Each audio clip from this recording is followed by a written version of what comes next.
to withhold all security assistance from Ukraine. On July 12th, Robert Blair, an assistant to the president, communicated the hold to the acting director of the Office of Management and Budget, Russell Vought.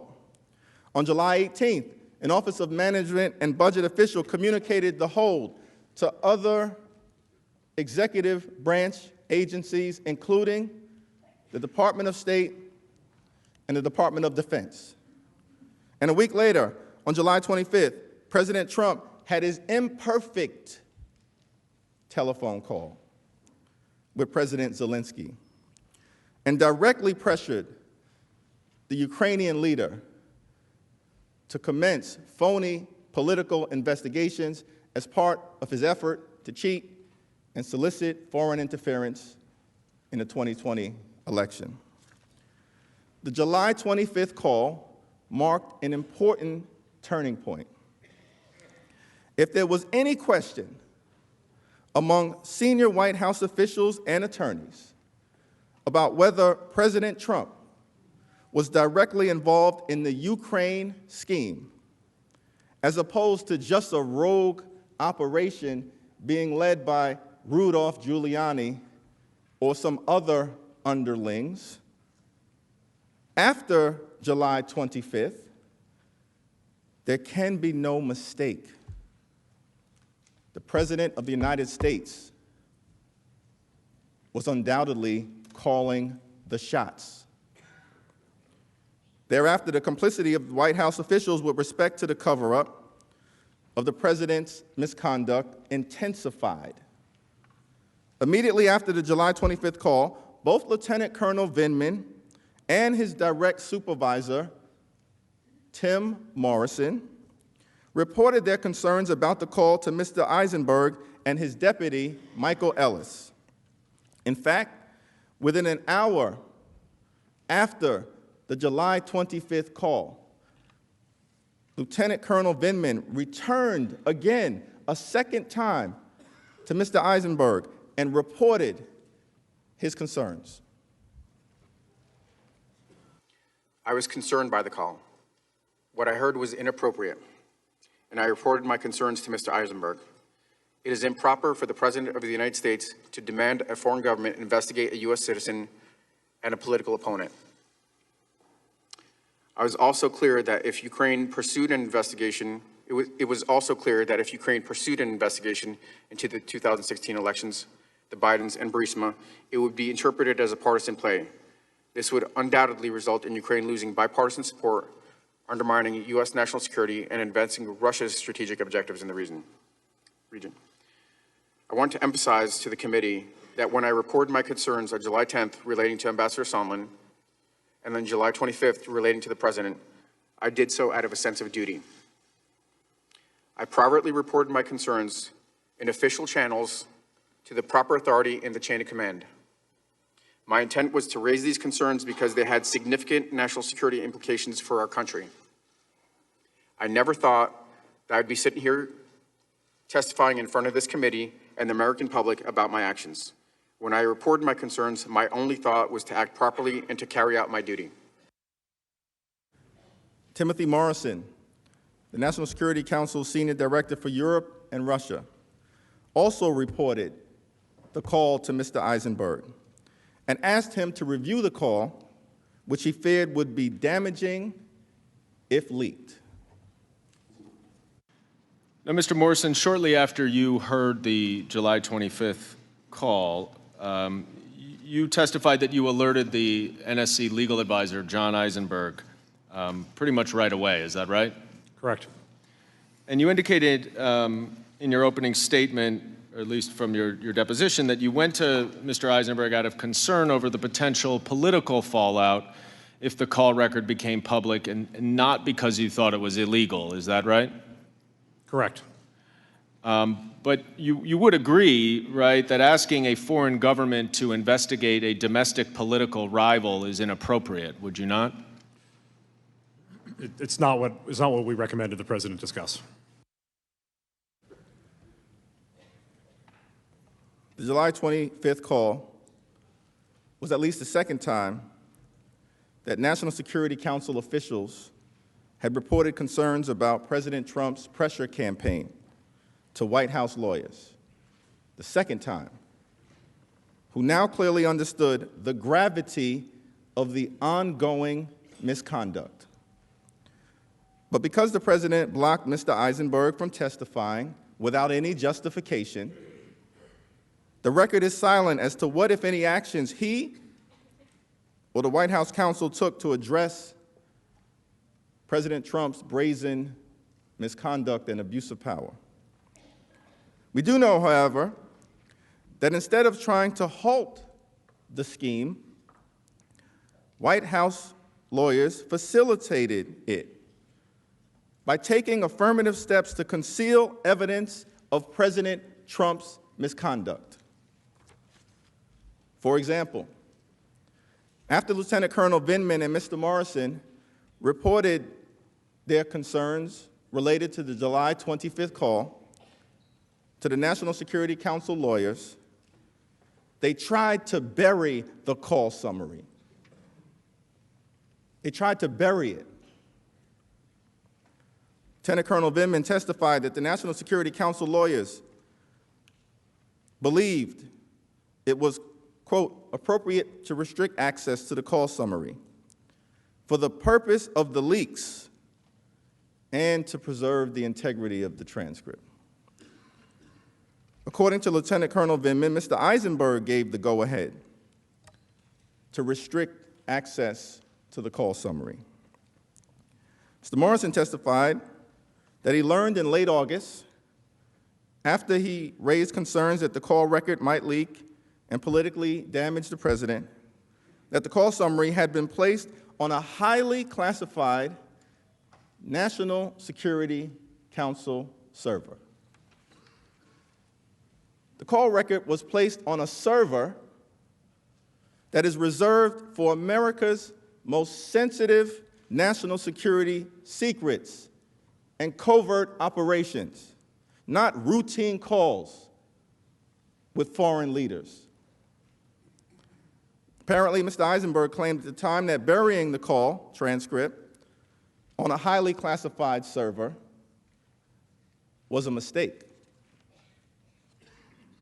Now, in a second meeting with Mr. Eisenberg, what did you recommend that he do to prevent the call record from leaking? I recommended we restrict access to the package. Had you ever asked the NSC legal advisor to restrict access before? No. Did you speak to your supervisor, Dr. Kupperman, before you went to speak to John Eisenberg? No. Did you subsequently learn that the call record had been put in a highly classified system? I did. And what reason did Mr. Eisenberg give you for why the call record was put in the highly classified system? It was a mistake.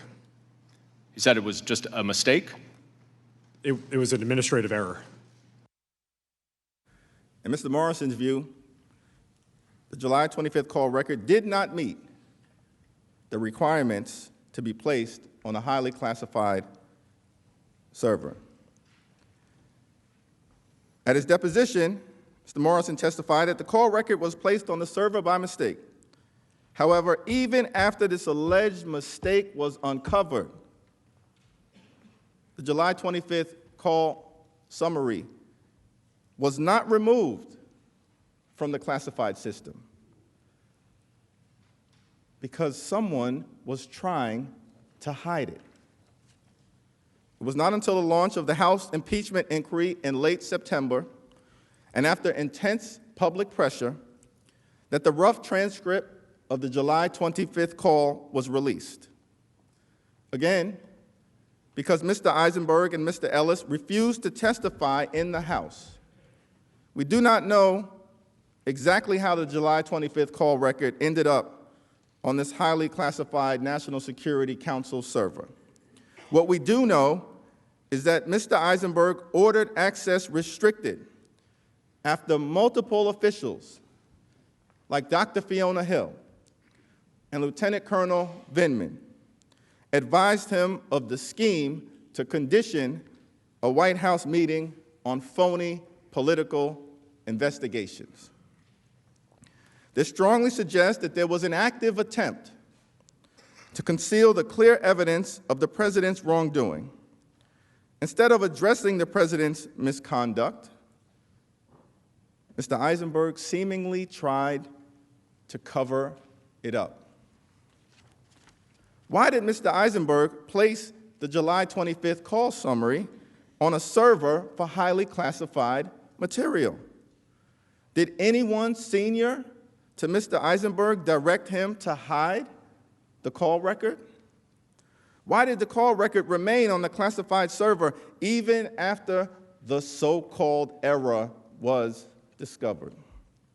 Who ordered the cover-up of the call record? Who ordered the cover-up of the call record? The American people deserve to know. Following the July 25th call, the president's scheme to pressure Ukraine for political purposes intensified, apparently unchecked by any effort to stop it from the White House counsel's office.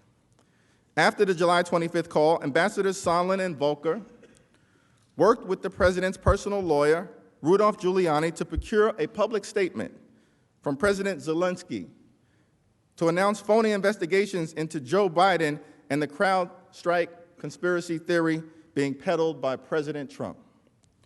At the same time, President Trump continued to withhold the White House meeting and security assistance from Ukraine in a manner that broke the law. As these efforts were ongoing, White House attorneys reportedly received yet another warning sign that the president was abusing his power. According to a published report in the New York Times, the week after the July 25th call, an anonymous whistleblower reported concerns that the president was abusing his office for personal gain. The whistleblower complaint landed in the CIA General Counsel's office. Although the concerns related directly to the president's own misconduct, the CIA's General Counsel, Courtney Elwood, alerted Mr. Eisenberg. Over the next week, Ms. Elwood, Mr. Eisenberg, and their deputies reportedly discussed the whistleblower's concerns, and they determined, as required by law, that the allegations had a reasonable basis. So, by early August, White House lawyers began working, along with attorneys at the Department of Justice, to cover up the president's wrongdoing. They were determined to prevent Congress and the American people from learning anything about the president's corrupt behavior. Although senior Justice Department officials, including Attorney General Bill Barr, were reportedly made aware of the concerns about corrupt activity, no investigation into President Trump's wrongdoing was even opened by the Department of Justice. As White House and Justice Department lawyers were discussing how to deal with the whistleblower's concerns, on August 12th, another important date, the whistleblower filed a formal complaint with the Inspector General for the intelligence community. In accordance with federal law, on August 26th, the Inspector General transmitted the whistleblower complaint to the Acting Director of National Intelligence, Joseph McGuire, along with the Inspector General's preliminary conclusion that the complaint was both credible and related to a matter of urgent concern. Urgent concern. But instead of transmitting the whistleblower complaint to the House and to this Senate's Distinguished Intelligence Committee, as required by law, the Acting Director of National Intelligence notified the White House. Well, Director, I'm still trying to understand the chronology. So you first went to the Office of Legal Counsel, and then you went to White House counsel? We went, excuse me, and then to the, repeat that, please, sir. I'm just trying to understand the chronology. You first went to the Office of Legal Counsel, and then you went to the White House counsel? No, no, no, sir. No, sir. No, we went to the White House first to determine, to ask the Okay, question. that's all I wanted to know is chronology. So you went to the White House first. So you went to the subject of the complaint for advice first about whether you should provide the complaint to Congress. There were issues within this, a couple of things. One, it did appear that it has executive privilege. If it does have executive privilege, it is the White House that determines that. I cannot determine that as the Director of National Intelligence. Under federal law, the acting director of national intelligence was required to share the whistleblower complaint with Congress. Period. Full stop. If that had occurred, the president's scheme to withhold security assistance in a White House meeting being sought by the new Ukrainian leader to pressure Ukraine for his own personal political gain would have been exposed. To prevent that from happening, the president's lawyers and top-level advisors adopted a two-pronged cover-up strategy. First, block Congress and the American people from learning about the whistleblower complaint. Second, try to convince President Trump to lift the hold on the security assistance before anyone can find out about it and use that evidence against him. As to the first prong, sometime after the acting director of national intelligence told the White House counsel's office about the complaint on August 26th, Mr. Cipollone and Mr. Eisenberg reportedly briefed the president. They likely discussed with President Trump whether they were legally required to give the complaint to Congress. They stated that they were consulting with the Office of Legal Counsel at the Department of Justice. The acting director of national intelligence testified that he and the Inspector General consulted with the Office of Legal Counsel, who opined without any reasonable basis that he did not have to turn over the complaint to Congress. On September 3rd, the day after the statutory deadline for the Director of National Intelligence to provide the complaint to this body and to the House, the Office of Legal Counsel issued a secret opinion, concluding that, contrary to the plain language of the statute, the acting director of national intelligence was not required to turn over the complaint. The cover-up was in full swing. The Office of Legal Counsel opined that the whistleblower complaint did not qualify as an urgent concern and therefore did not have to be turned over. What can be more urgent than a sitting president trying to cheat in an American election by soliciting foreign interference? What can be more urgent than that? That's a constitutional crime in progress. But they concluded it wasn't an urgent matter. Acting Director of National Intelligence McGuire testified that the Office of Legal Counsel opinion did not actually prevent him from turning over the complaint to Congress. Instead, based upon his testimony, it is clear that he withheld it on the basis that the complaint might deal with information that he believed could be covered by executive privilege.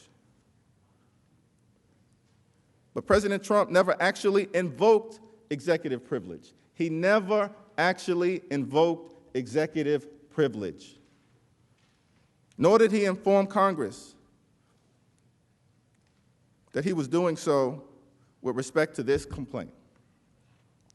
Instead, the White House secretly instructed the acting director of national intelligence to withhold the complaint based on the mere possibility that executive privilege could be invoked.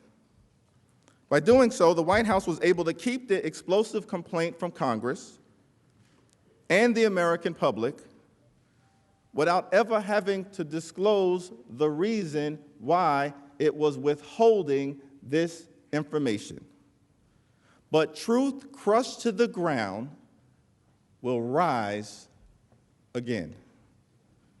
There's a toxic mess at 1600 Pennsylvania Avenue, and I humbly suggest that it's our collective job, on behalf of the American people, to try to clean it up. President Trump tried to cheat. He got caught. And then he worked hard to cover it up. There have been many great presidents throughout the history of this republic, great Republican presidents and great Democratic presidents. Perhaps one of the greatest presidents is Abraham Lincoln. He once said that any man can handle adversity, but if you want to test a man's character, give him some power. America is a great nation. We can handle adversity better than any other country in the world. Whenever America has found itself in a tough spot, we always make it to the other side. We were in a tough spot during the Civil War, when America was at risk of tearing itself apart, but we made it to the other side. A tough spot in October of 1929, when the stock market collapsed, plunging us into the Great Depression, but we made it to the other side. We were in a tough spot in December of 1941, when a foreign power struck, plunging us into a great conflict with the evil empire of Nazi Germany, but America made it to the other side. We were in a tough spot in the 1960s, dealing with the inherent contradictions of Jim Crow, but we made it to the other side. We were in a tough spot on September 11th, when the towers were struck, and young men and women like Jason Crow were sent to Afghanistan to fight the terrorists there, so we didn't have to fight the terrorists here.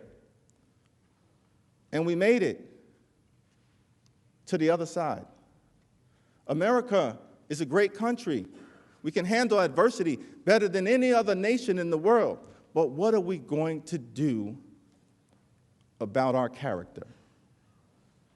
President Trump tried to cheat and solicit foreign interference in an American election. That is an attack on our character.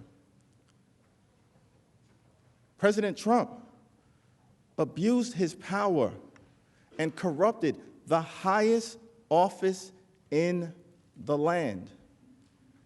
That is an attack on our character. President Trump tried to cover it all up and hide it from the American people and obstruct Congress. That's an extraordinary attack on our character.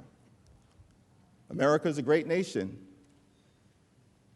We can handle adversity better than any other country in the world. But what are we going to do about our character?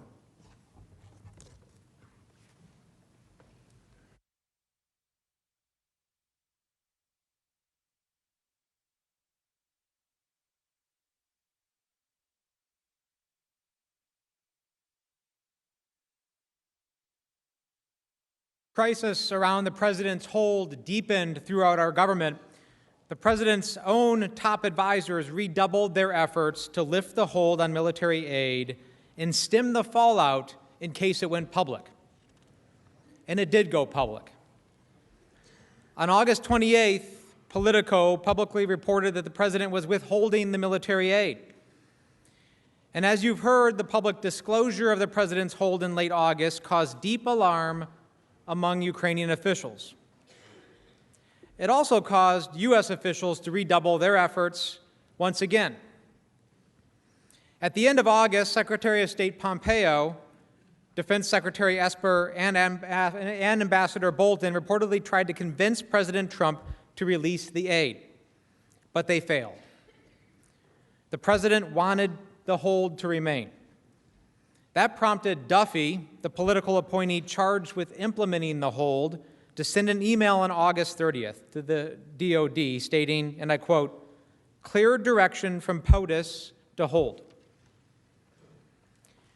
Now, this is consistent with Laura Cooper's deposition testimony when she said that they were, quote, "hopeful this whole time that Secretary Esper and Secretary Pompeo would be able to meet with the president and just explain to him why this was so important and get the funds released." But instead, the president held firm. And even as the president's own cabinet officials were trying to convince him to lift the hold, White House lawyers were receiving new reports about the president's abuse. On September 1st, Vice President Pence met with President Zelensky in Warsaw, and immediately after, Sondland had a side conversation with the top Ukrainian presidential aide. Morrison was privy to these conversations, and when he returned from Warsaw, he reported to Eisenberg the details. What did Ambassador Sondland tell you that he told Mr. Yermak? That the Ukrainians would have to have the Prosecutor General make a statement with respect to the investigations as a condition of having the aid lifted. And you testified that you were not comfortable with what Ambassador Sondland had told you. Why not? Well, I was concerned about what I saw as essentially an additional hurdle to accomplishing what I had been directed to help accomplish, which was giving the president the information he needed to determine that the security sector assistance could go forward. So now there's a whole other wrinkle to it, right? There was the appearance of one based on what Ambassador Sondland represented. And you told Ambassador Taylor about this conversation as well, is that right? I promptly reached out to Ambassador Taylor to schedule a secure phone call. And in your deposition, you testified that his testimony, other than one small distinction between President Zelensky and the Prosecutor General, was accurate as to what you told him. Is that correct? About that conversation, yes. And generally speaking, you confirmed everything that Ambassador Taylor told you, except for that one thing and a small other ministerial matter relating to the location of a meeting. Is that correct? Correct. Now, did you tell Ambassador Bolton about this conversation as well? I reached out to him as well and requested his availability for a secure phone call. And what was his response when you explained to him what Ambassador Sondland had said? Tell the lawyers. Did you go tell the lawyers? When I returned to the States, yes. And did he explain to you why he wanted you to tell the lawyers? He did not. Now, this wasn't the first time, and it wouldn't be the last, that Ambassador Bolton instructed other government officials to report details of the president's scheme to White House lawyers. Now, let's be clear. When government employees have concerns about whether something is legal, they often go to their agency's lawyers. And it was happening an awful lot around this time. Recall that Bolton also instructed Dr. Hill to report to the lawyers Sondland's statements about requiring an announcement of the investigations as a condition for a White House meeting. What Bolton called Sondland's, quote, drug deal with the president's top aide, Mick Mulvaney. Ambassador Bolton's testimony would obviously shine further light on these concerns and what or who, if anyone at the White House or the cabinet, did to try to stop the president at this time. After the president's hold on military aid became public in late August, there was increasing pressure on the president to lift the hold. On September 3rd, a bipartisan group of senators sent a letter to acting White House Chief of Staff Mick Mulvaney. And an excerpt from that letter is in front of you. The senators expressed, quote, deep concerns that the, quote, administration is considering not obligating the Ukraine Security Initiative funds for 2019. The senator's letter also urged that the vital funds be obligated immediately. On September 5th, the chairman and the ranking member of the House Foreign Affairs Committee sent a joint letter to Mulvaney and OMB Director Russell Vought. That letter also expressed deep concern about the continuing hold on the military aid. The same day, Senators Murphy and Johnson visited Kyiv and met with President Zelensky along with Ambassador Taylor. On September 5th, I accompanied Senators Johnson and Murphy during their visit to Kyiv. When we met with President Zelensky, his first question to the senators was about the withheld security assistance. My recollection of the meeting is that both senators stressed that bipartisan support for Ukraine in Washington was Ukraine's most important strategic asset, and that President Zelensky should not jeopardize that bipartisan support by getting drawn into U.S. domestic politics. I had been making, and continue to make, this point to all of my official Ukrainian contacts. But the odd push to make President Zelensky publicly commit to investigations of Burisma and alleged interference in the 2016 election showed how the official foreign policy of the United States was undercut by the irregular efforts led by Mr. Giuliani.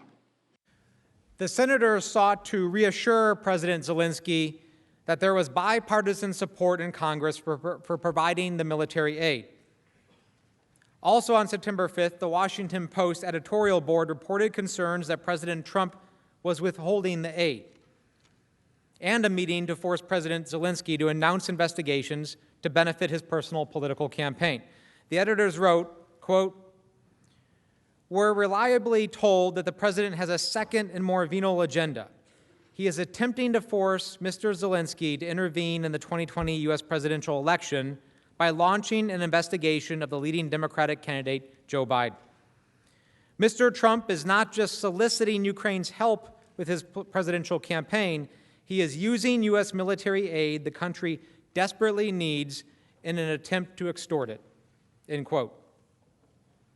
Despite these efforts to get the president to lift the hold in the now public discussion about the president's abuse of power, the scheme continued. 2 days later, on September 7th, Morrison went back to White House lawyers to report additional details he had learned from Ambassador Sondland about the president's scheme, again, at the direction of Ambassador Bolton. Now, a few days later, on September 7th, you spoke again to Ambassador Sondland, who told you that he had just gotten off the phone with President Trump. Isn't that right? That sounds correct, yes. What did Ambassador Sondland tell you that President Trump said to him?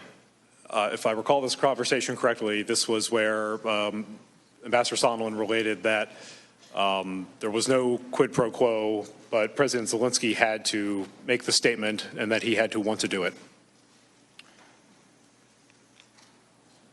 And by that point, did you understand that the statement related to the Biden and 2016 investigations? I think I did, yes. And that was essentially a condition for the security assistance to be released? I understood that that's what Ambassador Sondland believed. After speaking with President Trump? That's what he represented. Now, you testified that hearing this information gave you a sinking feeling. Why was that? Well, I believe if we're on September 7th, the end of the fiscal year, September 30th, these are one-year dollars, the DOD and the Department of State funds.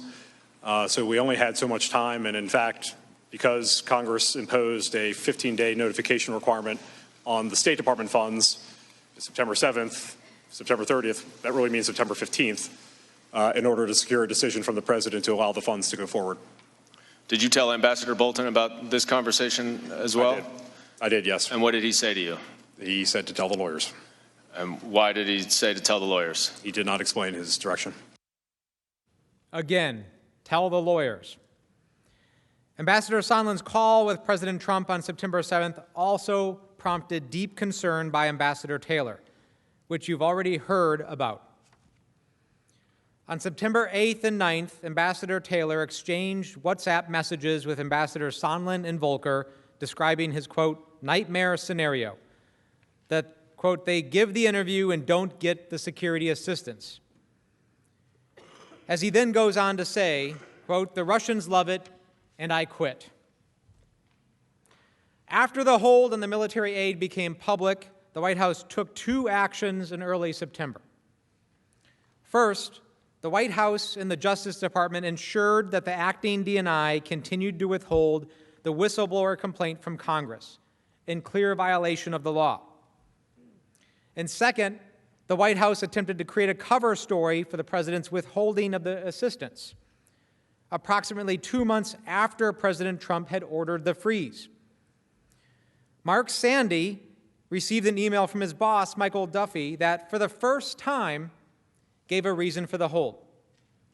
Sandy testified that in early September, he received an email from Duffy, quote, that attributed the hold to the president's concern about other countries not contributing more to Ukraine. Again, after months of scrambling, this was the first time any reason had been provided for the hold.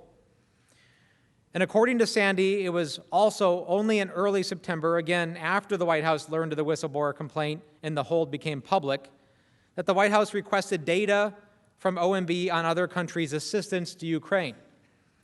So let's recap why we know the concern about burden sharing was bogus.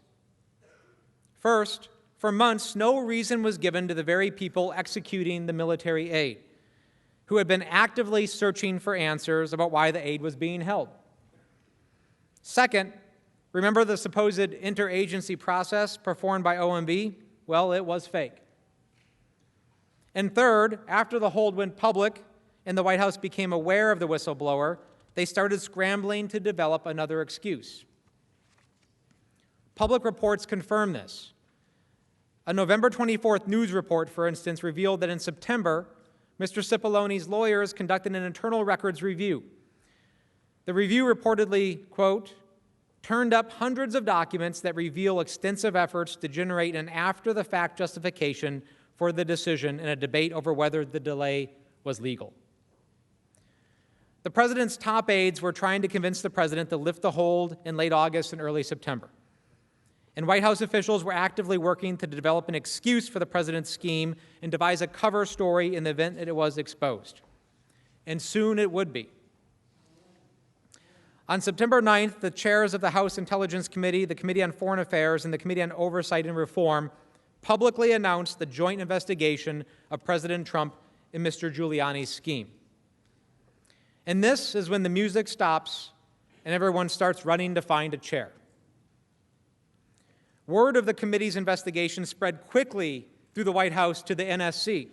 Morrison recalled seeing and discussing the letter with NSC staff. Lieutenant Colonel Vindman also recalled discussions among NSC staff members, including Morrison's deputy, John Arath, about the investigation. The same day, there were efforts at OMB to create a paper trail to try to shift the blame for the president's hold on security assistance away from the White House. Duffy sent an email to Elaine McCusker that contradicted months of email exchanges. It stated falsely that OMB had in fact authorized DOD to proceed with all process necessary to obligate funds. Duffy was attempting to shift all the responsibility for the delay onto the Pentagon. McCusker replied, and I quote, "You can't be serious. I am speechless."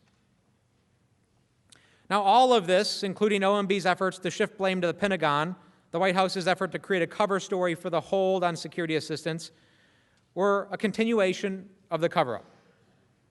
It started with the White House's lawyers' failure to stop the scheme after the July 10th meeting was reported to them, continued with attempts to hide the July 25th call summary, and escalated with the White House's illegal concealment of the whistleblower complaint from Congress. On September 10th, the House Intelligence Committee requested that the DNI provide a copy of the whistleblower complaint as the law requires. But DNI continued to withhold the complaint for weeks. The same day it was announced that Ambassador Bolton was resigning or had been fired. It is unclear whether Ambassador Bolton's departure from the White House had anything to do with his opposition to the hold on military aid. But of course, Ambassador Bolton could shed light on that himself if he were to testify. The next day, on September 11th, President Trump met with Vice President Pence, Mulvaney, and Senator Portman to discuss the hold. Later that day, the president relented and lifted the hold after his scheme had been exposed. The president's decision to release the aid, just like his decision to impose the hold, was never explained. Cooper testified that President Trump's lifting of the hold, quote, really came out of the blue. It was quite abrupt. The only logical conclusion based on all of this evidence is that the president lifted the hold on September 11th because he got caught. The president's decision to lift the hold without any explanation is also very telling. If the hold was put in place for legitimate policy reasons, why lift it arbitrarily with no explanation? By lifting the hold only after Congress had launched an investigation, when, as Lieutenant Colonel Vindman testified, none of the facts on the ground had changed since the hold had been put into place, the president was conceding that there was never a legitimate purpose. Since the hold was lifted, the president has paid lip service to purported concerns about corruption and burden sharing. But the administration has taken no concrete steps before or since those statements were made to show that it really cares. The record is clear. Before he got caught, the president had no interest in anti-corruption reforms in Ukraine.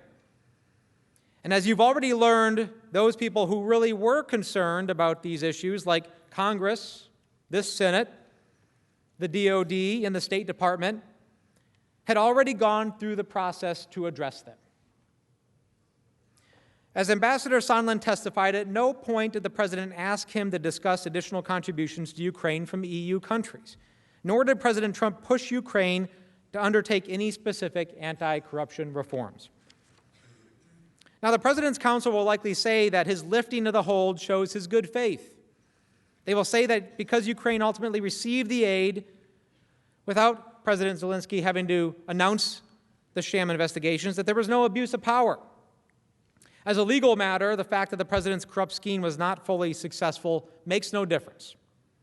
Trump's abuse occurred at the moment he used the power of the presidency to assist his re-election campaign, undermining our free and fair elections and our national security. But importantly, President Trump almost did get away with it.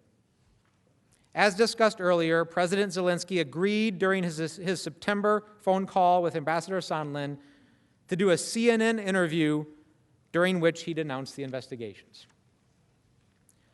On September 12th, Ambassador Taylor personally informed President Zelensky and the Ukrainian foreign minister that President Trump's hold on military assistance had been lifted. And on September 13th, Ambassador Taylor and David Holmes met with President Zelensky and his advisors and urged them not to go forward with the CNN interview. It was not until September 18th and 19th, around the time that President Zelensky spoke with Vice President Pence, that the Ukrainians finally canceled the CNN interview.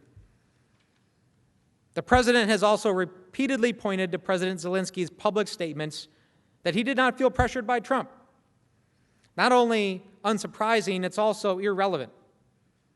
The question is whether President Trump used the power of the presidency to coerce President Zelensky into helping him win a political campaign. But we know that President Zelensky was pressured. He kept delaying and delaying because he did not want to be a pawn in U.S. domestic politics. In fact, President Zelensky remains under pressure to this day. As Holmes testified, there are still things the Ukrainians want and need from the United States, including a meeting with the president in the Oval Office, which has still not been scheduled. And yes, Ukraine remains at war and needs U.S. military aid, including aid that is still delayed from last year. For these reasons, Mr. Holmes explained, quote, I think the Ukrainians are being very careful. They still need us now going forward. In fact, right now, President Zelensky is trying to arrange a summit meeting with President Putin in the coming weeks, his first face-to-face meeting with him to try to advance the peace process. He needs our support. He needs President Putin to understand that America supports Zelensky at the highest levels. So this doesn't end with the lifting of the security assistance hold. Ukraine still needs us, and as I said, still fighting this war this very day. When President Trump, for his own personal political gain, asked for a favor from President Zelensky, he did exactly what the framers feared most. He invited the influence of a foreign power into our elections. He used the power of his office to secure that advantage and jeopardized our national security. Yet President Trump maintains that he was always in the right and that his July 25th call with President Zelensky was perfect. President Trump has made it clear that he believes he is free to use his powers the same way, to the same ends, whenever and wherever he pleases. And even more troubling, he's even doubling down on his abuse, inviting other countries to interfere in our elections. What does all of this tell you? It tells you that Ambassador Sondland was correct when he told Holmes after hanging up with President Trump on July 26th that the president doesn't care about Ukraine. He only cares about the, quote, big stuff, meaning stuff that helps him personally. The bottom line is that the president used the powers of his office for personal political gain. He did so knowingly, deliberately, and repeatedly. And his misconduct continues to this day.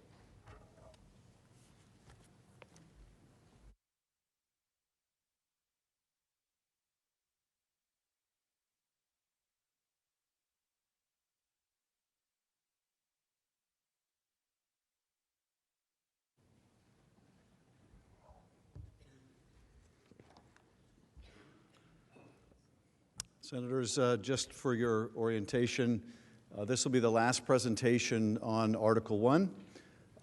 And Mr. Leader, I think at the conclusion of this presentation will be a logical point to take a break. This last section on Article 1 deals with the injury to our national interest and our national security.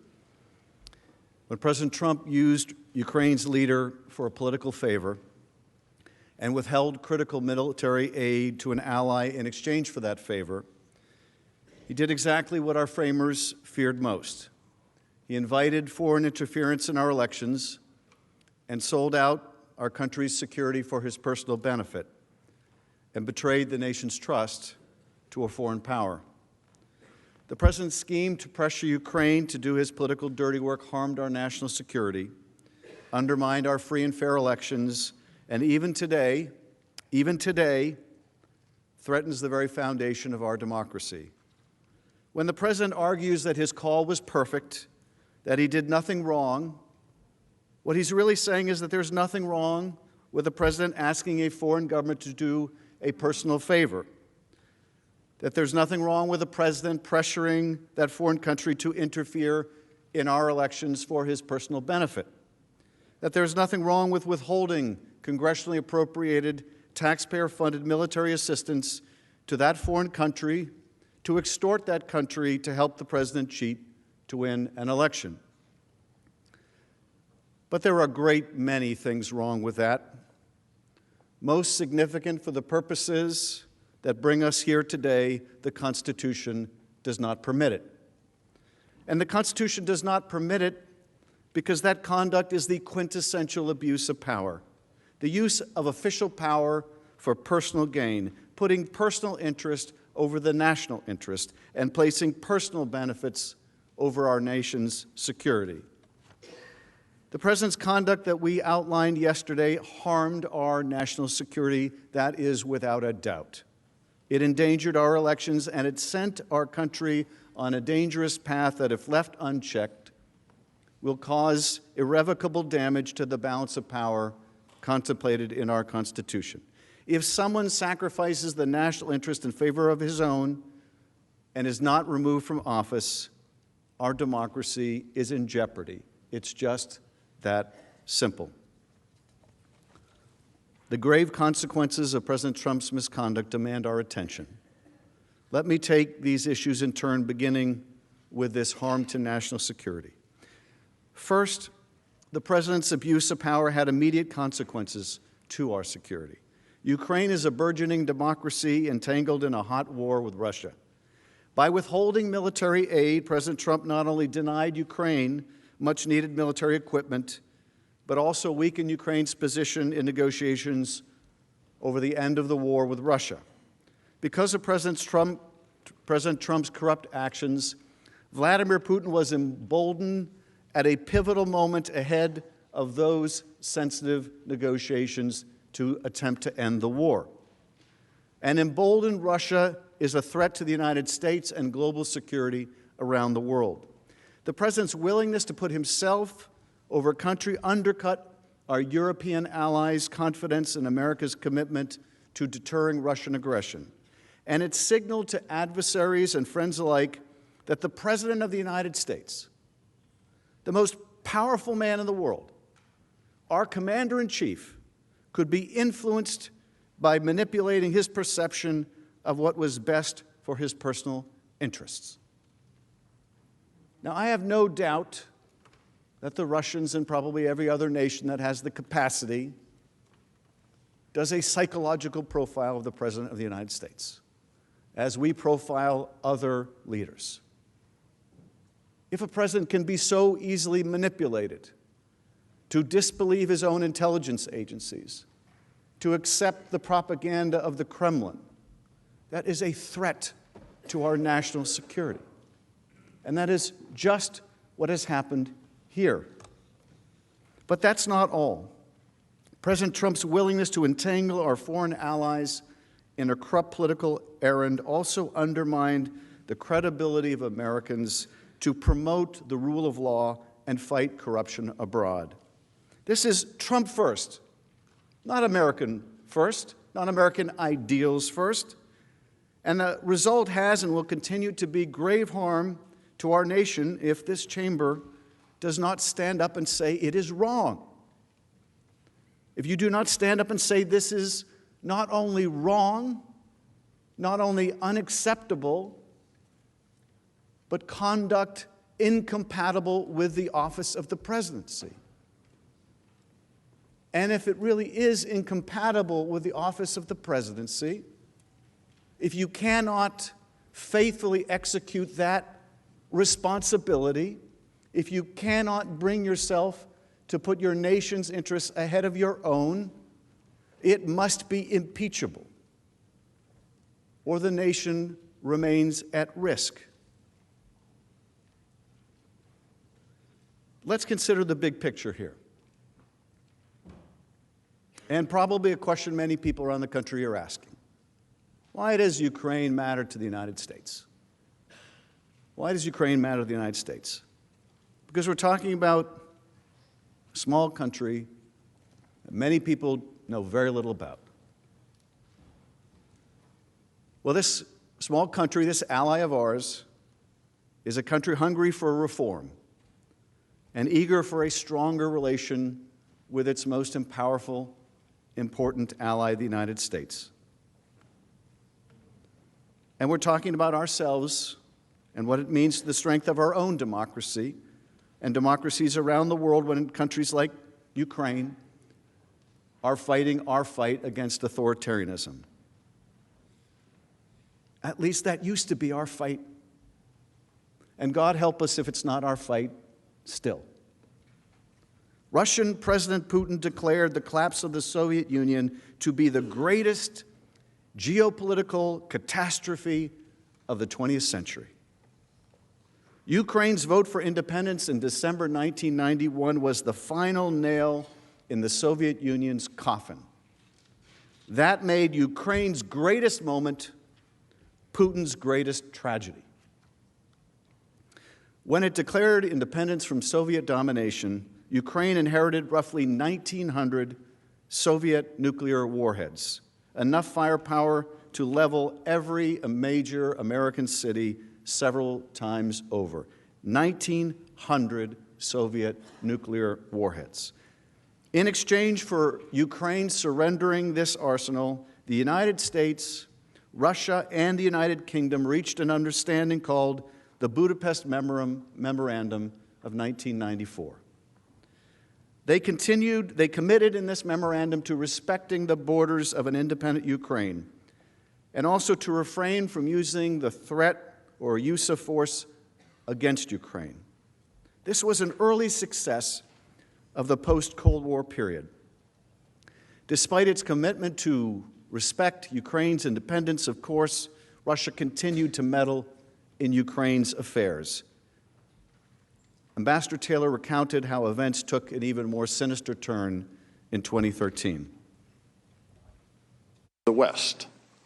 But in 2013, Vladimir Putin was so threatened by the prospect of Ukraine joining the European Union that he tried to bribe the Ukrainian president. This triggered mass protests in the winter of 2013 that drove that president to flee to Russia in February 2014, but not before his forces killed 100 Ukrainian protesters in central Kyiv. Angered by the fall of the Kremlin-backed leader in Kyiv, President Putin ordered the invasion of Ukraine, specifically a region known as Crimea. Russia's aggression was met with global condemnation.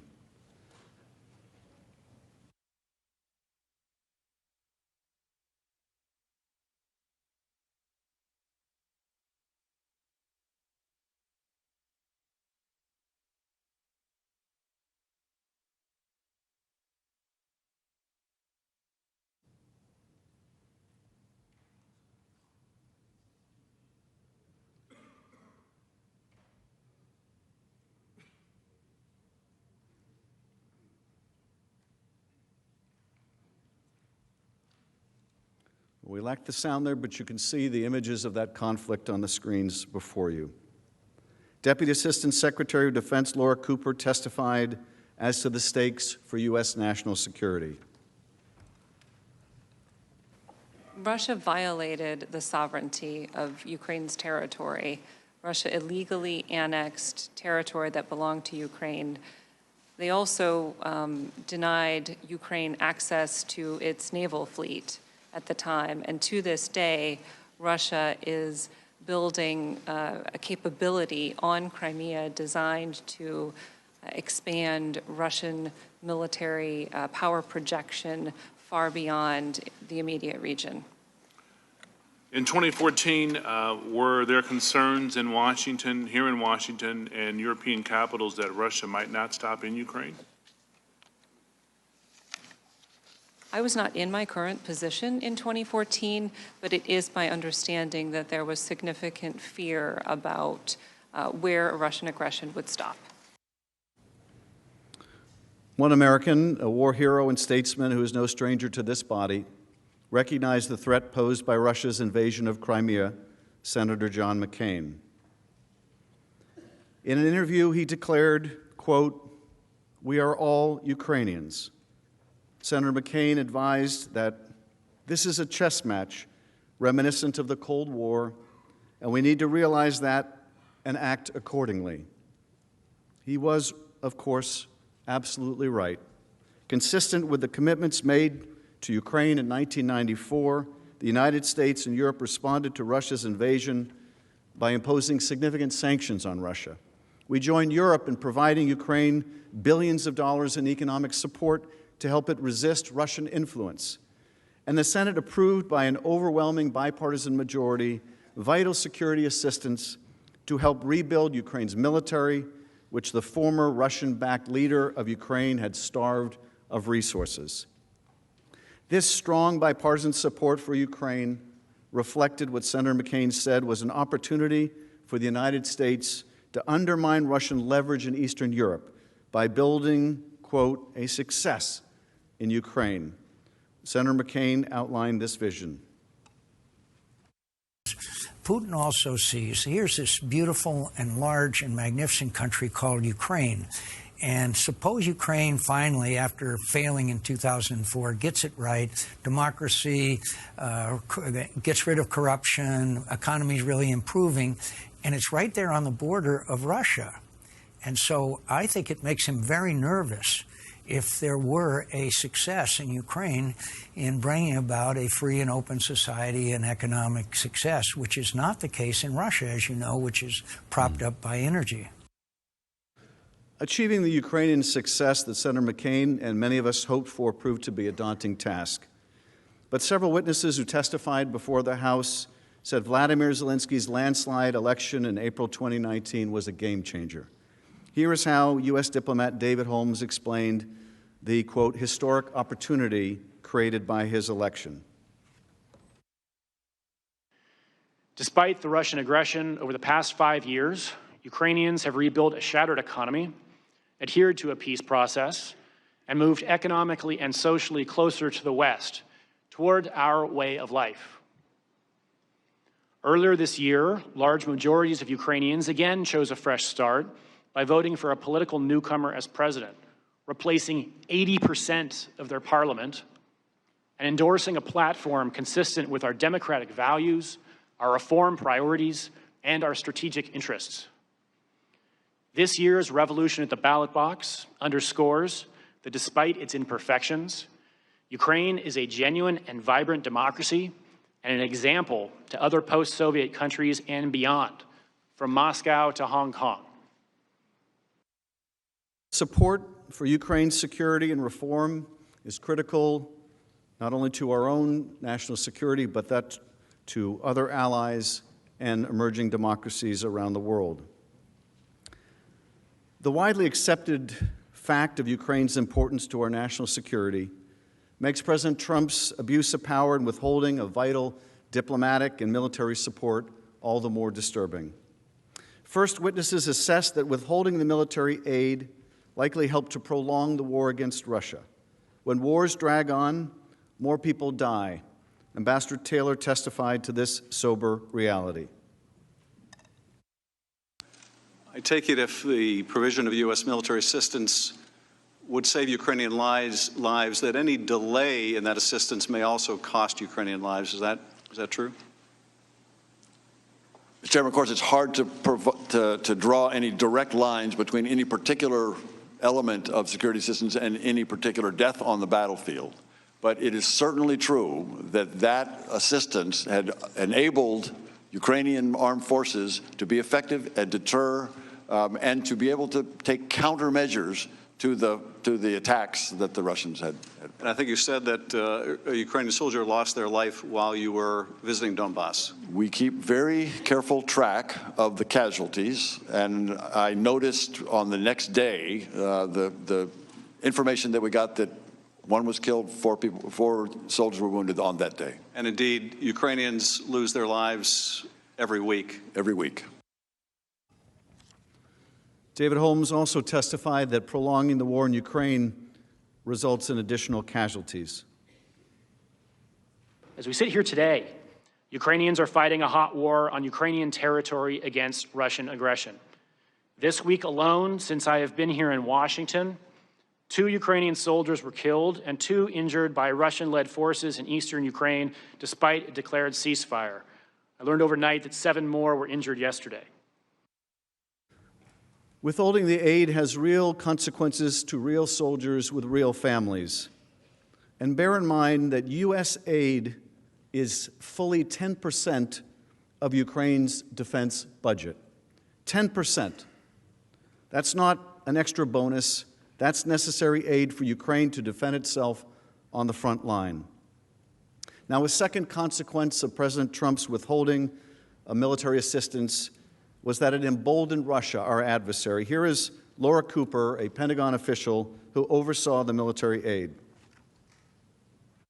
What about today? If the U.S. were to withdraw its military support of Ukraine, what would effectively happen? It is my belief that if we were to withdraw our support, it would embolden Russia. It would also validate Russia's violation of international law. And which country stands to benefit the most, would stand to benefit the most from such a withdrawal? Russia. Russia was not only emboldened on the battlefield. Ambassador Taylor testified that President Trump's corrupt withholding of military assistance and his failure to host President Zelensky in the Oval Office was, quote, a sign of weakness to Moscow.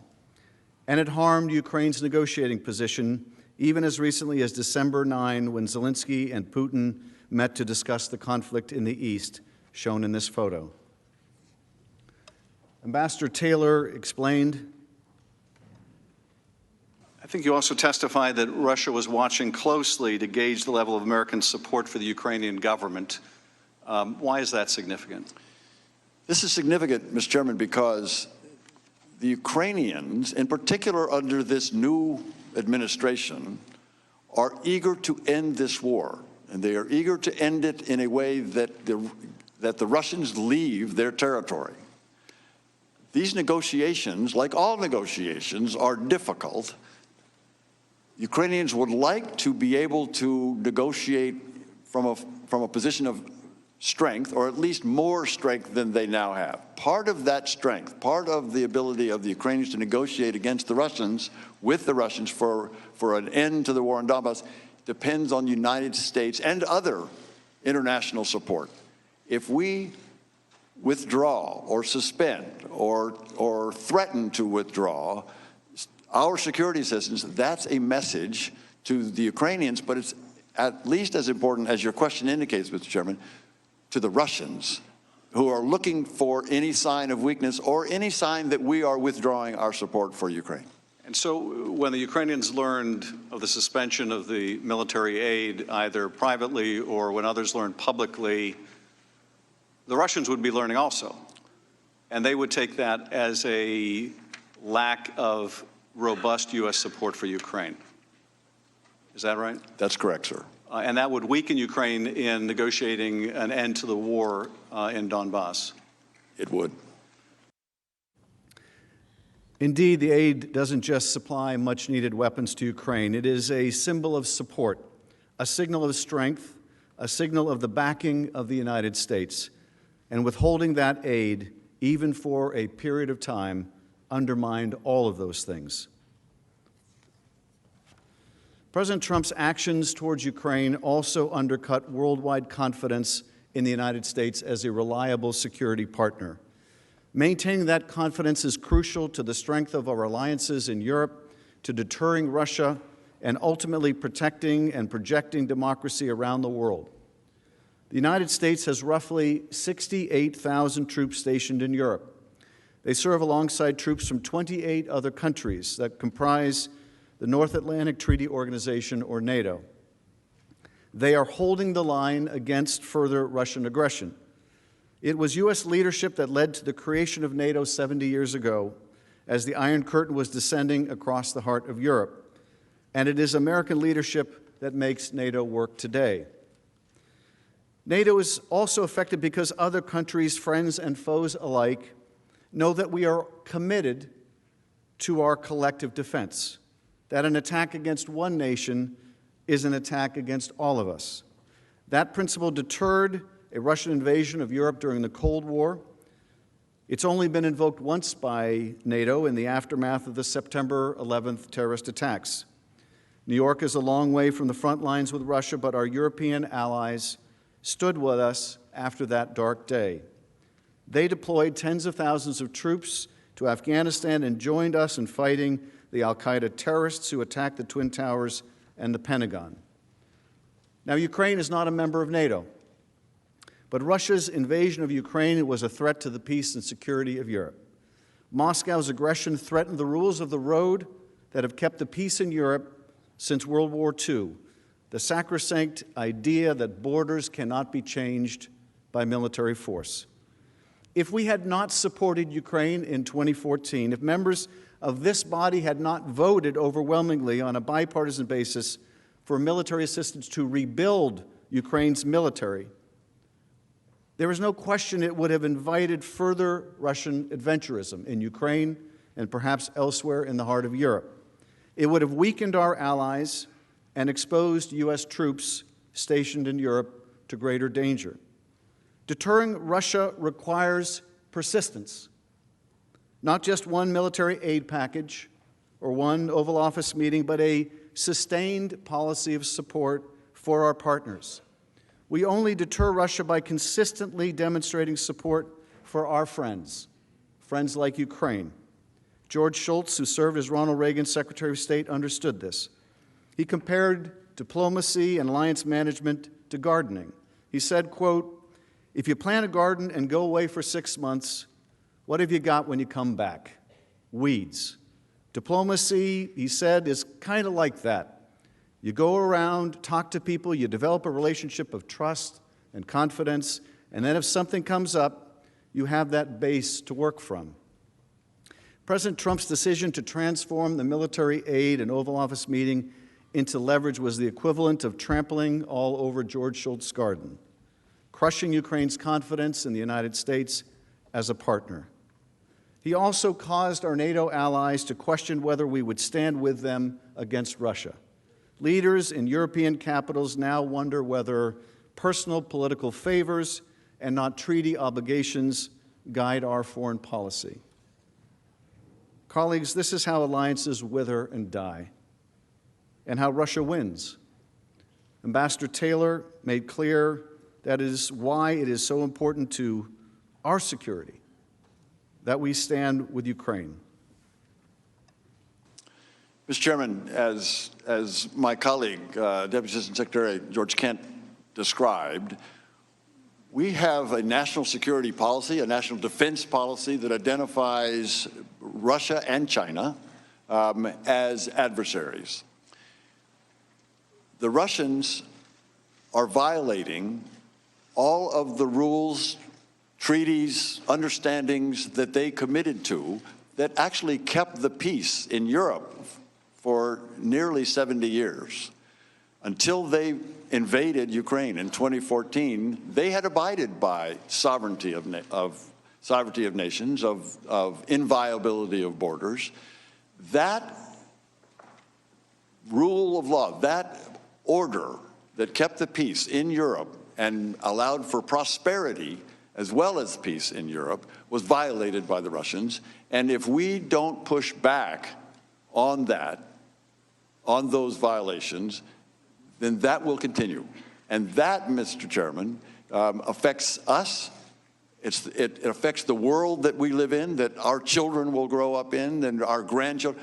This affects the kind of world that we want to see abroad. So that affects our national interest very directly. Ukraine is on the front line of that conflict. Now, we understood that in 2017, the first year of the Trump administration, and it appeared the Trump administration understood it as well. And we understood it in 2018, and the Trump administration understood that as well. And we understood that in 2019, and the Trump administration appeared to as well. At least it did until it didn't. It did until something of greater importance and significance came along, and that event of greater significance to the Oval Office was the emergence of Joe Biden as a candidate for president. And then that military support, which had increased during the Trump administration, was suddenly put on hold for inexplicable reasons. Ukraine got the message. It wasn't very inexplicable to Ukraine. And what's more, Russia got the message. It wasn't very inexplicable to Russia, that had pushed out the whole propaganda theory that it was Ukraine that had interfered in our election and not Russia. And so that consensus among the Congress and the administration, among the right and the left and the center, that as Ambassador Taylor explained, this is not only vital to Ukraine's security and the post-World War II order that has kept the peace in Europe for 70 years, but it's vital to us and our security as well. That all broke down. That all broke down over an effort led by the president and his agent, Rudy Giuliani,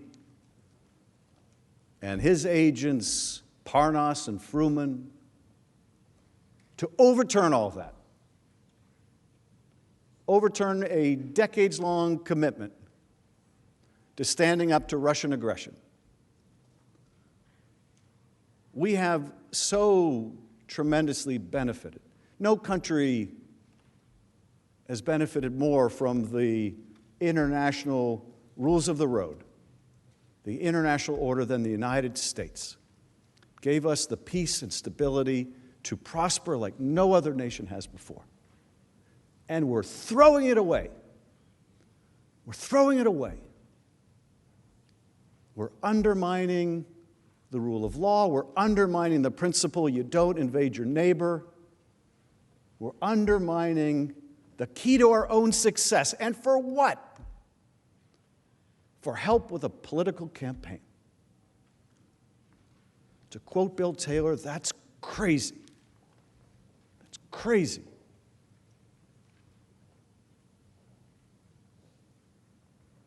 If our allies can't trust us to stand behind them in a time of need, we will soon not have a single ally left.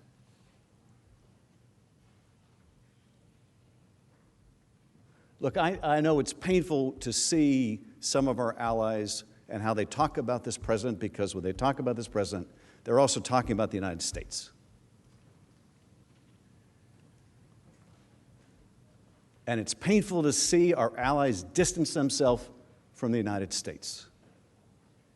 And it's more than painful, it's dangerous. It's dangerous to us. I think it was Churchill who once said, there's nothing worse than allies except having no allies. But if we're going to condition our support for our allies on their willingness to be dragged kicking and screaming into our politics, if we're going to condition the strength of our alliance on whether they'll help us cheat in an election, we're not going to have a single ally left. And not a single one of us in this chamber is ever going to be able to say one of our counterparts to respect the rule of law without it being thrown in our face.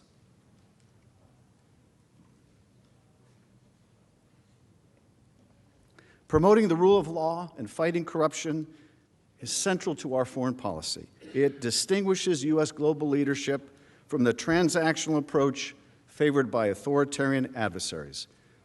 The inherently corrupt nature of the president's demand that Ukraine investigate his political opponent undermined the credibility of efforts to promote the rule of law and combat corruption in Ukraine and around the world. Indeed, the president engaging in the very conduct at home that our policy fights abroad sabotages long-standing bipartisan pillars of American diplomacy. This was a problem, not least because the pervasive corruption with Ukraine leaves its politics and economy susceptible to Russian influence and subterfuge. Ambassador Yovanovitch emphasized that U.S. policy in Ukraine has long recognized that the struggle against corruption and defending against Russia are in fact two sides of the very same coin. Corruption makes Ukraine's leaders ever vulnerable to Russia, and the Ukrainian people understand that.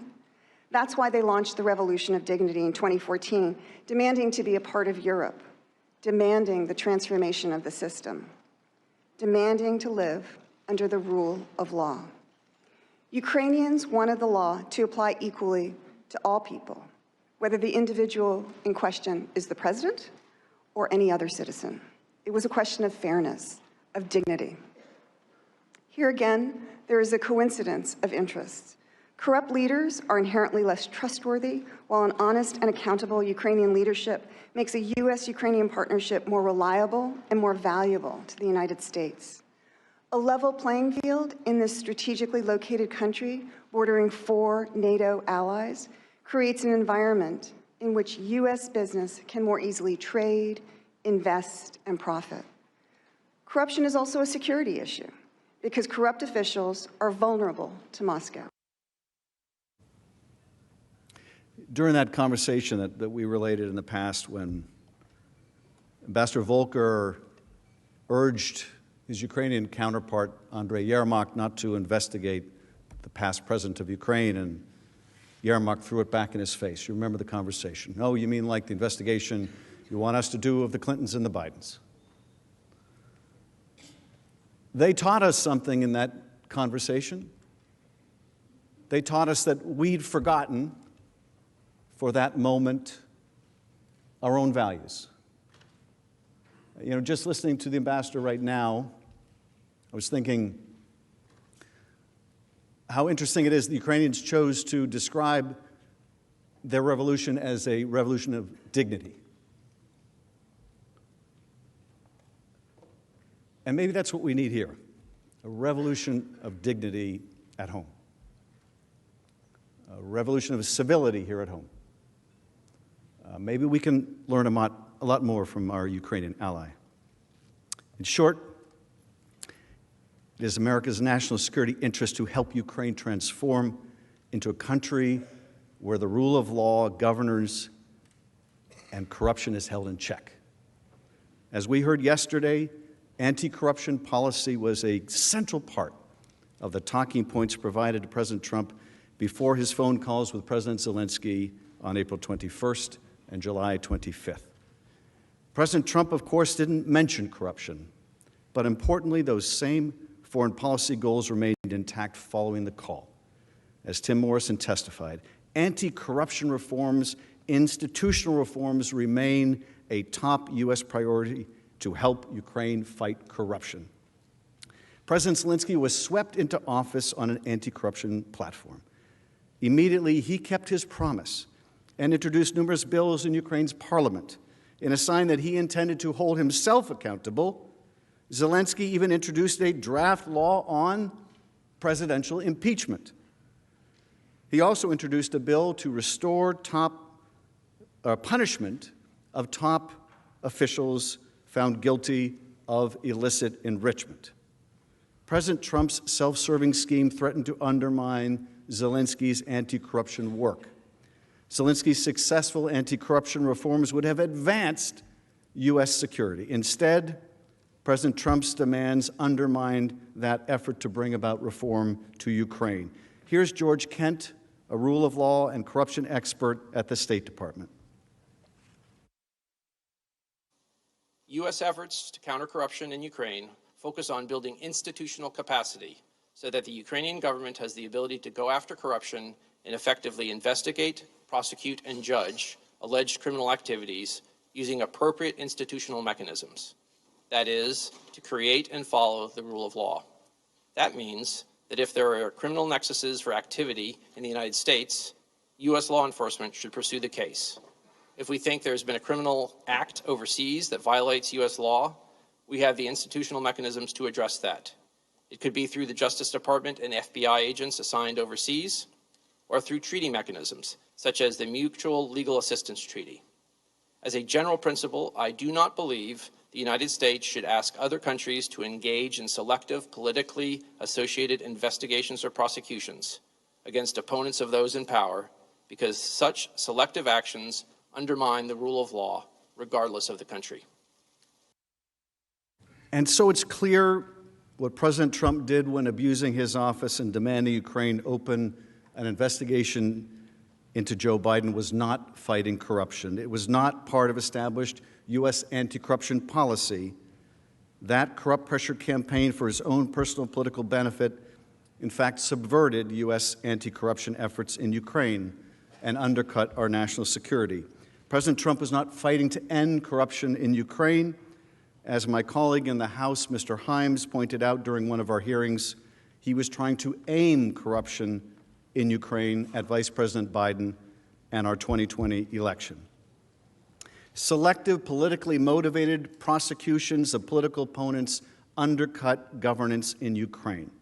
President Trump's demand that Zelensky help him do precisely what U.S. diplomats for decades advised Ukrainian officials not to do completely undercut the credibility of efforts to promote the rule of law there. The demand also undercut the United States' moral standing and authority in the eyes of a global audience. Here, once again, is George Kent. Ken, is pressuring Ukraine to conduct what I believe you've called political investigations a part of U.S. foreign policy to promote the rule of law in Ukraine and around the world? It is not. Is it in the national interest of the United States? In my opinion, it is not. Why not?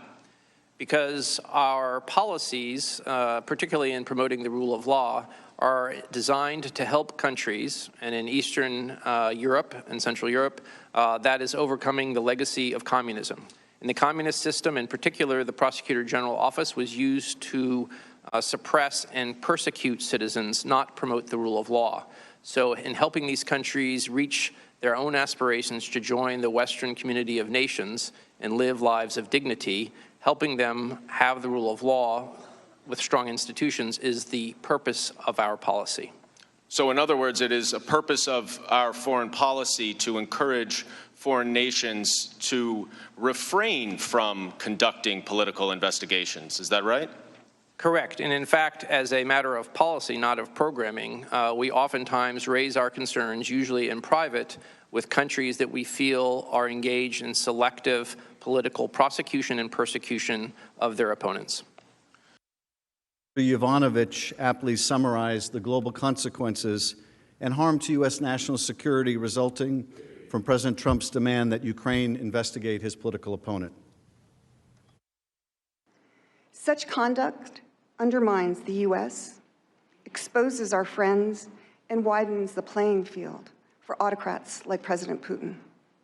Our leadership depends on the power of our example and the consistency of our purpose.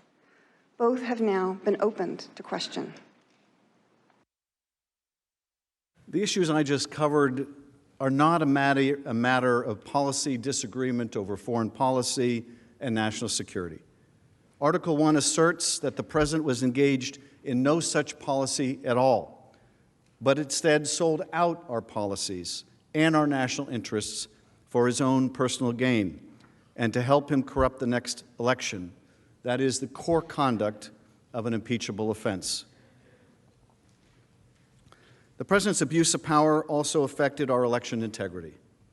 The framers of our Constitution were particularly fearful that a president might misuse or abuse the power of his office to undermine the free and fair elections at the heart of our democracy. Sadly, that moment has arrived. President Trump's repeated solicitation of a Ukrainian investigation was a clear effort to leverage foreign interference to bolster his prospects in the 2020 election. In other words, to cheat in his election. In our democracy, power flows from the will of the people as manifest in free and fair elections. One person, one vote is fundamental in our democracy. President Trump's invitation of foreign interference in the 2020 election for the purposes of helping him win an election undercut the Constitution's commitment to popular sovereignty. Americans are now left to wonder if their vote matters, or if they're simply pawns in a system being manipulated by shadowy foreign forces working on behalf of corrupt interests of a lawless president. Over the long term, this weakens our democratic system's capacity for self-governance by encouraging apathy and non-participation. Cynicism makes it easier for enemies to influence our politics and undermine the national good. Indeed, this is precisely what Vladimir Putin intended when he meddled in the 2016 election, for us to become more cynical, for us to lose faith in the notion that the American system of government is superior to the corrupt, autocratic model of government that he has erected in Russia and sought to export to places like Ukraine. These are not the free and fair elections Americans expect or demand if foreign powers are interfering. How can we know that our elections are free from foreign interference, whether by disinformation or hacking or fake investigations? We must not become numb to foreign interference in our elections. Our elections are sacred. If we do not act to put an end to the solicitation of foreign interference in our election by the President of the United States, the effect will be corrosive to our elections and our values. Future presidents may believe that they, too, can use the substantial power conferred on them by the Constitution in order to undermine our system of free and fair elections. That they too can cheat to obtain power or keep it.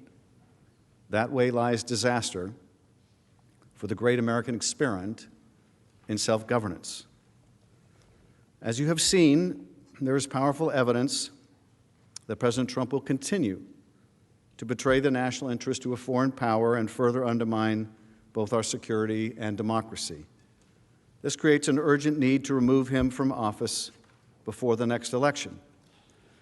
To explain the nature of that continuing threat, let me describe Russia's ongoing efforts to harm our elections, the President's corrupt refusal to condemn or defend against those attacks, his statements confirming that he welcomes foreign interference in our elections, so long as this is meant to help him, and his conduct proving that he will persist in seeking to corrupt elections at the expense of our security and at the expense of those elections. Let's start with Russia's ongoing attacks on our democracy. At the heart of the President's Ukraine scheme is his decision to subscribe to that dangerous conspiracy theory that Ukraine, not Russia, was responsible for interfering in 2016. President Trump and his men pressured Ukraine into investigating this bogus piece of Russian propaganda, and in doing so, they aided Putin's concerted plot to undermine our security and democracy. Special Counsel Mueller warned that Putin's plot was ongoing. Is this, in your investigation, did you think that this was a single attempt by the Russians to get involved in our election, or did you find evidence to suggest they'll try to do this again? No, it wasn't a single attempt. They're doing it as we sit here. And they expect to do it during the next campaign. Not a single attempt. They're doing it as we sit here, and they expect to do it in the next campaign. That was Special Counsel Mueller's stark warning. And we now know that Director Mueller was right. Just the other week, we saw public reporting that Russian hackers may be using phishing emails to attack the Ukrainian gas company Burisma, presumably in search of dirt on Joe Biden. Those are the same tactics deployed by the same adversary, Russia, that Special Counsel warned about in the last election. It may be Russia once again attempting to sway our election for one candidate, this time through Ukraine.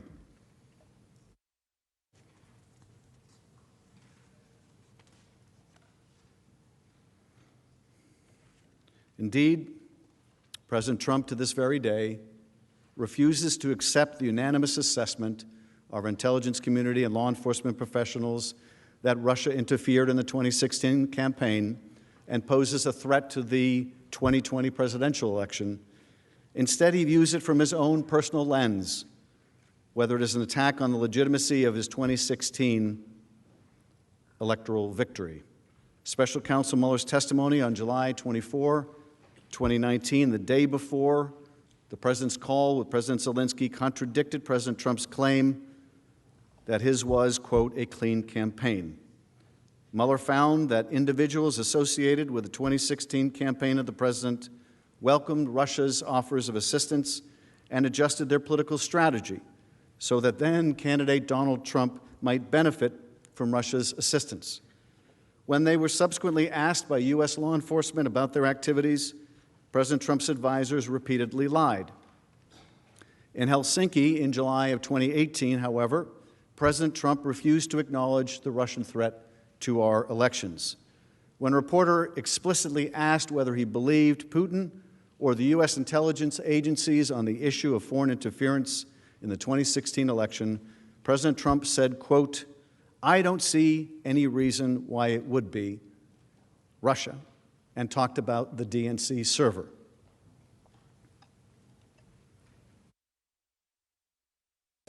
So let me just say that we have two thoughts. You have groups that are wondering why the FBI never took the server. Why haven't they taken the server? Why was the FBI told to leave the office of the Democratic National Committee? I've been wondering that. I've been asking that for months and months, and I've been tweeting it out and calling it out on social media. Where is the server? I want to know, where is the server, and what is the server saying?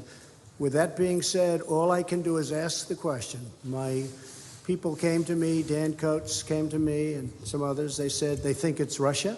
I have President Putin. He just said it's not Russia. I will say this. I don't see any reason why it would be, but I really do want to see the server. But I have confidence in both parties. I really believe that this will probably go on for a while, but I don't think it can go on without finding out what happened to the server. What happened to the servers of the Pakistani gentleman that worked on the DNC? Where are those servers? They're missing. Where are they? What happened to Hillary Clinton's emails? 33,000 emails gone, just gone. I think in Russia they wouldn't be gone so easily. I think it's a disgrace that we can't get Hillary Clinton's 33,000 emails. So I'm sure you remember this. It was, I think, unforgettable for every American, but I'm sure it was equally unforgettable for Vladimir Putin. I mean, there he is, the president of Russia, standing next to the president of the United States and hearing his own Kremlin propaganda talking points coming from the president of the United States. Now, if that's not a propaganda coup, I don't know what is. It's the most extraordinary thing. It's the most extraordinary thing. The President of the United States standing next to the President of Russia, our adversary, saying he doesn't believe his own intelligence agencies. He doesn't believe them. He's promoting this kooky, crazy server theory cooked up by the Kremlin, right next to the guy that cooked it up. It's a breathtaking success of Russian intelligence.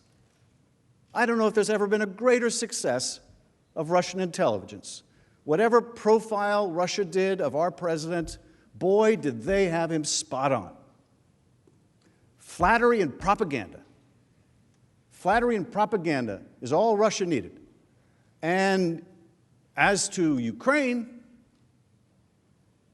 well, they needed to deliver a political investigation to get help from the United States. I mean, this is just the most incredible propaganda coup. Because as I said yesterday, it's not just that the President of the United States standing next to Vladimir Putin is reading Kremlin talking points. He won't read his own national security staff talking points, but he will read the Kremlin ones.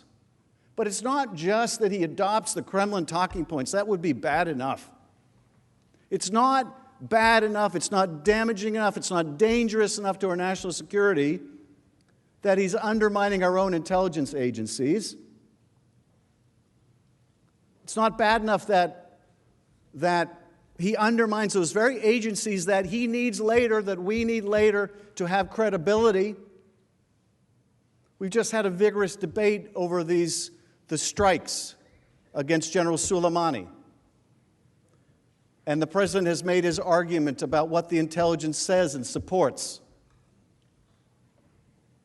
How do you make those arguments when you say the U.S. intelligence community can't be believed? Now, we've had a vigorous debate about what that intelligence has to say. That's not the issue here. The issue here is you undermine the credibility of your own intelligence agencies. You weaken the country for when you need to rely on them, for when you need to persuade your friends and your allies. You can trust us when we tell you this is what the intelligence shows. How do you make that argument as the President of the United States when you've just told the world you trust the Russians more than your own people? You trust Rudy Giuliani more than Christopher Wray. How do you make that case? And if you can't make that case, what does that mean to our security? But that's not the end of it. It's not just a propaganda coup. It's not just the undermining of our agencies. It's also that the buy-in to that propaganda meant that Ukraine wasn't going to get money to fight the Russians. I mean, that's one hell of a Russian intelligence coup. They got got the President of the United States to provide cover for their own interference with our election. They got the President of the United States to discredit his own intelligence agencies. They got the President of the United States to drive a wedge between the United States and Ukraine. They got the President of the United States to withhold aid from Ukraine in a war with Russia, in a war that is claiming Ukrainian lives every week. Has there ever been such a coup? I would submit to you, in the entire length of the Cold War, the Soviet Union had no such success. No such success. And why? Because a former mayor of New York persuaded a president of the United States to sacrifice all of that for a cheap shot at his political opponent, for a smear against his political opponent. Was it worth it? I hope it was worth it. I hope it was worth it for the president, because it certainly wasn't worth it for the United States. Now, you can see President Trump did not blame Vladimir Putin and the Russian intelligence agencies who interfered in our election for the questions surrounding his victory. He did not blame the people who worked for his campaign and were subsequently convicted of lying to our law enforcement agencies. No, he blamed the investigators. Special Counsel Mueller, the man charged with getting to the bottom of Russia's interference in 2016. And he chose to believe Vladimir Putin, a former Russian intelligence officer, rather than his own intelligence agencies. We can see a pattern here. President Trump solicited interference from Russia as a candidate in 2016, and then his campaign welcomed Russian interference in the election. In Helsinki, President Trump chose to believe Putin over his own agencies. I don't see any reason why it would be, referring to Russia. Instead of denouncing Russia's interference, he denounced those investigating Russia's interference. And he raised that now familiar DNC CrowdStrike server thing. I really do want to see the server. I don't think we can go on without finding out what happened to the server. That's the exact same server that President Trump demanded Ukraine investigate during his July 25th call to Zelensky. When the president talked about the DNC server in Helsinki with Vladimir Putin standing by his side, he was referencing the same discredited conspiracy theory about Ukraine interference in 2016 that Putin repeatedly promoted. Let's look at this Washington Post article from July 2018. In the end, Trump's performance alongside Putin in the Finnish capital seemed like a tour through his most controversial conspiracy theories. Tweets and off-the-cuff musings on Russia, except he did it all while abroad, standing just feet from Putin, the leader of one of America's greatest geopolitical foes. Spectacle in Helsinki also underscored Trump's eagerness to disregard his own advisors, his willingness to flout the conclusions of his own intelligence community that Russia interfered in the 2016 elections, and his apparent fear that pressing Putin on the subject might cast doubt on his electoral victory. White House officials told the Washington Post that President Trump's remarks in Helsinki were, quote, very much counter to the plan. That's another understatement of the century.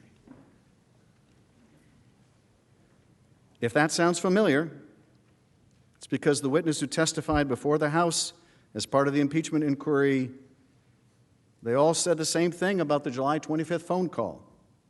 The president ignored vital national security issues he was supposed to raise and instead raised disproven conspiracies about 2016 and the DNC server, the very same Russian propaganda he publicly endorsed in Helsinki. Do you think it's going to stop now?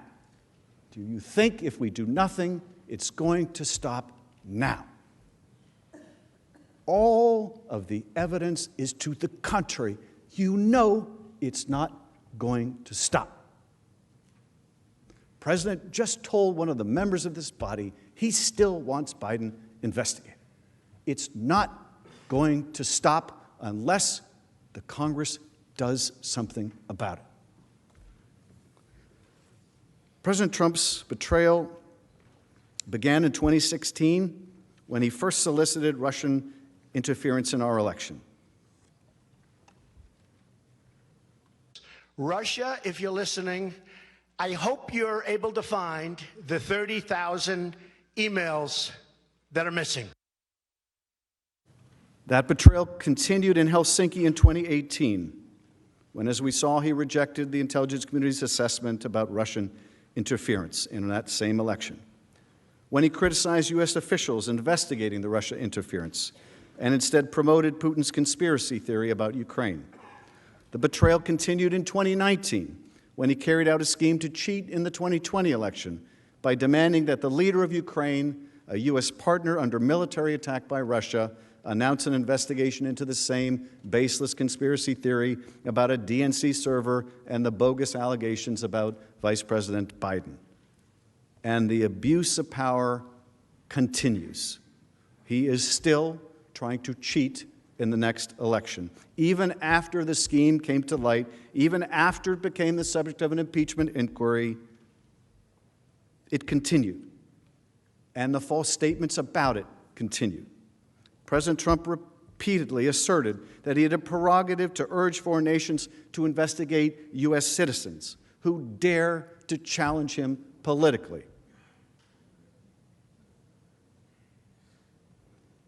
You know, I mean, just for a minute, we should try to step into the shoes of someone else.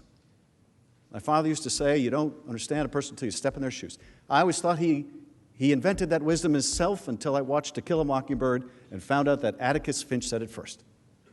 But let's just try to step into someone else's shoes for a moment. Let's imagine it wasn't Joe Biden. Let's imagine it was any one of us. Let's imagine the most powerful person in the world was asking a foreign nation to conduct a sham investigation into one of us. What would we think about it then? Would we think that's good U.S. policy? Would we think he has every right to do it? Would we think that's a perfect call? Let's step for a minute into Ambassador Yovanovitch's shoes. And we're the subject of a vicious smear campaign that no one in the department that we work for, up to the Secretary of State, thinks has a shred of credibility. Let's step into her shoes for a minute. Spent our whole life devoted to public service, served in dangerous places around the world. And we're hounded out of our post. And one day someone releases a transcript of a call between the President of the United States and a foreign leader, and the President says there's going to be some things happening to you, or to you, or to you, or to you, or to you. How would you feel about the President of the United States? Would you think he was abusing the power of his office? And if you would, it shouldn't matter that it wasn't you. It shouldn't matter that it was Marie Yovanovitch. It shouldn't matter that it was Joe Biden.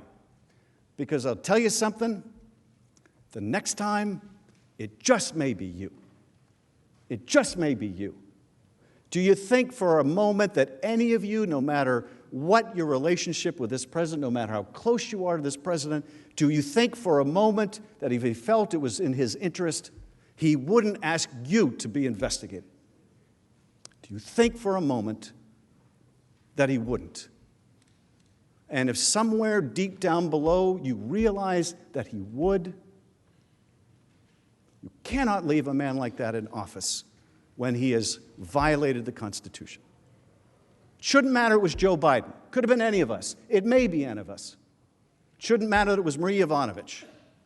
It'll be some other diplomat tomorrow for some other pernicious reason. Goes to what Mr. Jeffries said, it goes to character. You don't realize how important character is in the highest office in the land until you don't have it.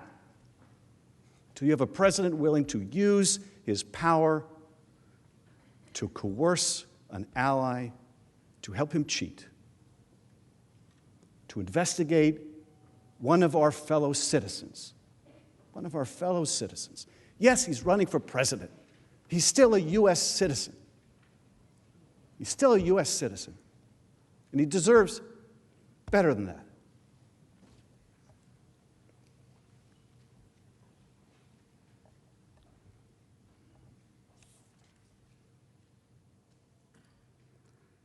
Now, of course, it wasn't just Ukraine. It wasn't just Russia. There's the invitation to China to investigate the Bidens. It's not going to stop. On September 19th, Rudy Giuliani was interviewed on Chris Cuomo and CNN. You've probably all seen the clip. When asked specifically if he had urged Ukraine to look into Vice President Biden, Mr. Giuliani replied immediately, "Of course I did. Of course I did." It shouldn't matter that it was Joe Biden. Wasn't Hunter Biden there? It was Joe Biden. Wasn't Hunter Biden on that call? It was Joe Biden. But it shouldn't matter whether it's Hunter Biden or Joe Biden. We're talking about American citizens. It shouldn't matter to any of us which American citizens. And he hasn't stopped urging Ukraine to conduct these investigations. Mr. Giuliani hasn't. Donald Trump hasn't. To the contrary, and consistent with everything we know about the president, he has done nothing but double down.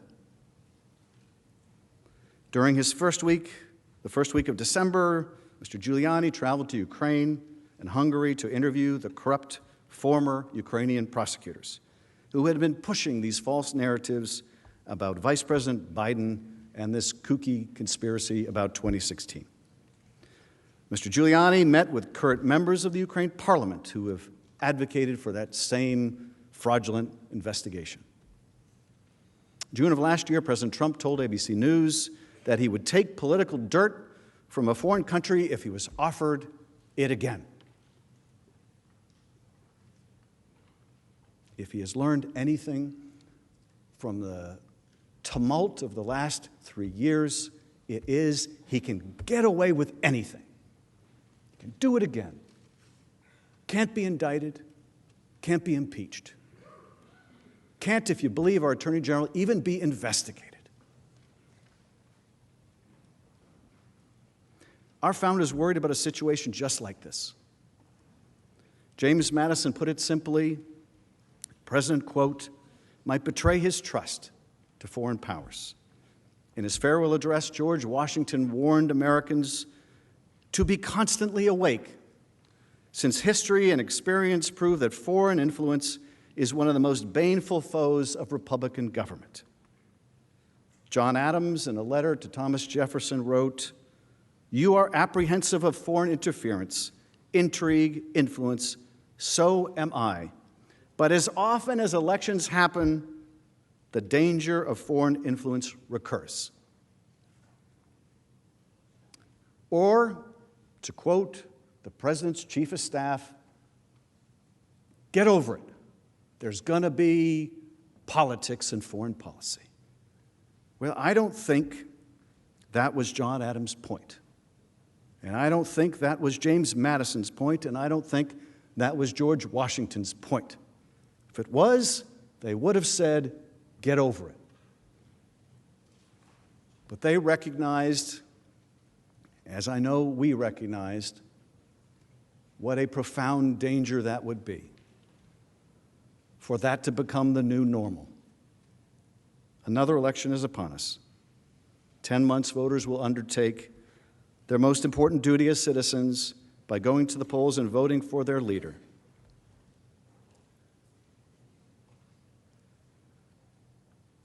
And so we must ask, what role will foreign powers play in trying to influence the outcome?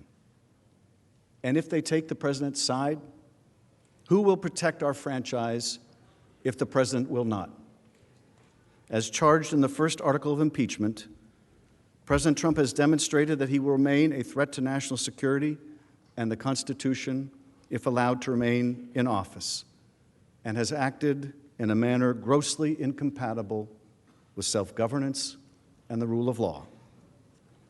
Based on the abuse of power for which he was impeached and his ongoing efforts to solicit foreign interference, both directly and through Mr. Giuliani, there can be little doubt that President Trump will continue to invite foreign interference in our elections again and again. That poses an imminent threat to the integrity of our democracy. Our founders understood that a president like Donald Trump might one day grasp the reins of power. An unremorseful, overreaching executive, faithful to himself only, and willing to sacrifice our democracy and national security for his own personal advantage. His pattern of conduct, repeatedly soliciting foreign interference in our elections for his own benefit, confirms that he will stop at nothing to retain his power. He willfully chose to place his own personal interests above the country's and the integrity of our elections. There is every reason to believe that will continue. He has stonewalled Congress and ordered executive branch agencies, organizations that work for the American people, not for the president, to join in his obstruction. He deployed Mr. Giuliani to Ukraine to continue advancing a scheme that serves no other purpose than advancing his 2020 re-election prospects. He attacked witnesses, public servants, patriots who stayed true to their oath and leveled with the American people about the grave national injury that resulted from the president's misconduct. And he continued to urge foreign nations to investigate American citizens that he views as a threat. The threat that he will continue to abuse his power and cause grave harm to the nation over the course of the next year until a new president is sworn in or until he would be reelected is not hypothetical. Merely exposing the president's scheme has not stopped him from continuing this destructive pattern of behavior that has brought us to this somber moment. He is who he is. That will not change, and nor will the danger associated with him. Every piece of evidence supports that terrible conclusion, that the President of the United States will abuse his power again, that he will continue to solicit foreign interference to help corruptly secure his reelection. He has shown neither remorse nor acknowledgement of wrongdoing. If you can believe that July 25th was a perfect call, that asking for investigations of your political opponents and using the power of your office to make it so is perfectly fine, then there is nothing that would stop you from doing it again. President Trump has abused the power of his office and must be removed from that office. Mr. McConnell, I yield back. The majority leader is recognized. Mr. Chief Justice, I suggest a 15-minute recess. Without objection, so ordered.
Congress didn't release a single document. Are you comfortable with that as Secretary of Defense? Well, what my general counsel had come forward with is the Constitution.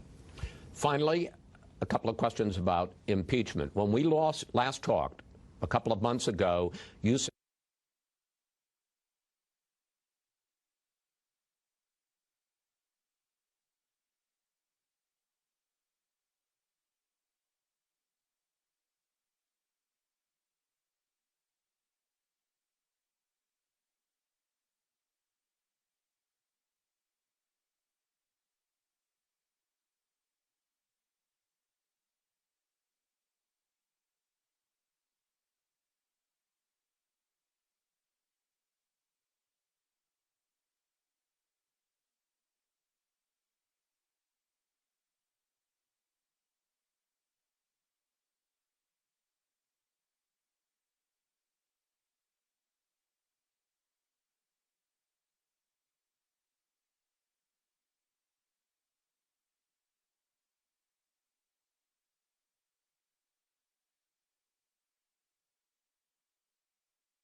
his lawyers, the head of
The Senate will come to order.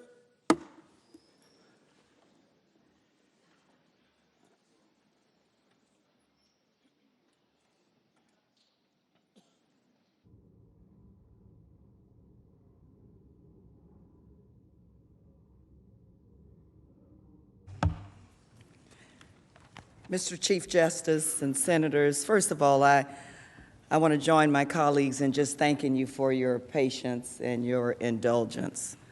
What I can tell you today is that we are closer today than we were on yesterday, because I'm prepared to present Article 2, Obstruction of Congress. The second article of impeachment charges the President with misusing the powers of his high office to obstruct the House impeachment inquiry. We are here today in response to a blanket order issued by President Trump directing the entire executive branch to withhold all documents and testimony from that inquiry. President Trump's obstruction of the impeachment inquiry was categorical, indiscriminate, and historically unprecedented. And its purpose was clear: to impede Congress's ability to carry out its duties under the Constitution, to hold the President accountable for high crimes and misdemeanors. As part of his effort to cover up evidence of his scheme to solicit foreign interference in the upcoming election, President Trump did something no president has ever dared to do in the history of our republic. President Trump directed the entire executive branch not to cooperate with the House's impeachment inquiry. President Trump blocked every person who works in the White House and every person who works in every department, agency, and office of the executive branch from providing information to the House as part of the impeachment inquiry.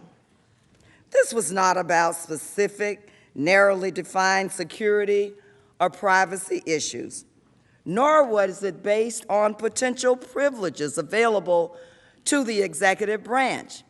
Indeed, President Trump has not once asserted executive privilege during this process. This was a declaration of total defiance of the House's authority to investigate credible allegations of the President's misconduct and a wholesale rejection of Congress's ability to hold the President accountable. The President's order, executed by his top aides, substantially interfered with the House's constitutionally authorized power to conduct an impeachment inquiry. At President Trump's direction, the White House itself refused to produce a single document or record in response to a House subpoena that remains in full force and effect, and it continues to withhold those documents from Congress and from the American people. But it is not just the White House. Following President Trump's order, the Office of the Vice President, the Office of Management and Budget, the Department of State, the Department of Energy, and the Department of Defense all continued to refuse to produce a single document or record in response to 71 specific requests, including 5 subpoenas. Additionally, following President Trump's order, 12 current or former administration officials continued to refuse to testify as part of the House's impeachment inquiry. Not only current administration officials, but former administration officials as well. 9 of those witnesses, including senior officials with direct firsthand knowledge of the president's actions, continue to defy subpoenas for testimony because of the president's order. And yet, despite President Trump's obstruction, as you have heard and seen throughout the House manager's presentation of the facts of the president's scheme, the House gathered overwhelming evidence of his misconduct from courageous public servants who were willing to follow the law, comply with subpoenas, and tell the truth. On the basis of that formidable body of evidence, the House adopted the first article of impeachment. These witnesses also testified with great specificity about extensive documents, communications, and records in the possession of the White House and other agencies regarding the president's scheme to coerce Ukraine's leader to help his re-election. As you have heard over the past few days, the House was therefore able to develop an extensive catalog of specific documents and pertinent communication that go to the heart of the president's wrongdoing and which the president has ordered be concealed from Congress and the American people. Revelations of evidence harmful to the president have only continued since the House compiled its investigative reports. Recent court-ordered releases under the Freedom of Information Act, as well as disclosures to the media, have further demonstrated that the White House, OMB, State Department, and other agencies are actively withholding highly relevant documents that could further implicate the president and his subordinates. Over time, these documents and this evidence will undoubtedly come to light, and I ask this body to not wait to read about it in the press or in a book. You should be hearing this evidence now. Hearing this evidence now. Now, there is one point that I would like to make very clear. President Trump's wholesale obstruction of Congress strikes at the very heart of our Constitution and our democratic system of government. The President of the United States could undertake such comprehensive obstruction only because of the exceptional powers entrusted to him by the American people. Only one person in the world has the power to issue an order to the entire executive branch. That person, senators, as you know, is the president. And President Trump used that power not to faithfully execute the law, but to order agencies and employees of the executive branch to conceal evidence of his misconduct. Now, I know that no other American could seek to obstruct an investigation into his or her wrongdoing in this way. We all know that no other American could use the vast powers of our government to undertake a corrupt scheme to cheat, to win an election, and then use those same powers to suppress the evidence of his constitutional crime.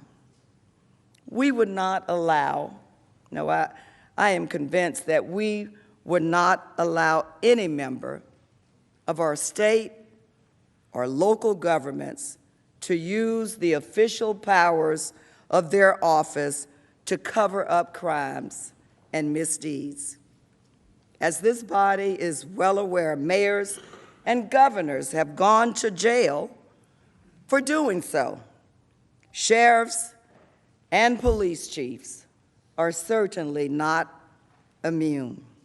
If we allow President Trump to escape accountability, we will inflict lasting damage on the separation of powers among our branches of government, our fundamental system of checks and balances.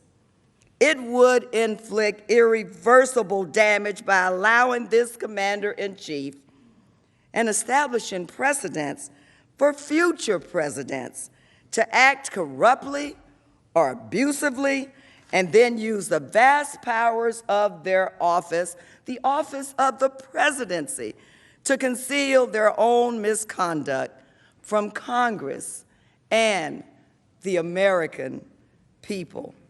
In other words, we would create a system that allows this president and any future president to really do whatever he or she wants. It is an attack on congressional oversight, not just on the House, but also on the Senate's own ability to oversee and serve as a check on this and future presidents, both Republican and Democratic administrations. Without meaningful oversight, without the power of impeachment, Americans will have to come to accept a far greater likelihood of misconduct in the Oval Office, and they would not be able to look to other branches of government to hold their president, the people's president, accountable.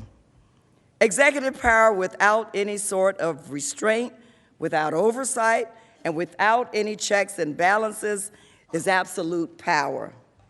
And we know what has been said about absolute power. Absolute power corrupts absolutely. This is the very opposite of what the framers intended. The framers of the Constitution purposefully entrusted the power of impeachment to the legislative branch so that it may protect the American people from a corrupt president. Well, the times, senators, have found us. If Congress allows President Trump's obstruction to stand, it effectively nullifies the impeachment power. Senators, we are the keepers, the protectors, the defenders of what the framers intended. And we must hold any unprincipled and undisciplined executive accountable. Senators, I know that this is not easy. I don't take this moment lightly. These are tough times. I remember quite a few tough times during my 27 years as a law enforcement officer. But we must stop this president. Today, we will explain why. First, we will review key facts regarding the scope and breadth of President Trump's unprecedented actions to stop the House's impeachment inquiry. As you well know, we covered many of these facts on Tuesday when we explained in depth what evidence the president had blocked from Congress. We addressed documents we know the White House and other agencies are concealing, and we addressed testimony the president's aides would provide if they testified under oath. We will therefore review the documents and witnesses briefly. Second, after surveying relevant history and constitutional law, we will explain why obstruction of Congress in and of itself warrants impeachment and removal from office. Finally, we will demonstrate that President Trump is without question guilty of obstruction of Congress, that his defenses lack any legal foundation, and that his actions pose a dire and continuing threat to the foundation of our constitutional framework. This is very simple. It's simple. The president abused the powers entrusted in him by the American people in a scheme to suppress evidence, escape accountability, and orchestrate a massive cover-up. And he did so in plain sight. And his obstruction remains ongoing.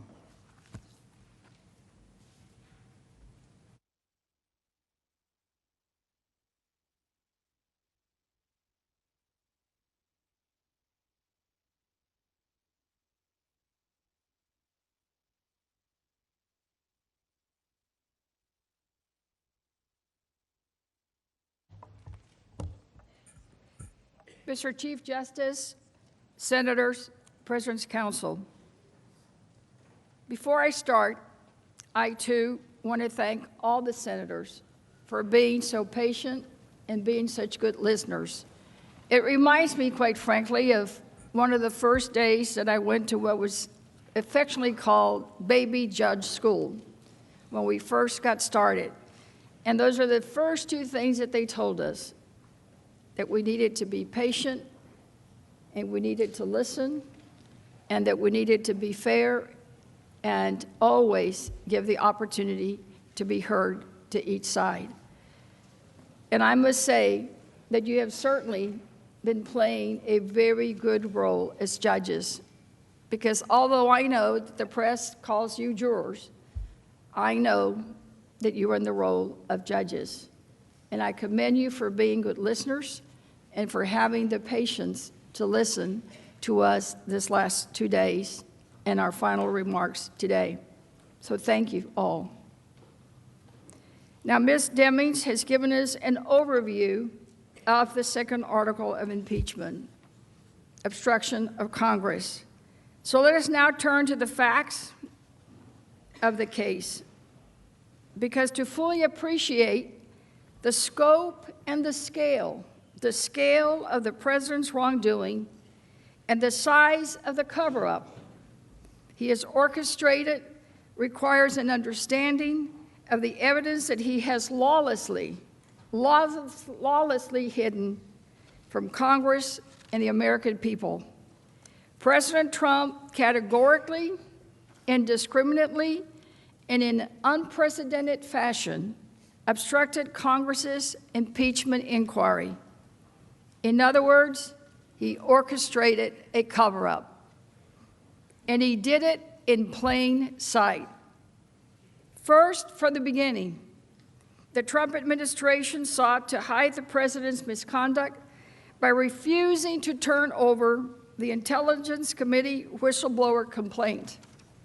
That complaint would sound the first alarm of the president's wrongdoing.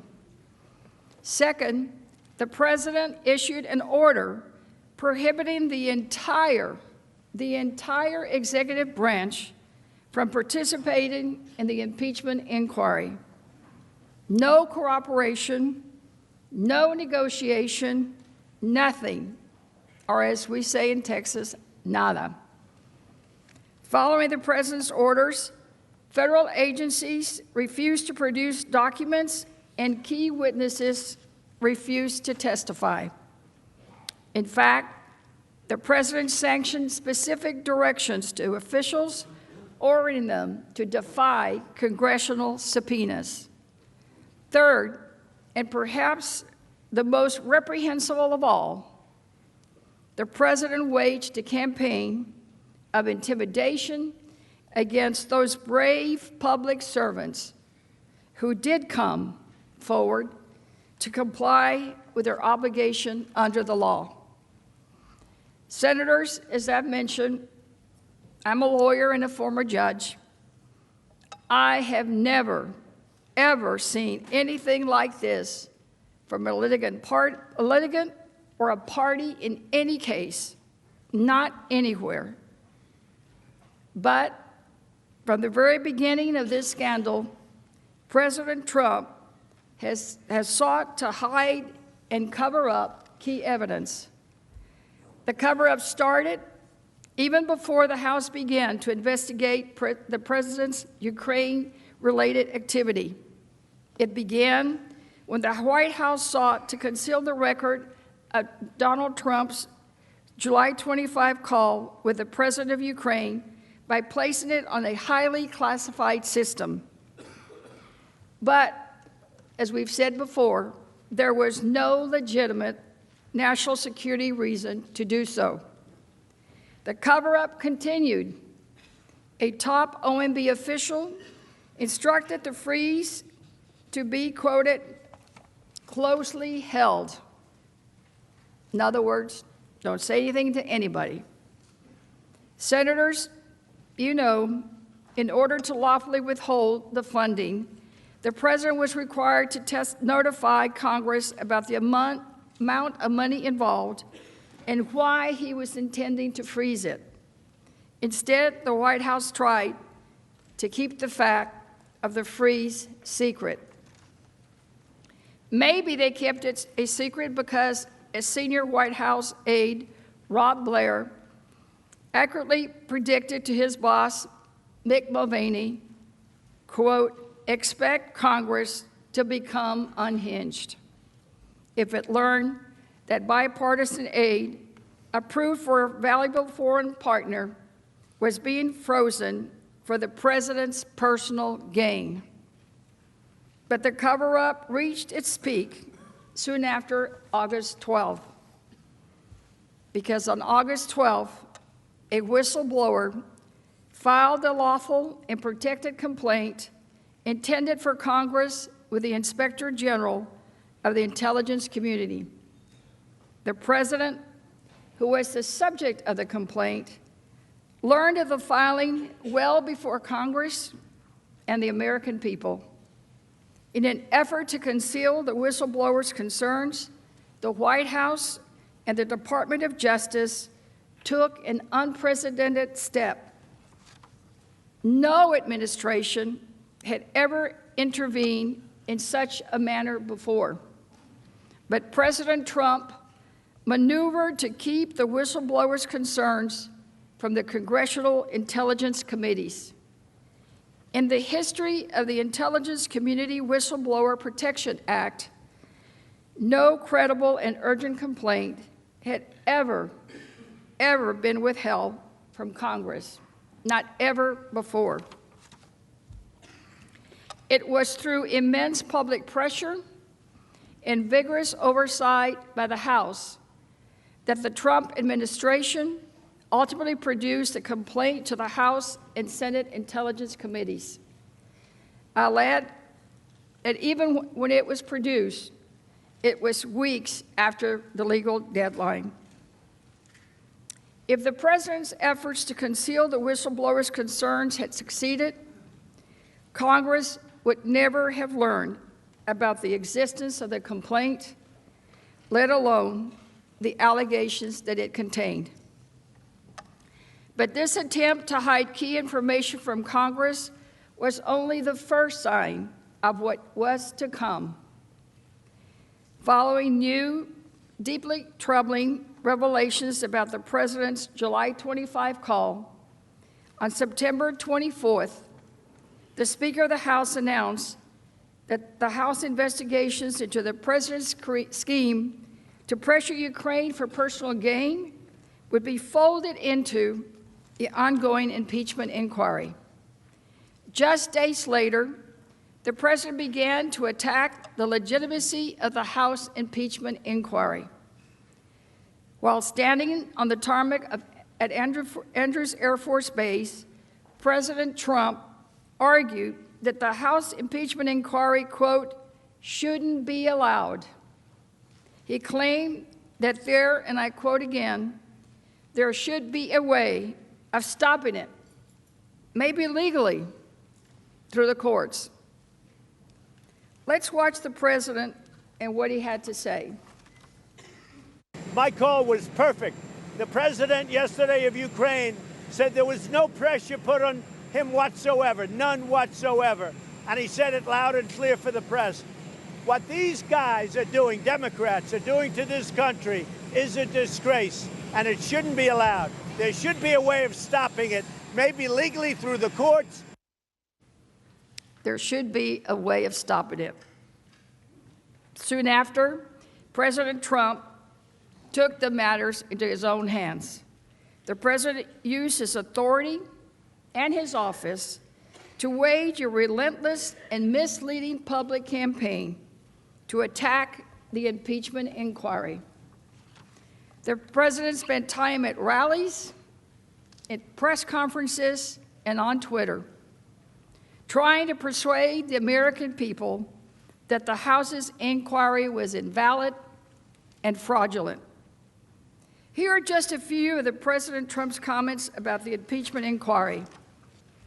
He called it a witch hunt, a coup, an unconstitutional power grab, a fraud against the American people. He said it's the phony impeachment scam, the phony impeachment hoax, the Ukraine hoax, and a continuation of the greatest scam and witch hunt in the history of our country. And those are probably some of the ones I can repeat here. And it didn't stop. The attacks did not end there. President Trump turned from rhetoric to action. On October 8th, the White House sent a letter to Speaker Nancy Pelosi informing her that President Trump would seek to completely obstruct the impeachment inquiry. They sent this letter, White House stationery. I shouldn't say this, but I'm a lawyer, but very loyally, it's an 8-page letter. You know, lawyers can't do one thing in one page. We got to do 7 or 8. This was 8 pages, and it's long, and no worries, I'm not going to read it all. I just want to get to the bottom line. It says, President Trump cannot permit his administration to participate in this partisan inquiry under the circumstances. He was just saying, we're not going to cooperate. And the letter is dated, again, October 8th, and it's signed by Pat Cipollone, who is here, of course, with us today as the lead counsel for the president. The president did not make any claim of privilege. The president did not make any attempt to compromise. He had no valid excuse. And although we're all too familiar with President Trump's rhetoric and rants, these words in this letter on White House stationery, signed by his lead counsel here today, have consequences. These words had consequences. They were more than just ink on a page. They were more than just 8 pages of words. In the days that followed, President Trump's agencies and officials followed his order to conceal information from Congress. Over the past few days, you've heard in extensive detail from all of us about some of the specific and incriminating documents that the president has withheld from Congress. But again, here's the bottom line. The House investigating committees sought a total of 71 specific categories of documents from 6 different agencies and offices. President Trump blocked every single one of these requests, all of them. Between September 27 and October 10, the investigating committee issued subpoenas to the Department of State, to the White House, the Office of Management and Budget, Department of Defense, and the Department of Energy. The committees always remained open to working with the executive branch to discuss and prioritize the subpoenas. Some agencies initially suggested that they might comply. For example, a few days after receiving the subpoena, the Department of State sent staff and reached out to the committee to, quote, discuss accommodations. As you all know, the accommodation process is when Congress and the executive branch discuss priorities and concerns so that the committee gets what it needs most efficiently while minimizing any burden to the agency. So on October 7th, the committee staff met with State Department officials. During that conversation, the committee made a good faith attempt to engage the department in negotiations. To start, the committees requested that the department prioritize the production of a narrow set of non-privileged documents.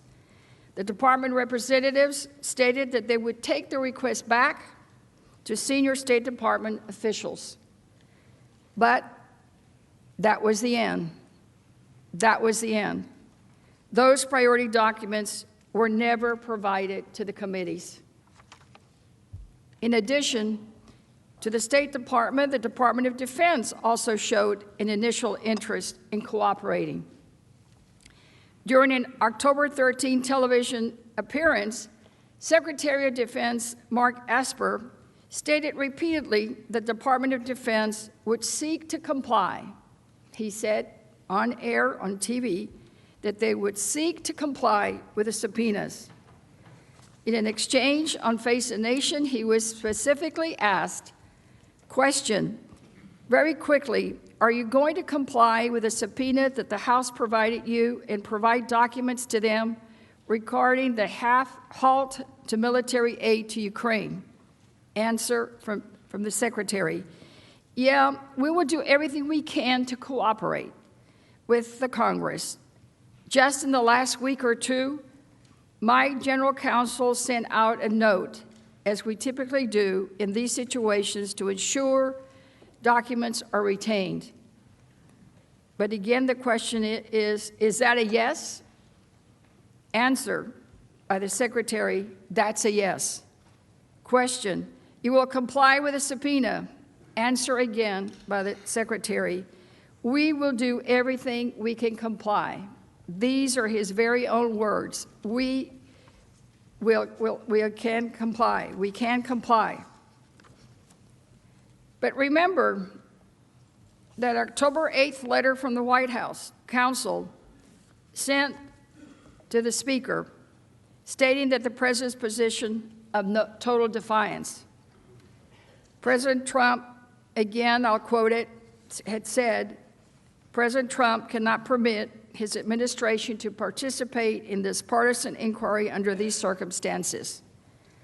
So every department, every office, top to bottom of the executive branch was under these instructions. You know, that is about 2 million public servants, top to bottom. The executive branch, all ordered by President Trump not to provide information to Congress. The President offered no accommodation and no opportunity for negotiation. Ultimately, each agency and office followed the President's order. In response to each subpoena, the Trump administration produced no documents, nothing, nada. And the agencies and offices made clear that it was due to the President's instructions. They always deferred to that October 8 letter. For example, despite the Secretary's initial signal of cooperation, I gave you the quote when he was asked specifically on TV. He said they would try to cooperate. But despite that, the Department of Defense later refused to respond to the committee's subpoena. In a letter to the committees, the Department of Defense echoed many of the White House's unsupported legal arguments and concluded, and I quote, in light of these concerns and in view of the President's position as expressed in the White House counsel's October 8th letter, and without waiving any other objections to the subpoena that the department may have, the department is unable to comply with your request for documents at this time. Again, on a TV interview on Face the Nation, they tried to ask him again. So when asked by Chris Wallace on Fox News, question, but do you feel Congress has the right to oversight and to be able to see documents from the Pentagon about a program that was approved by Congress? Answer, well, they do, but provided it's done in the right way and proper way. And I think that was the issue. Again, I think my reputation is pretty good in terms of being very transparent. I like to communicate with members of Congress, but in this case, my recollection is that they were technical and legal issues that prohibited us from doing exactly what was requested by Congress. So he said he would try to cooperate, to seek to comply, but now they're backpedaling. But senators, there was no valid technical or legal arguments. None were put forth to justify the stonewalling of the impeachment inquiry. The documents President Trump is withholding are highly relevant, responsive, and would further our understanding of the president's scheme.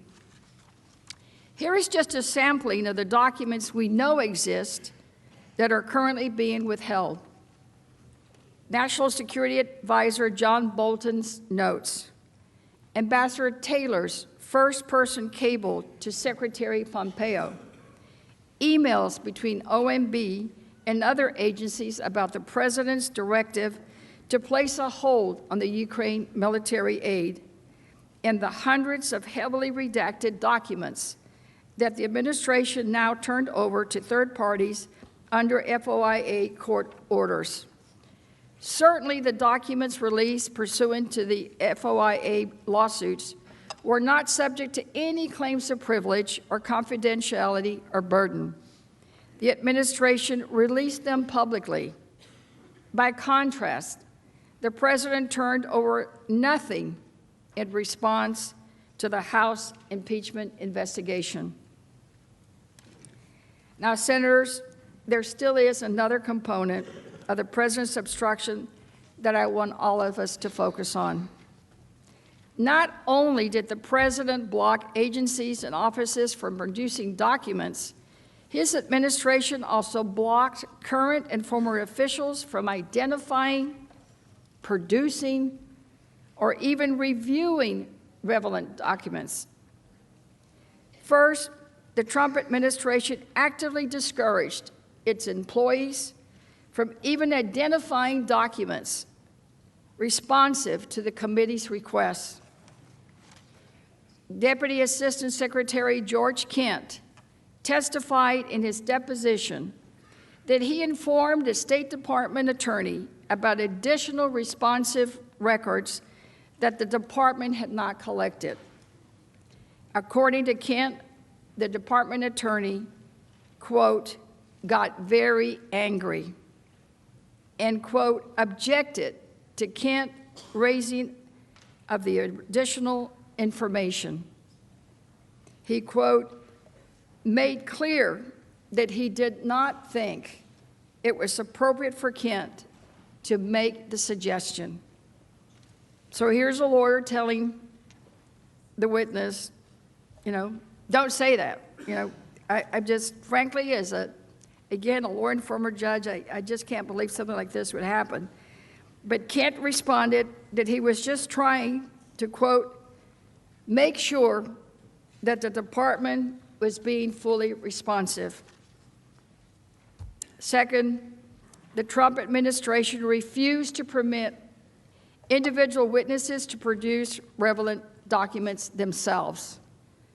After the State Department failed to respond to voluntary requests for documents at the beginning of the investigation, the committee sent document requests to 6 individual State Department employees.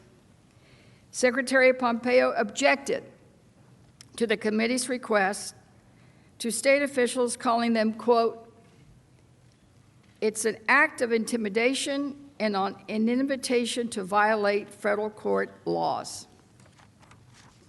He also claimed that the House inquiry, quote, "an attempt to intimidate, bully, and treat improperly the distinguished professionals of the Department of State." Now, we were the bullies. But let's be clear.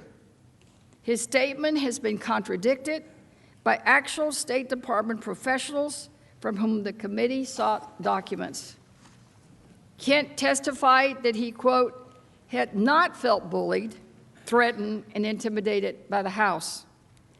In fact, Kent said that the language in Secretary Pompeo's letter, which had been drafted by a State Department attorney, was without consulting Mr. Kent.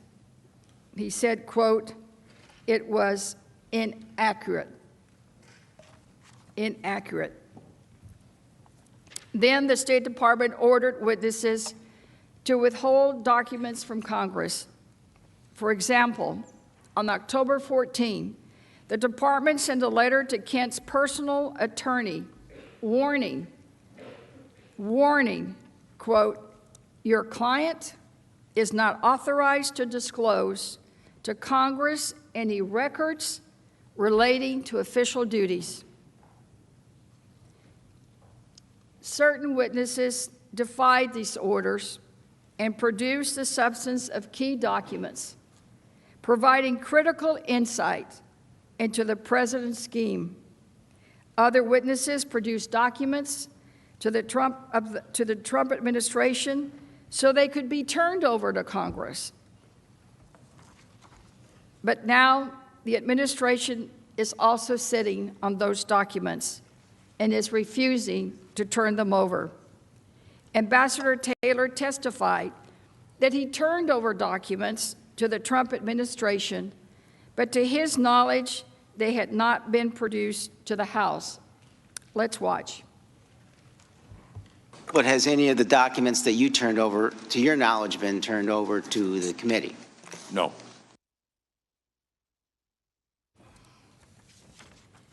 Well, Senators, I will confirm the committees have not seen not one of these documents, none. Finally, if it could be any worse, well, it is. A Trump administration official, Ambassador Sondland, informed us that he was not even permitted to review his own relevant records in preparation for the testimony. Again, this would be his own records so that he could prepare to testify. So let's watch. I have not had access to all of my phone records, State Department emails, and many, many other State Department documents. And I was told I could not work with my EU staff to pull together the relevant files and information.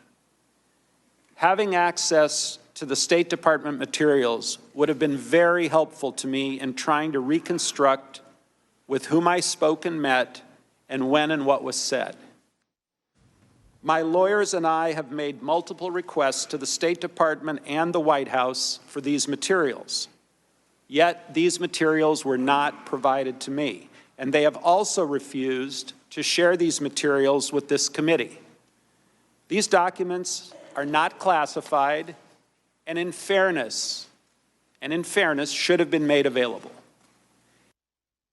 Of course, we agree. At President Trump's order, agencies and offices refused to produce documents in response to the committee's requests, and they refused to allow individual witnesses to do so either. So let's recap. No documents, zero, goose egg, nada, in response to over 70 requests and 5 subpoenas. No attempt to negotiate, no genuine attempt to accommodate, categorical indiscriminate, and unprecedented stonewalling. Again, never in my time as a lawyer or as a judge have I seen this kind of total disrespect and defiance of a lawfully issued subpoena, and all on President Trump's orders. And it could continue because this obstruction of Congress is real and it's beyond comparison. This president should be removed.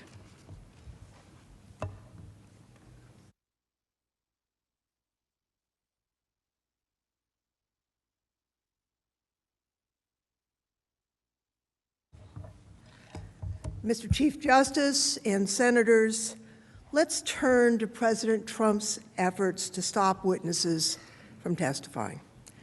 No other president facing impeachment has taken the extreme step to prohibit executive branch witnesses from testifying before Congress.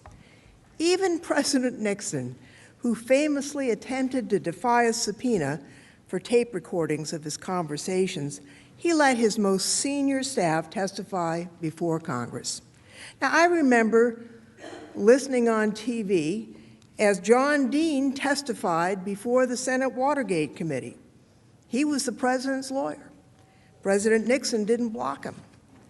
Not only did President Nixon allow his staff to testify before Congress, he publicly directed them to testify and without demanding a subpoena. Actually, with the Senate Watergate investigation, President Nixon said, and this is a quote, "All members of the White House staff will appear voluntarily when requested by the committee. They will testify under oath, and they will answer fully all proper questions." Now compare to President Trump. He publicly attacked the House's impeachment inquiry, calling it, quote, "constitutionally invalid." And he ordered every single person working in the executive branch to defy the House impeachment inquiry. As just discussed, in the letter to the Speaker of the House, the White House counsel said that President Trump, quote, "cannot permit his administration to participate." No president ever used the official power of his office to prevent witnesses from giving testimony to Congress in such a blanket and indiscriminate manner. There's no telling how many government officials would have come forward if the president hadn't issued this order. Let's look at some of the witnesses who followed the president's orders. The House issued subpoenas to compel the testimony of 3 officials at the Office of Management and Budget: Acting Director Russell Vought, Associate Director Michael Duffy, and Associate Director Michael McCormick. Now, according to the testimony in the House, which was reinforced by emails recently revealed through the Freedom of Information Act lawsuits, OMB was just central to the president's hold on security assistance to Ukraine. Its officials served as conduits for the White House to implement the hold without directly engaging the agencies that actually supported release of the aid. President Trump directed these 3 OMB officials to violate their legal obligation by defying lawful subpoenas, and they followed his orders. This isn't just an argument, it's a fact. In response to House subpoenas, the OMB sent a letter to Chairman Schiff refusing to comply, and this is what the letter said. As directed by the White House counsel's October 8, 2019 letter, OMB will not participate in this partisan and unfair impeachment inquiry. In that simple statement, OMB admitted several key points. First, Mr. Ceppolini's letter of October 8th was an official directive from the White House. Second, President Trump's blanket order applied to OMB and the 3 officials subpoenaed by the House. Third, President Trump's blanket order not only directed them to refuse to participate voluntarily, it also directed them to defy House subpoenas. Fourth, President Trump's blanket order directly prevented the 3 OMB officials from providing testimony to the House. There's no question about the scope of President Trump's order. It was total. There's no question about the intent of the order. It was clearly understood by administration officials as shown by OMB. And there's no question the order had an impact. It directly prevented the House from getting testimony from the 3 senior officials at OMB. So here we are. The President of the United States issued an official order forbidding every single person who works for the executive branch of our government from giving testimony to the House as part of an impeachment investigation. That order prevented the House from getting testimony from witnesses who knew about the President's conduct. The matter is simple, it's plain to see. The question we here in Congress must ask is whether we're prepared to turn a blind eye to a president's obstruction. Obstruction not only of oversight, but also the power to determine whether Congress may gather evidence in an impeachment proceeding. If the Senate is prepared to accept that, it will mean that not only President Trump, all presidents after him will have veto power over Congress's ability to conduct oversight and the power of impeachment. The House was not prepared to accept that, and that's why the House approved Article 2. As you consider what you think about this, please know that President Trump's blanket order was not the end of his campaign to obstruct the impeachment inquiry. Actually, it was just the beginning. In addition to his total ban of government witnesses, President Trump also sent specific explicit orders. He directed key witnesses to defy subpoenas and to refuse to testify as part of the House's impeachment inquiry. As you know, the House subpoenaed acting White House Chief of Staff Mick Mulvaney. We wanted his testimony. At a White House press briefing in October, I know you've seen it before, Mr. Mulvaney confirmed what we had suspected.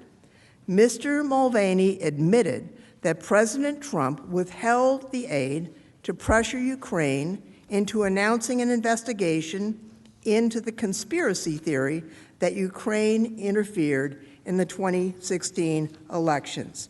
Here's his words. Did he also mention to me in the past the corruption related to the DNC server? Absolutely. No question about that. But that's it. And that's why we held up the money.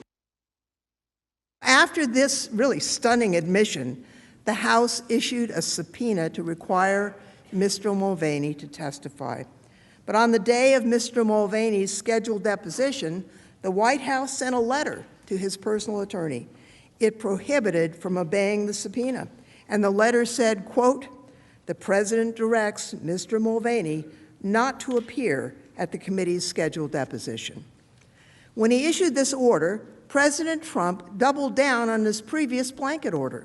He did so after the House voted to approve Resolution 660, which in no uncertain terms made clear that Mr. Mulvaney was being subpoenaed to testify in an impeachment investigation.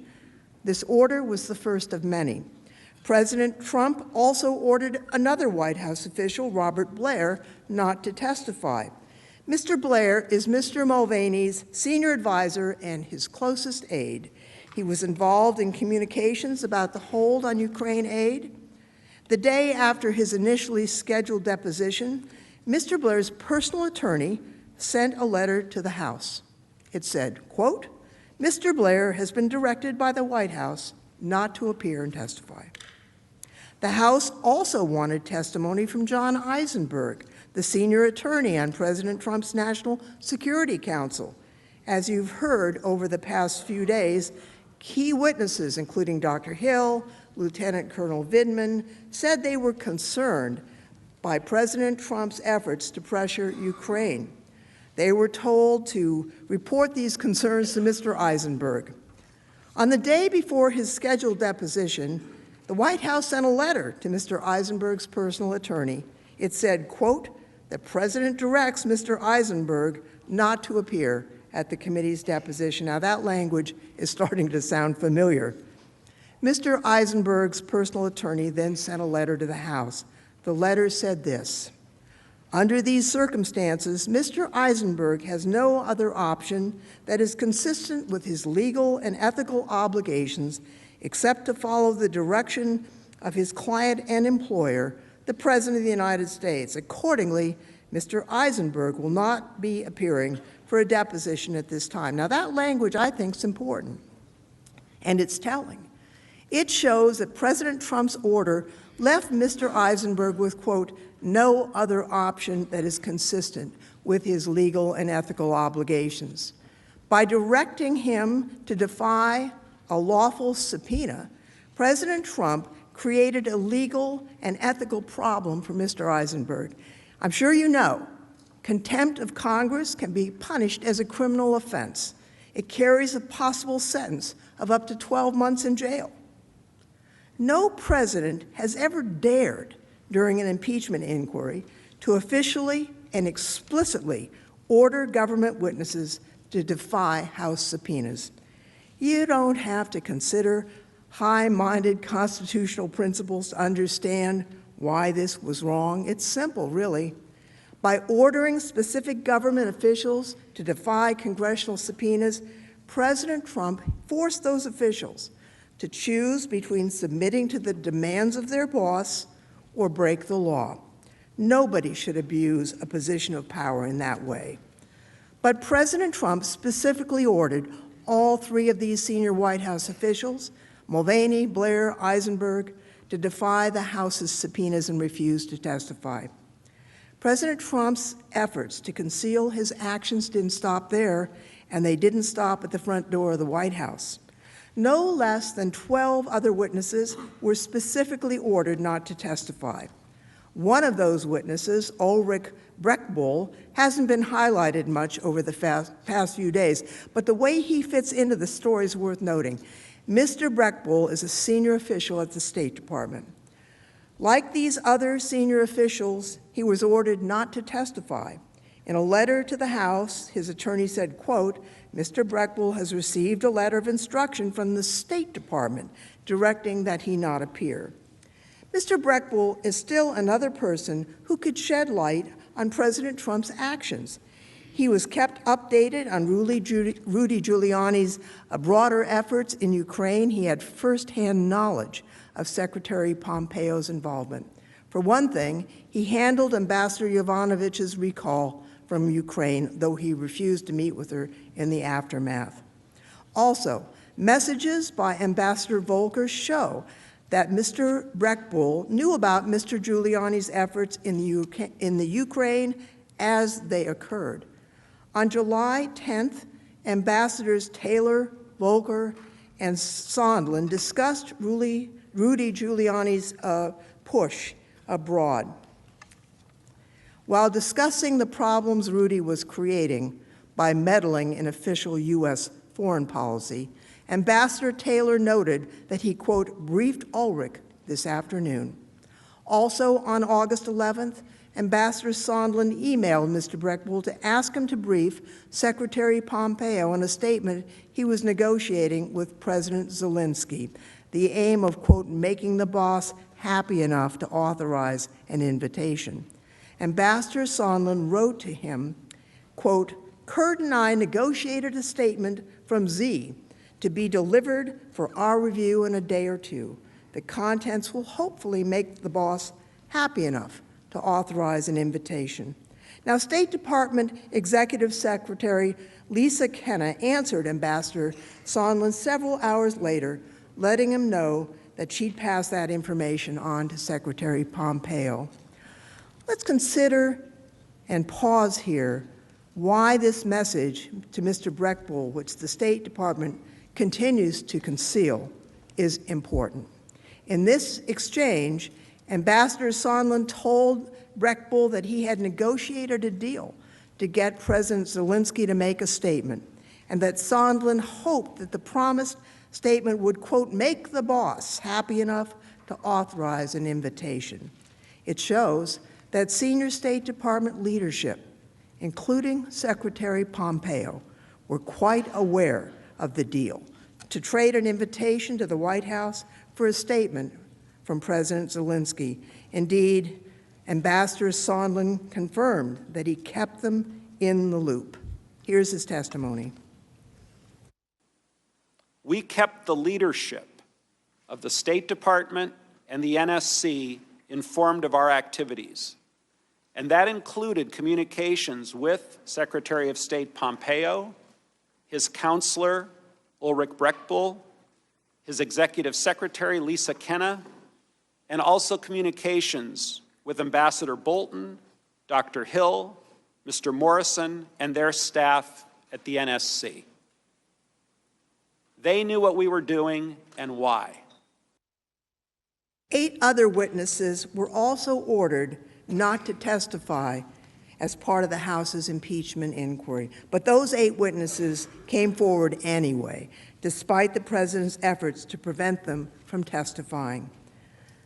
All of the following witnesses were told not to testify: Ambassador Marie Yovanovitch, Ambassador Gordon Sondland, Deputy Assistant Secretary of State George Kent, Ambassador Bill Taylor, Deputy Assistant Secretary of Defense Laura Cooper, Deputy Associate Director at OMB Mark Sandy, State Department official Catherine Croft, and State Department official Christopher Anderson. Each of these 8 witnesses followed the law. They obeyed House subpoenas, and they testified before the House.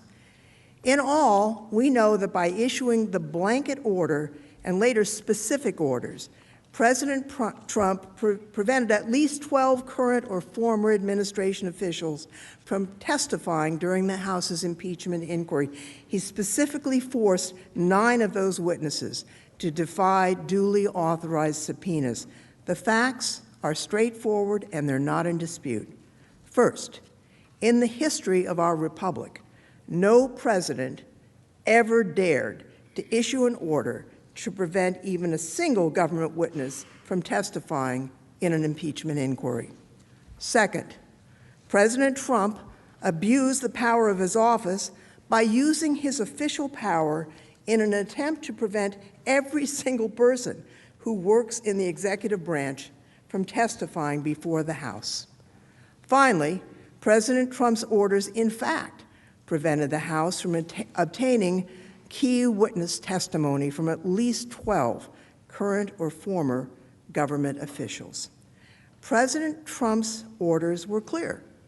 They were categorical, they were indiscriminate, and they were wrong. They prevented key government witnesses from testifying. There's no doubt. That's obstruction, plain and simple.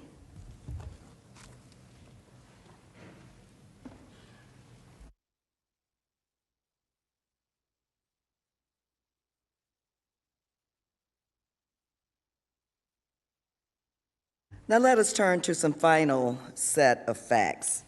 In a further effort to silence his administration, President Trump engaged in a brazen effort to publicly attack and intimidate the dedicated public servants who came forward to testify.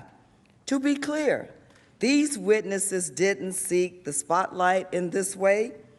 For years, they had quietly and effectively performed their duties on behalf of our national interest and on behalf of the American people. Why would they seek the spotlight in this way, knowing that the President of the United States would lead the chorus of attacks against them? And he did. In response, the President issued threats, openly discussed possible retaliation, attacked their character and patriotism, and subjected them to mockery and other insults. The President's attacks were broadcast to millions of Americans. including the witnesses, their families, their friends, and their co-workers. This campaign of intimidation risks discouraging witnesses from coming forward voluntarily or complying with mandatory subpoenas for documents and testimonies. And as we all know, witness intimidation is a federal crime. There is simply not enough time today to walk through each of the president's attacks on the House's witnesses. But let's talk about a few. As I am sure my colleagues recall, the House subpoenaed Ambassador Marie Yovanovitch for public testimony. Ambassador Yovanovitch's first tour was in Somalia, an increasingly dangerous place as that country's civil war progressed.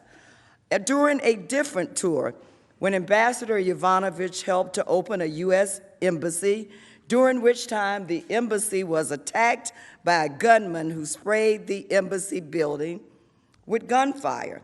Ambassador Yovanovitch has also served as ambassador to Armenia and served the U.S. Embassy in Moscow.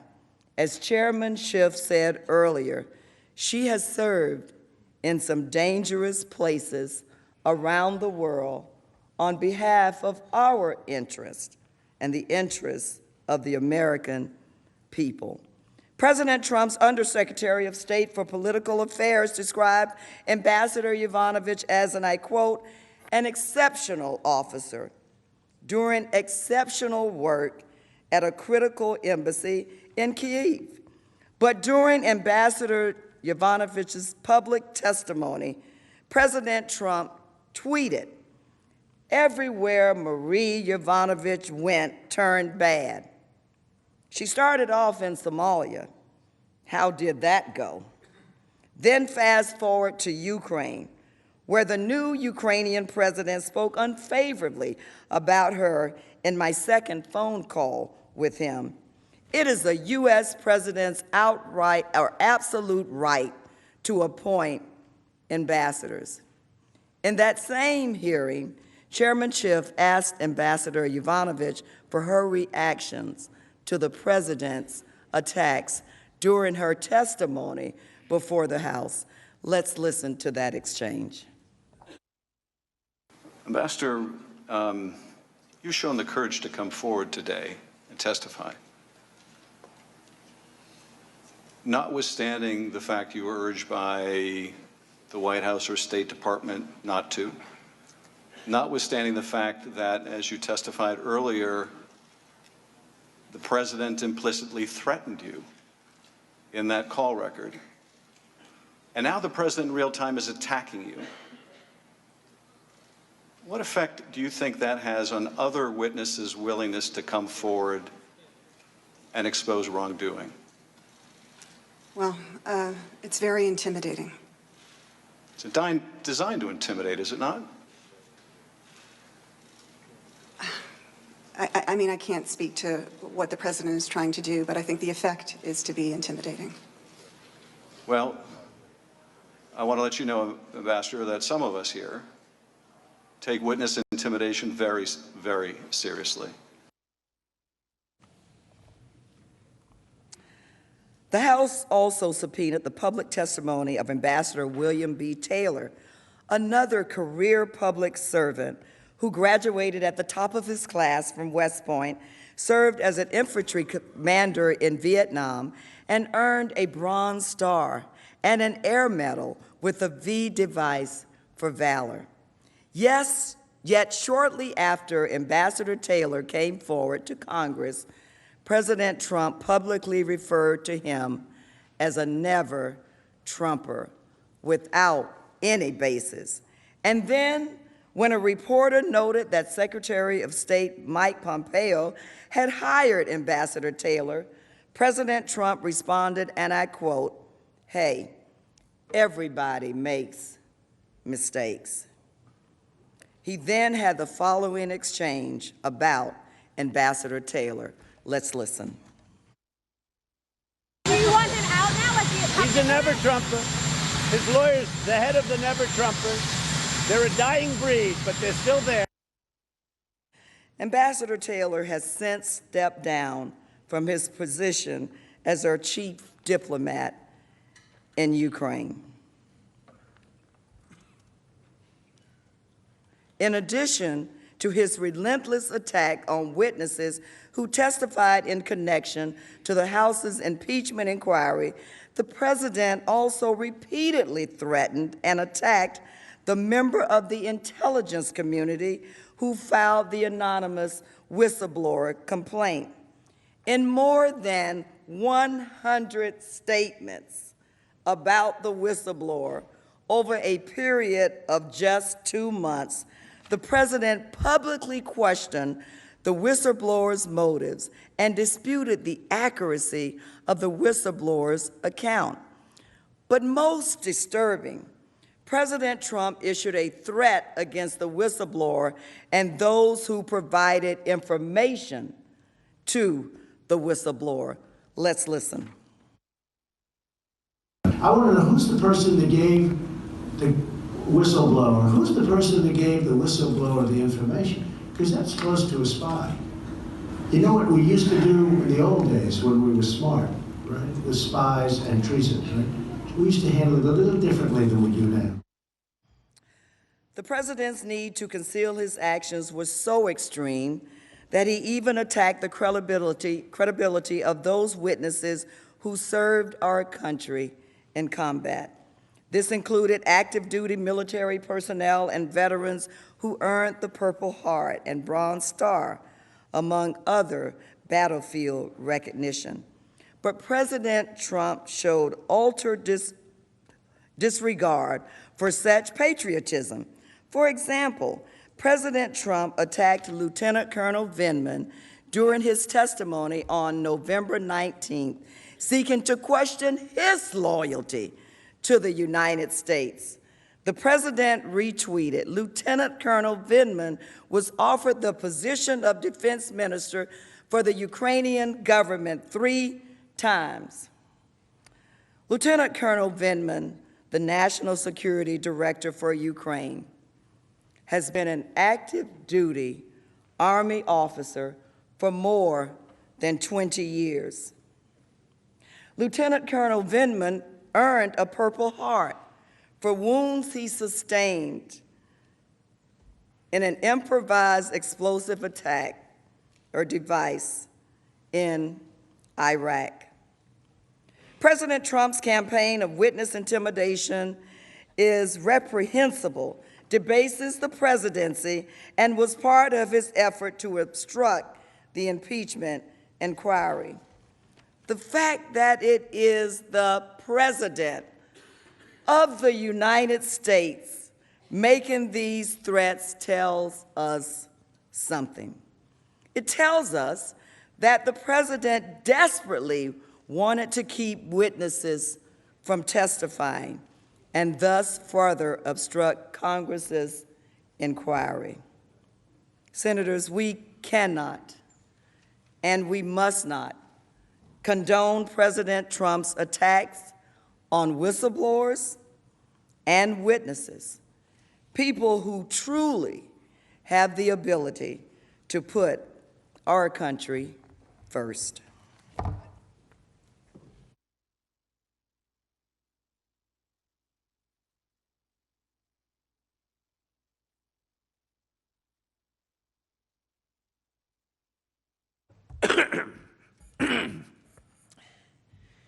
Now that we have carefully reviewed the facts and have described the President's categorical obstruction of Congress, we address questions of law. This discussion need not be abstract. The President's obstruction impacts the Senate directly. It impacts the constituents you represent. It impacts you, because your job as a member of Congress is to hold the executive branch in check. This is true no matter who occupies the White House or which party controls the House or Senate. And the further the President, any President, departs from the law and the Constitution, the more important it is for you to do your job. I suspect that there is common ground here.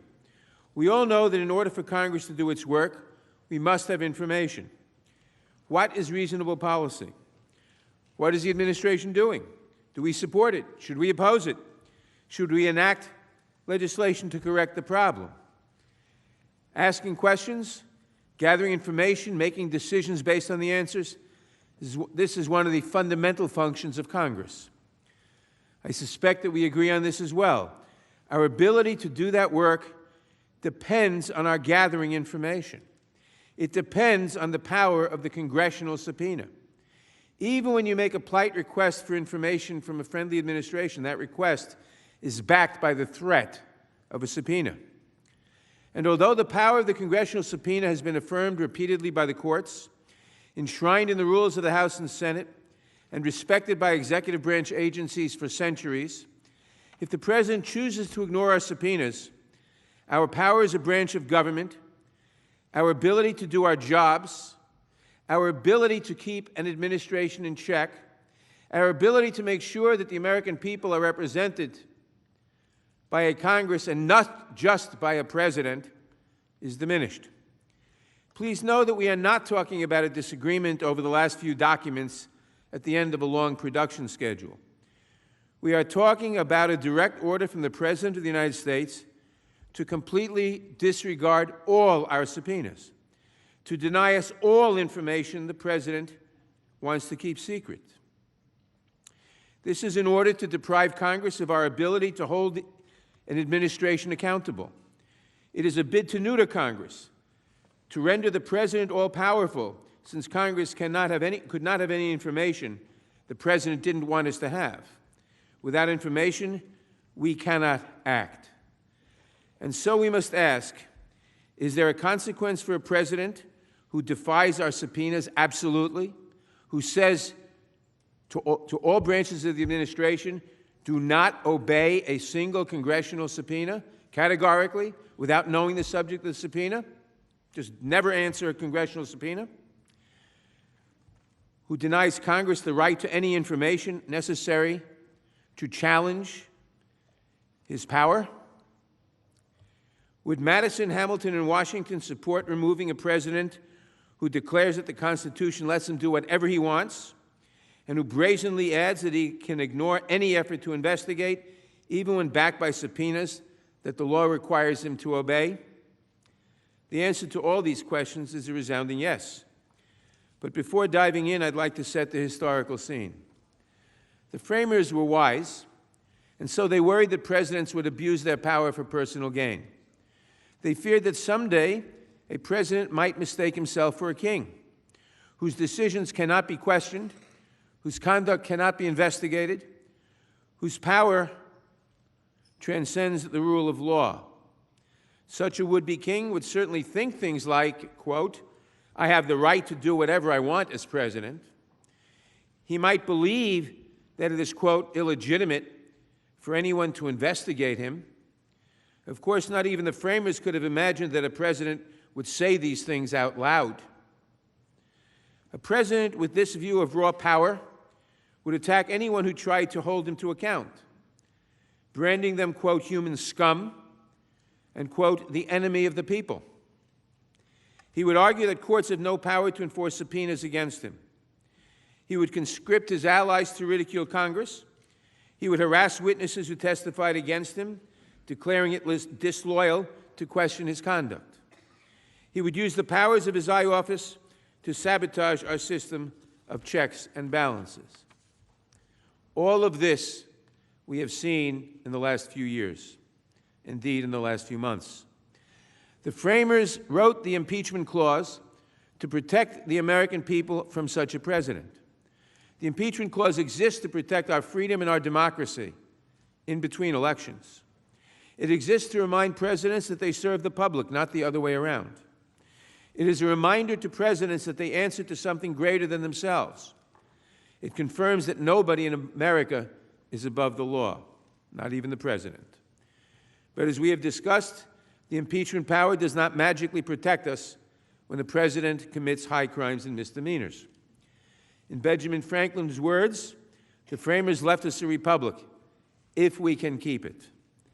Now, one way we can uphold that promise is to do our duty as elected members of Congress to hold the executive branch in check. That responsibility is part of the constitutional design. The burden is ours, regardless of our political party, no matter who sits in the Oval Office. In the ordinary course, when we do our jobs, we do our nation a service by holding the executive branch, both its political leadership and its professional core, accountable to the people for its actions. And when the President's conduct exceeds the usual constitutional safeguards, it falls on the House to investigate presidential wrongdoing and, if necessary, to approve articles of impeachment. It then falls on the Senate to judge, convict, and remove presidents who threaten the Constitution. This entire framework depends on Congress' ability to discover and then to thoroughly investigate presidential malfeasance. If presidents could abuse their power and then conceal all the evidence from Congress, the impeachment clause would be a nullity. We, the people, would lose a vital protection. That is why officials throughout history have repeatedly recognized that subpoenas served in an impeachment inquiry must be obeyed, including by the President. It is why, before President Trump, only a single official in American history has ever defied an impeachment subpoena. And that is why that official, Richard Nixon, faced an article of impeachment for doing so. As the House Judiciary Committee reasoned in its analysis of Nixon's obstruction, quote, unless the defiance of the House subpoenas is considered grounds for impeachment, it is difficult to conceive of any president acknowledging that he is obligated to supply the relevant evidence necessary for Congress to exercise its constitutional responsibility in an impeachment proceeding. Representative Robert McClory, a Republican from Illinois, explained the importance of this article of impeachment for our separation of powers. He said, if we refuse to recommend that the President should be impeached because of his defiance of the Congress with respect to the subpoenas that we have issued, the future respondents will be in the position where they can determine themselves what they are going to provide in an impeachment inquiry and what they are not going to provide. And this would be particularly so in the case of an inquiry directed toward the President of the United States. So it not only affects this president, but future presidents. And that's where we find ourselves now, but with even greater force. President Nixon authorized other executive branch officials and agencies to honor their legal obligations. He also turned over many of his own documents. President Trump, in contrast, directed his entire administration, every agency, every office, and every official not to cooperate with the impeachment inquiry. As in Nixon's case, President Trump's obstruction is merely an extension of his cover-up. As in Nixon's case, President Trump's obstruction reveals consciousness of guilt. Innocent people do not act this way. They do not hide all the evidence. And like Nixon, President Trump has offered an assortment of arguments to excuse his obstruction. But as was true in Nixon's case, none of these excuses can succeed. At bottom, these arguments amount to a claim that the President can dictate the terms of his own impeachment inquiry. President Trump's lawyers may insist that his grounds for defying Congress are unique and limited, that they only apply here, just this one time, that it was the House, not the President, that broke from precedent, that he would gladly comply with subpoenas if only the House would do as he insists. That is pure fantasy. The President's arguments are not a one-ride ticket. They're not unique to these facts. Unless they are firmly and finally rejected here, these bogus excuses will reappear every time Congress investigates any president for serious abuses of power. Every single time. They will constitute a playbook for ignoring oversight available to all future presidents, Democratic or Republican. These arguments are not consistent with the Constitution. They are loyally window dressing for an unprecedented, dangerous power grab. Plenty of presidents and judges have complained about impeachment inquiries, declaring their own innocence, attacking the House's motives, and insisting that due process entitled them to all sorts of things. But no president or judge, except Richard Nixon, has ever defied subpoenas on that basis. And no president or judge, none, has ever directed others to defy subpoenas categorically across the board. They have all eventually recognized their obligations under the law. President Trump stands alone. And if President Trump is permitted to defy our subpoenas here in an impeachment inquiry, when the courts have said the congressional power of inquiry is at its highest, imagine what future presidents will do when we attempt to conduct routine oversight. President Trump is the first leader of this nation to declare that nobody can investigate him for official misconduct except on his own terms. In word and in deed, President Trump has declared himself above the law. He has done so because he is guilty and wishes to conceal as much of the evidence from the American people and from this body as he can. In that, he must not succeed. If President Trump is allowed to remain in office after this conduct, historians will mark the date that this Senate allowed this president to break one of our mightiest defenses against tyranny. They will wonder why Congress so readily surrendered one of its core constitutional powers. They will wonder why Congress admitted that a president can get away with anything, can violate any constitutional rule, any liberty, any request for information, and get away with it simply by saying, I don't have to answer your questions. Congress has no power to make me answer questions about my conduct. That's what is at stake. And future people will despair that future presidents can abuse their power without fear of consequence or constraint. Let's begin with a legal premise of the second article of impeachment. Congress has the power to investigate presidents for official misconduct. This premise is indisputable. Article 1 of the Constitution, all legislative powers herein granted shall be vested in the Congress of the United States, which shall consist of a Senate and House of Representatives. Each House may determine the rules of its own proceedings. Our investigations are grounded in Article 1 of the Constitution, which grants Congress all legislative powers and authorizes each House to determine its own rules. As the Supreme Court has explained, the Constitution thus vests the House and the Senate with the power of inquiry that is, and I quote, penetrating and far-reaching, close quote.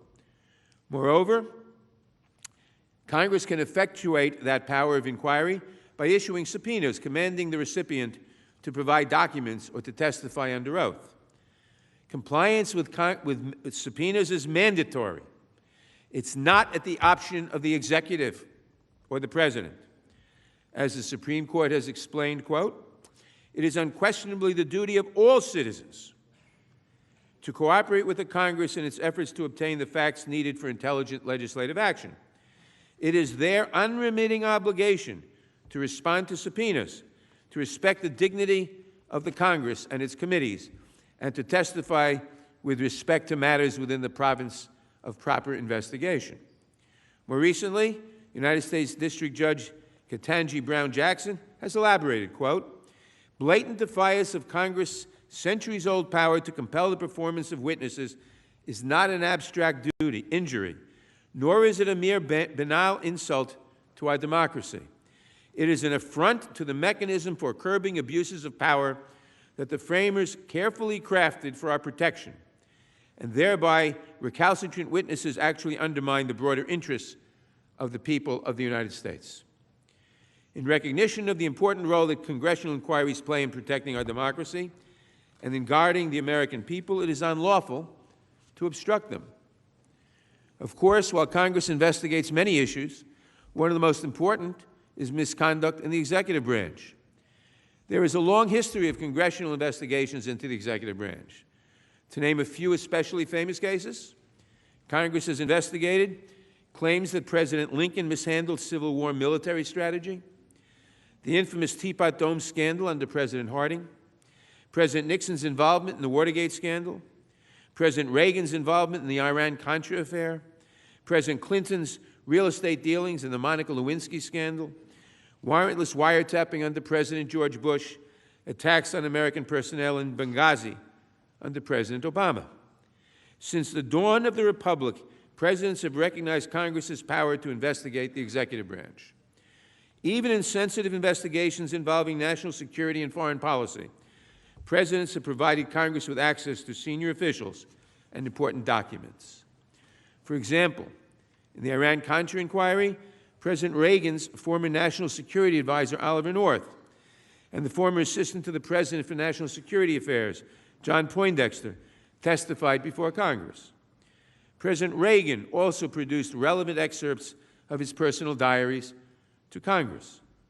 During the Clinton administration, Congress obtained testimony from top advisors, including the President's Chief of Staff, Mac McLarty, his Chief of Staff, Erskine Bowles, White House Counsel Bernie Nussbaum, and White House Counsel Jack Quinn.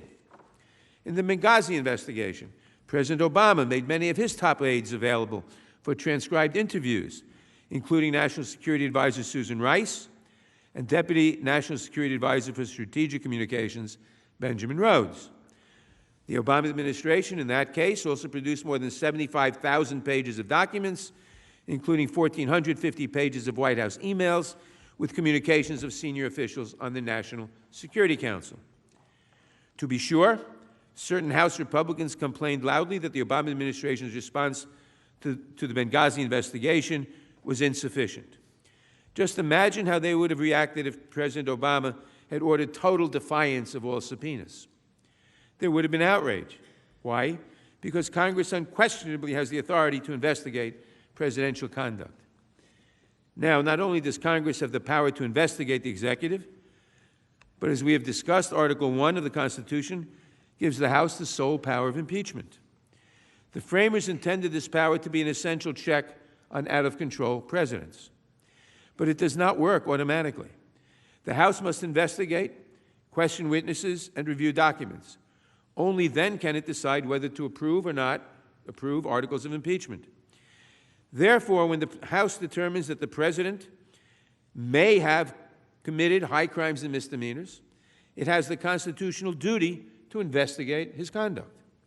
In such cases, the House acts not only pursuant to its ordinary legislative authority, but also serves as a grand inquest of the nation.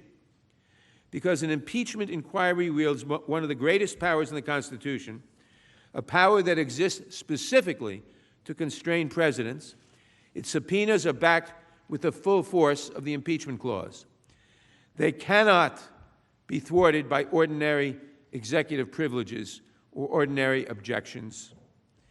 It is therefore presumed, as President Polk conceded over 150 years ago, that, quote, all the archives and papers of the executive departments, public or private, would be subject to inspection, and, quote, every facility in the power of the executive would be afforded to enable the House to prosecute the investigation. What investigation? The impeachment investigation of President Polk. President Polk's statement, which we will return to, was no outlier. Presidents have long understood that they must comply with impeachment inquiries. Consistent with this understanding, in the history of the Republic, no president has ever claimed the unilateral prerogative to categorically defy a House impeachment inquiry. On the contrary, every president facing this issue has agreed that Congress possesses a broad and penetrating power of inquiry when investigating grounds for impeachment. This directly refutes President Trump's claim that he obstructed Congress to protect the office of the president. Every prior occupant of his office has disavowed the limitless power that he asserts. That matters. As the Supreme Court explained just a few years ago, and I quote, long settled and established practice is a consideration of great weight in a proper interpretation of constitutional provisions regulating the relationship between Congress and the President. So let's take a quick tour of the historical record. To begin at the beginning, a sweltering summer in Philadelphia, 1787, the framers discussed at length the balance between presidents and Congress. Remember, they had just fought a bloody war to rid themselves of a tyrant. And they were very conscious they didn't want another tyrant. When impeachment came up, they agreed it would limit the president's authority. But a strong majority of framers saw that as a virtue, not a vice. They wanted to empower the president, but also to keep his power from getting out of hand. Yet impeachment could not serve that role if the House were unable to investigate the president for suspected high crimes and misdemeanors. This was recognized early on starting with our very first president. In 1796, the House requested that President Washington provide it with sensitive diplomatic materials relating to the hugely unpopular Jay Treaty with Great Britain. President Washington declined, since this request intruded upon his executive functions. But Washington agreed that impeachment would change his calculus. In the ensuing debates, it was noted on the House floor that Washington had admitted, quote, that where the House expresses an intention to impeach, the right to demand from the executive all papers and information in his possession belongs to it. All papers and information. This was only the first of many references to that point in our constitutional tradition. For example, less than 40 years later, in 1833, Justice Joseph Story remarked upon the dangers of presidential obstruction. He wrote, "The power of impeachment will generally be applied to persons holding high offices under the government, and it is of great consequence that the President should not have the power of preventing a thorough investigation of their own conduct." Consistent with this teaching, President Polk later offered his clear and insightful explanation of why presidents must honor all impeachment subpoenas. As I mentioned just a moment ago, he said, and I quote, "It may be alleged that the power of impeachment belongs to the House of Representatives, and that with a view to the exercise of this power, that House has the right to investigate the conduct of all public officers under the government. This is cheerfully admitted."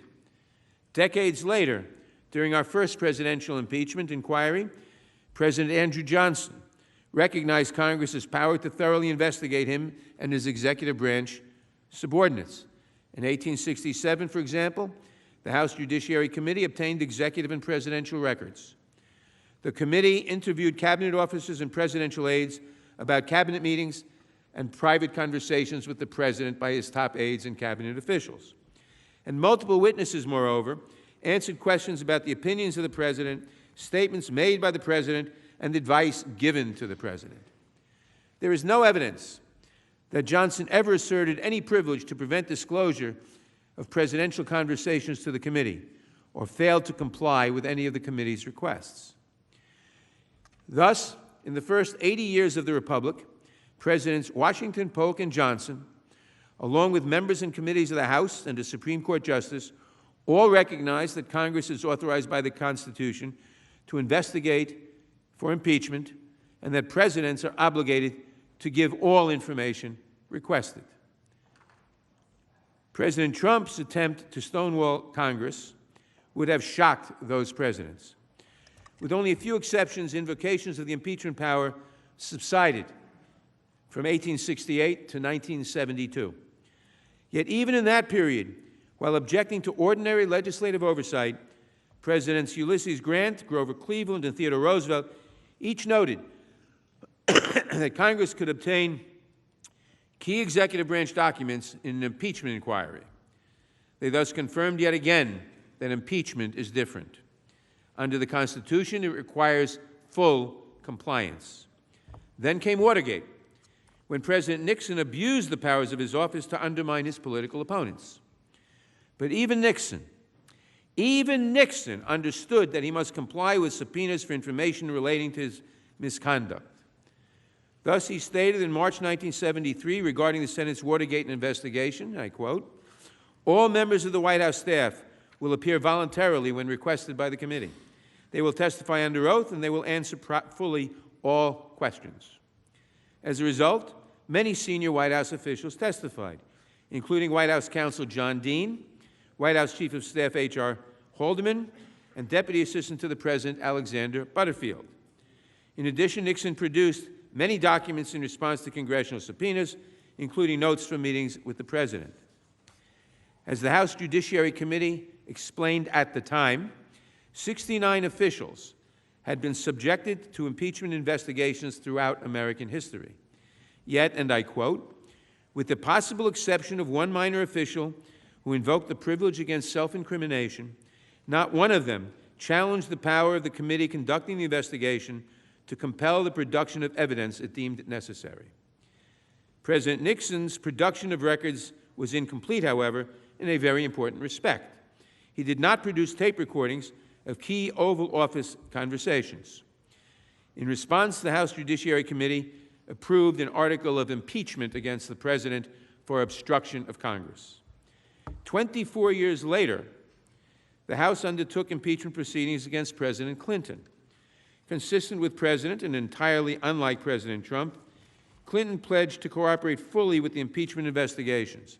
Ultimately, he provided written responses to 81 interrogatories from the Judiciary Committee, and 3 witnesses provided testimony during the Senate trial.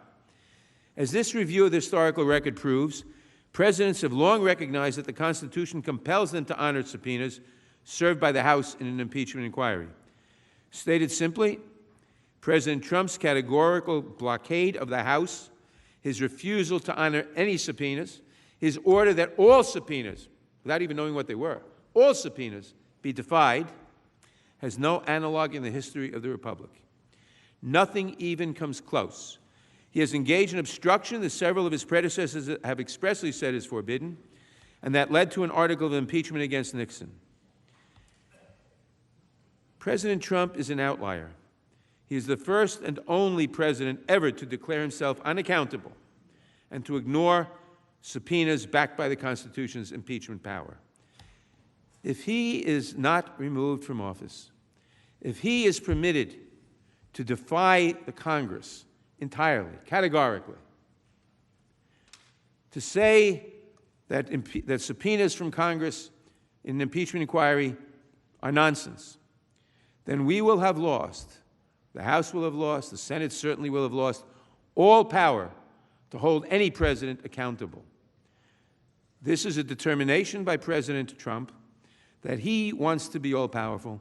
He does not have to respect the Congress. He does not have to respect the representatives of the people. Only his will goes. He is a dictator. This must not stand, and that is why another reason he must be removed from office.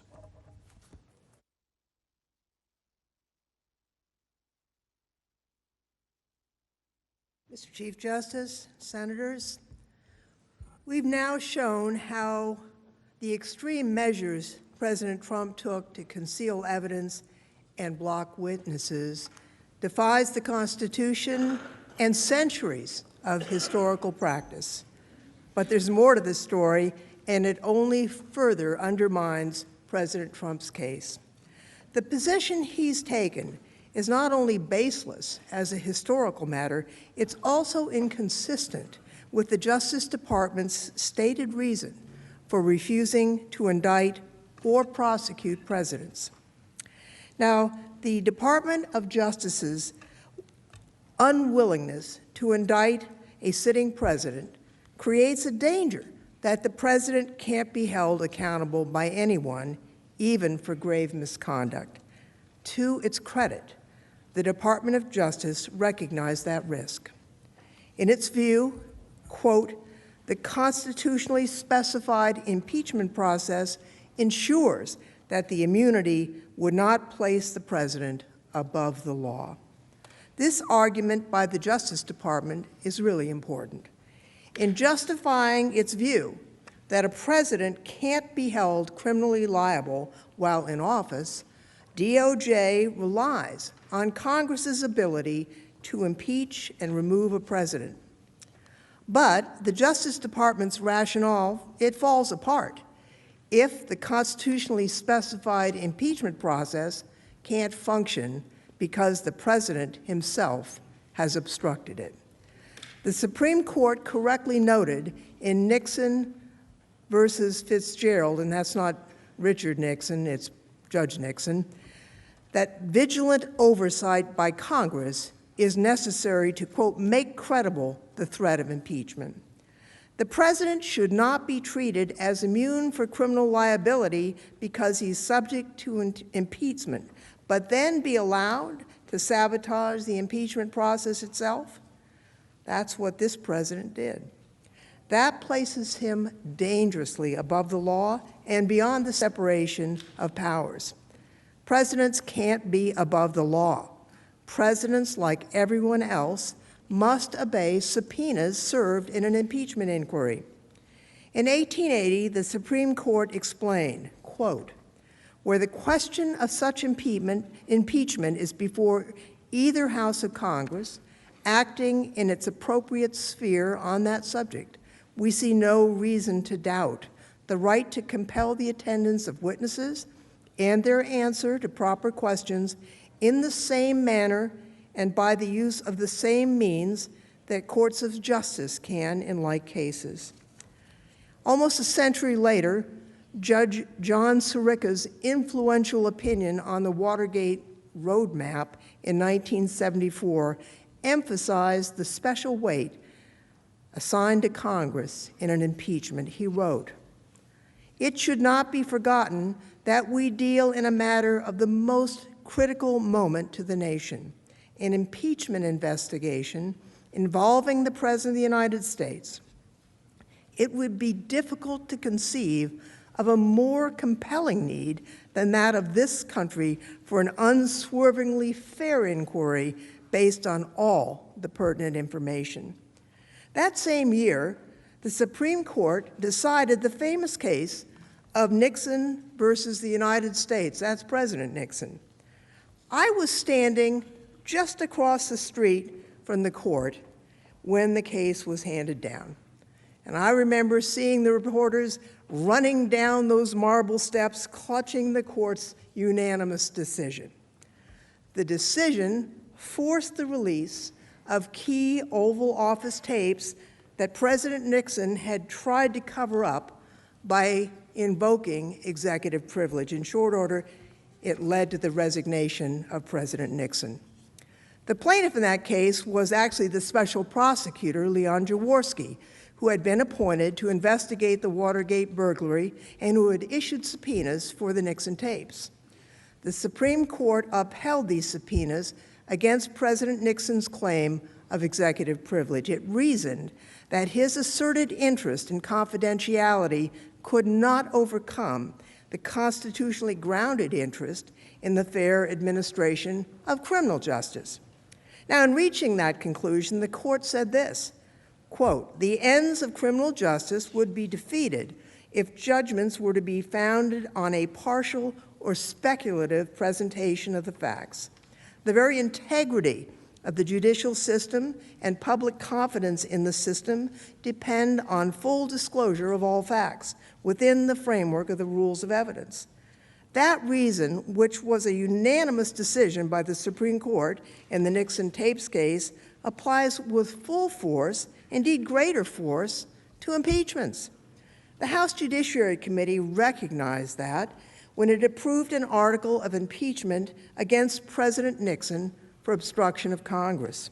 It reasoned as follows, quote, "If a generalized presidential interest in confidentiality cannot prevail over, quote, the fundamental demand of due process of law in the fair administration of justice, then neither can it be permitted to prevail over the fundamental need to obtain all the relevant facts in the impeachment process. Whatever the limits of legislative power in other contexts, and whatever need may otherwise exist for preserving the confidentiality of presidential conversations, in the context of an impeachment proceeding, the balance was struck in the favor of the power of inquiry. Accordingly, President Trump's conduct is unprecedented and actually offensive to the precedents, and it is inconsistent with his duty, his oath, to faithfully execute the laws. Now, that obligation to see that the laws are faithfully executed is not just about enforcing statutes. It's a duty to be faithful to the Constitution, every part of it, as stated in the text and understood across history, and it is a duty he has violated by obstructing Congress here. I want to make one additional point regarding the judiciary. Now, presidents have an obligation to comply with the Congress's impeachment inquiry, regardless of whether a court has reviewed the request. We make this point even though I think President Trump's lawyers would be making a mistake to raise it. After all, the president's lawyers can't have it both ways. They can't argue here that we must go to court and then argue in court that our case can't be heard. Anyway, the House's sole power of impeachment wouldn't be sole or much of a power if the House could not investigate the president at all without spending years litigating before the third branch of government.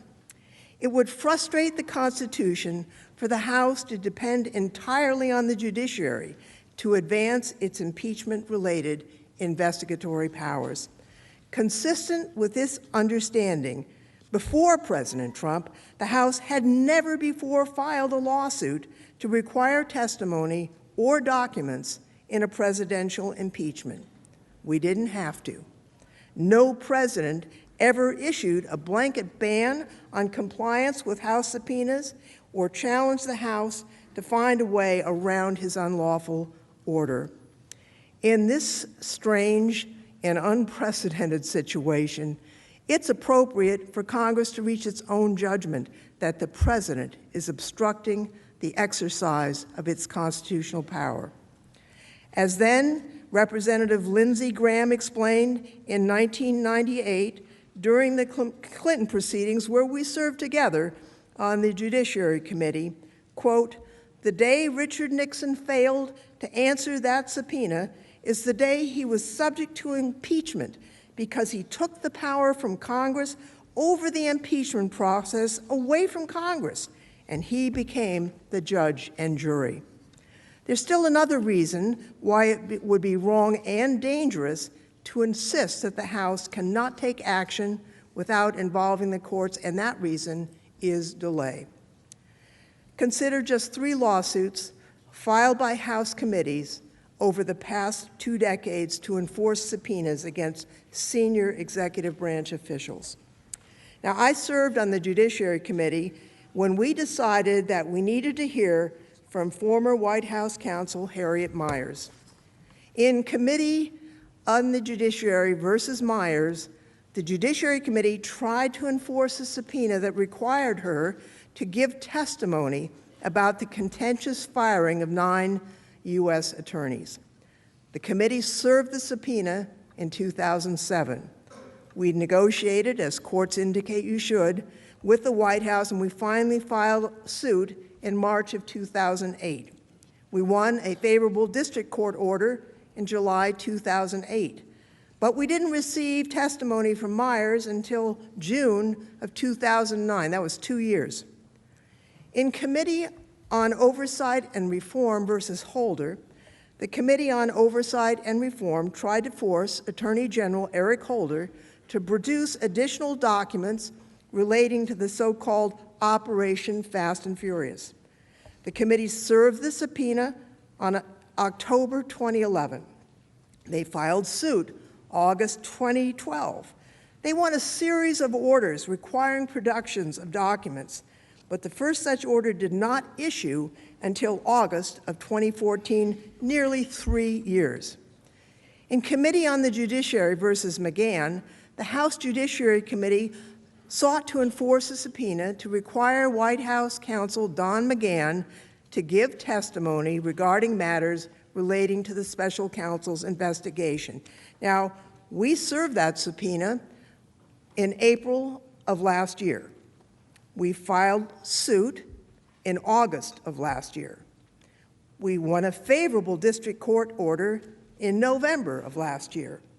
The Court of Appeals has stayed that ruling and didn't hear arguments until early this month, with an opinion and potentially unlikely Supreme Court application likely to follow. We will not have an answer likely this year. Sometimes courts move quickly, but here they haven't, not at all. Even when the House urges expedited action, it usually takes years, not months, to get evidence through judicial proceedings. Now, the president can't put off impeachment for years by ordering total defiance of the House and then insist the court go to court even as he argues that they can't go to court. That's especially true where the president doesn't just raise 1 or 2 objections to specific subpoenas, but orders a blanket, government-wide cover-up of all evidence. That kind of order makes this clear. The president sees himself completely immune from any accountability, above the law. It reveals his pretensions, really, to absolute power. It confirms he must be removed from office. Now, here's the key point. President Trump's obstruction of Congress is not merely unprecedented and wrong, it's also a high crime and misdemeanor, as the framers used and understood that phrase, warranting his immediate removal from office. To see why, let's return to first principles. As the framers deliberated in Philadelphia, George Mason posed a profound question. Shall any man be above justice? That question wasn't a hypothetical. The framers had just rebelled against England, where one man, the king, was in fact above justice. By authorizing Congress to remove presidents from egregious misconduct, the framers rejected that model. Unlike Britain's king, the president would answer to Congress and thus to the nation if he engaged in serious wrongdoing, because the impeachment power exists not to punish the president, but to check presidents. It can't function if presidents are free to ignore all congressional investigation and oversight. An impeachment scholar, Frank Bowman, said this: without the power to compel compliance with subpoenas and the concomitant right to impeach a president for refusal to comply, the impeachment power would be nullified. So the consequences of presidential obstruction go beyond any particular impeachment inquiry. They go to the heart of the impeachment power itself. They weaken our shield against a dangerous or corrupt president. Now, of course, presidents are still free to raise privacy, national security, or other concerns in the course of an impeachment inquiry. There's room for good faith negotiations over what evidence will be disclosed. Although there is a strong presumption in favor of full compliance with congressional subpoenas. But when a president abuses his office, abuses his power to completely defy House investigators in impeachment inquiry, when he does that without lawful cause or excuse, he attacks the Constitution itself. When he does that, he confirms that he sees himself as above the law. President Nixon's case is informative. As noted, President Nixon let his senior officials testify. He produced many documents. He did not direct anything like a blanket, indiscriminate block of the House's impeachment inquiry. He still did defy subpoenas seeking records and recordings of the Oval Office. Now, President Nixon claimed that his noncompliance was legally defensible. He invoked the doctrine of executive privilege. The Judiciary Committee rejected that excuse. The committee emphasized that, quote, the doctrine of separation of powers cannot justify the withholding of information from an impeachment inquiry. After all, the very purpose of such an inquiry is to permit the House, acting on behalf of the people, to curb the excesses of another branch, in this instance, the executive. Quote, whatever the limits of legislative power in other contexts, and whatever need may otherwise exist for preserving the confidentiality of presidential conversations in the context of an impeachment proceeding, the balance was struck in favor of the power of inquiry when the impeachment provision was written into the Constitution. Now, ultimately, the committee approved an article against Nixon because he sought to prevent the House from exercising its constitutional duty. Article 3 charged Nixon with abusing his power by interfering with the discharge of the Judiciary Committee's responsibility to investigate fully and completely whether he had committed high crimes and misdemeanors. President Nixon's third article of impeachment explained it this way, quote, "In refusing to produce these papers and things, Richard M. Nixon, substituting his judgment as to what materials were necessary for the inquiry, interposed the powers of the presidency against the lawful subpoenas of the House of Representatives, thereby assuming to himself functions and judgments necessary to the exercise of the sole power of impeachment as vested by the Constitution in the House of Representatives. In all of this, Richard M. Nixon acted contrary, in a matter contrary to his trust as president, subversive constitutional government, to the great prejudice of the cause of law and justice, and to the manifest injury of the people of the United States." President Nixon's case powerfully supports the conclusion that presidential defiance of a House impeachment inquiry constitutes high crimes and misdemeanors. You know, I've been thinking a lot about the founders. I've been rereading the Constitution and the notes from the Constitutional Convention. It was just a little over 230 years ago that they met in Philadelphia, not too far from here. They'd been at it for a long time. They didn't know whether the Constitution they were trying to write would sustain freedom, but they were trying to create a completely different type of government. On July 20th, Governor Morris said this, "The magistrate is not the king. The people are the king." George Mason of Virginia on that same day said, "Shall any man be above justice? Above all, that man may be above it who can commit the most extensive injustice." And Eldridge Gerry argued that he hoped that the maxim that the chief magistrate could do no wrong would never be adopted here. Now, finally, on September 8th, they adopted the impeachment clause in the U.S. Constitution. But I hope that we will remember the admonition that we should never accept the fact that the magistrate, the president, can do no wrong. They crafted a Constitution to protect our liberty and the liberty of those who will follow us. Professor Noah Feldman talked about the Constitution in his testimony before the House.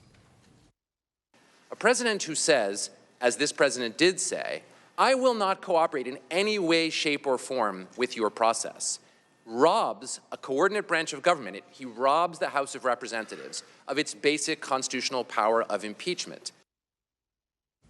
You know, a president who does that also endangers the American people by stripping away the Constitution's final safeguard against presidents who abuse power and harm the nation. Such a president acts like a king, which the founders were fighting against. That's what they wrote out of the Constitution. A president cannot be immune from oversight, accountability, and even simple justice in the exercise of the powers entrusted to him. We can't let that stand in this case. The president must forfeit the powers that he's abused and be removed from office.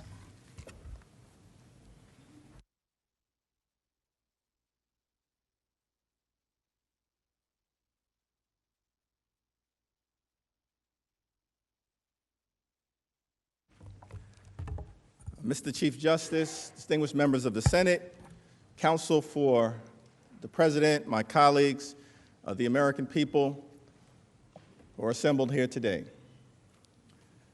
I think we have our next break scheduled for within the hour. And so I find myself in the unenviable position of being the only thing standing between you and our dinner. But be not discouraged, because I'm going to try to follow the advice of a former Sunday school teacher of mine, grew up in the Cornerstone Baptist Church in Brooklyn. She said, Jeffries, on the question of public presentations, be brief, be bright, and be gone. And so I'm going to try to do my best. Presidents are required to comply with impeachment subpoenas. This president has completely defied them. That conduct alone is a high crime and misdemeanor. The facts here are not really in dispute. President Trump's defense appears to be, I can do whatever I want to do. Only I can fix it. I am the chosen one. Then I have an Article 2 where I have the right to do whatever I want as president. Nobody knows the system better than me.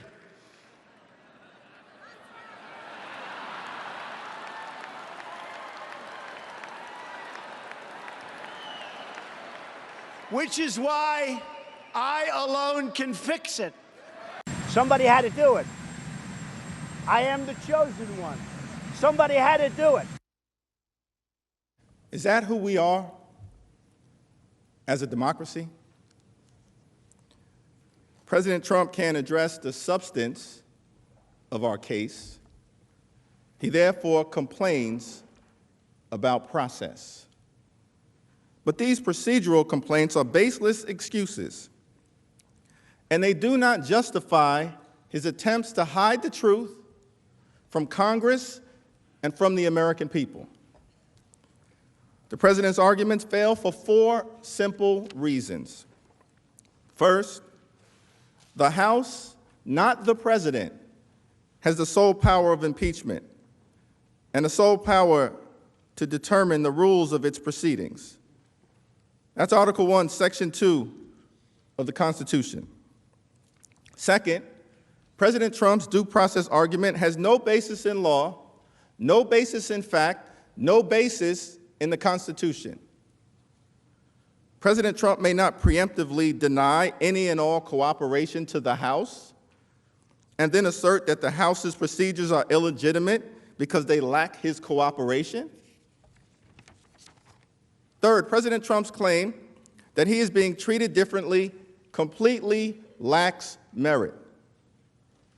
Despite what he contends, the House provided President Trump with greater protection than what was given to both President Nixon and President Clinton.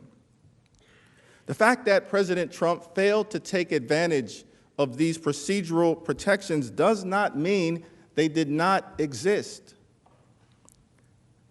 President Trump is not the first president to complain about House procedures. He won't be the last. He's not the first one to challenge the motives of any investigation or certainly an impeachment inquiry. Such complaints are standard operating procedure from the Article 2 executive branch. Presidents Johnson, President Nixon, President Clinton had plenty of complaints. But no president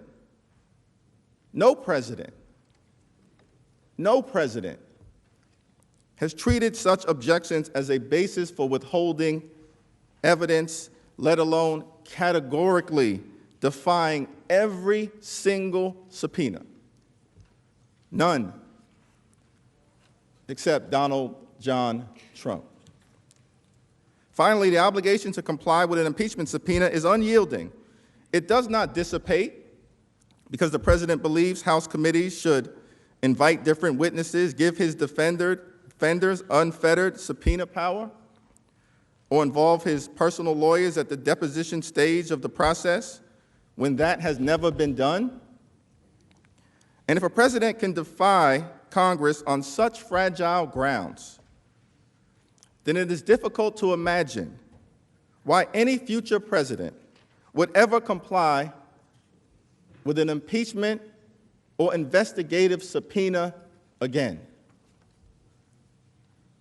Now, throughout our history, impeachments have been rare, and the Supreme Court has made clear that it's wary of intruding on matters of impeachment. This, of course, leaves room for inter-branch negotiation, but it does not allow the president to engage in blanket defiance. President Trump's objections are not genuinely rooted in the law. They are not good faith legal arguments. We know that because President Trump said early on he would fight all subpoenas. We know that because he declared the impeachment inquiry illegitimate before it even adopted any procedures. We know that because he has denounced every single effort to investigate him as a witch hunt. And we know that because he never even claimed executive privilege during the entire impeachment proceeding. President Trump's first excuse for obstructing Congress is his asserted belief that he did nothing wrong, that his July 25th call with President Zelensky was perfect. In the October 8th letter sent by his counsel, President Trump asserted the prerogative to defy all House subpoenas because he has declared his own innocence. As Mr. Cipollone put it, at President Trump's behest, the president did nothing wrong, and there is no basis for an impeachment inquiry. He had the White House counsel include this in a formal letter to the House, defying every single subpoena. As we have shown in our discussion of the first article of impeachment, these claims of innocence are baseless. They lack merit. We have provided overwhelming evidence of President Trump's guilt. The president cannot lawfully obstruct the House impeachment inquiry because he sees no need to be investigated. One of the most sacred principles of justice is that no man should be the judge in his own case. And yet, that is exactly what President Trump has been determined to do. But this is America. He cannot be judge, jury, and executioner. Moreover, the president cannot simply claim innocence and then walk away from a constitutionally mandated process. Even President Nixon did not do that, as we have previously established. Congress has a constitutional responsibility to serve as a check and balance on an out-of-control executive branch. Our responsibility is not to this president, it is to the American people. Blanket presidential defiance would bring a swift halt to all congressional oversight of the executive. That principle would have authorized categorical obstruction in the impeachments of President Johnson, President Nixon, and President Clinton. In each of those cases, the House was controlled by a different party than the presidency. And the president attacked those inquiries as partisan. Yet those presidents did not view their concerns with excessive partisanship as a basis for defying every single subpoena. The purpose of an impeachment inquiry is for the House to collect evidence to determine on behalf of the American people whether the president may have committed an impeachable offense, because the Constitution vests the House with the sole power of impeachment. A president who serves as the judge of his own innocence is not acting as a president. That's a dictator. That's a despot. That is not democracy. The president also believes, it appears, that his blanket obstruction was justified because the House did not expressly adopt a resolution authorizing an impeachment inquiry or properly delegate such investigative powers to its committees. Now, the full House voted in January, in advance of the inquiry, to adopt rules authorizing committees to conduct investigations, issue subpoenas, gather documents, and hear testimony. Beginning in the spring and summer of 2019, evidence came to light that President Trump and his associates might have been seeking the assistance of another foreign government, Ukraine, to influence the upcoming 2020 election. On September 9th, the House investigating committees announced they were launching a joint investigation. They requested records from the White House and the Department of State. This investigation was consistent with all rules approved by the full House. At the same time, evidence emerged that the president may have attempted to cover up his actions and prevent the transmission of a whistleblower complaint to the Intelligence Committee of the Senate and the House. Given the gravity of these allegations and the immediacy of the threat to the next presidential election, the Speaker of the House, a constitutional officer, explicitly named in Article 1, announced on September 24th that the House would begin a formal impeachment inquiry. There is nothing in the Constitution, nothing in federal law, nothing in Supreme Court jurisprudence that required a formal vote at the time. The president has put forth fake arguments about process because he cannot defend the substance of these allegations. Following the announcement of the impeachment inquiry, the House investigating committees issued additional requests and then subpoenas for documents and testimony. The committees made clear that this information would be collected as part of the House's impeachment inquiry and shared among committees, as well as with the Committee on the Judiciary as appropriate. Then, on October 31st, the full House voted to approve House Resolution 660, which directed the House committees to continue their ongoing investigations as part of the existing inquiry into whether sufficient grounds exist for the House of Representatives to exercise its constitutional power to impeach Donald John Trump. In addition to affirming the ongoing House impeachment inquiry, H.Res. 660 set forth procedures for open hearings in the Intelligence Committee and for additional proceedings in the Judiciary Committee. Every step in this process was fully consistent with the Constitution, the rules of the House, and House precedent. The House's autonomy to structure its own proceedings for an impeachment inquiry is grounded in the Constitution. The President's principal argument to the contrary is that no committee of the House was permitted to investigate any presidential misconduct until the full House acted. As a federal district court recently confirmed, the notion that a full House vote is required to authorize an impeachment inquiry has no textual support in the U.S. Constitution or the governing rules of the House. The investigations into misconduct by Presidents Andrew Johnson, Nixon, and Clinton all began prior to the House's consideration and approval of a resolution authorizing the investigation.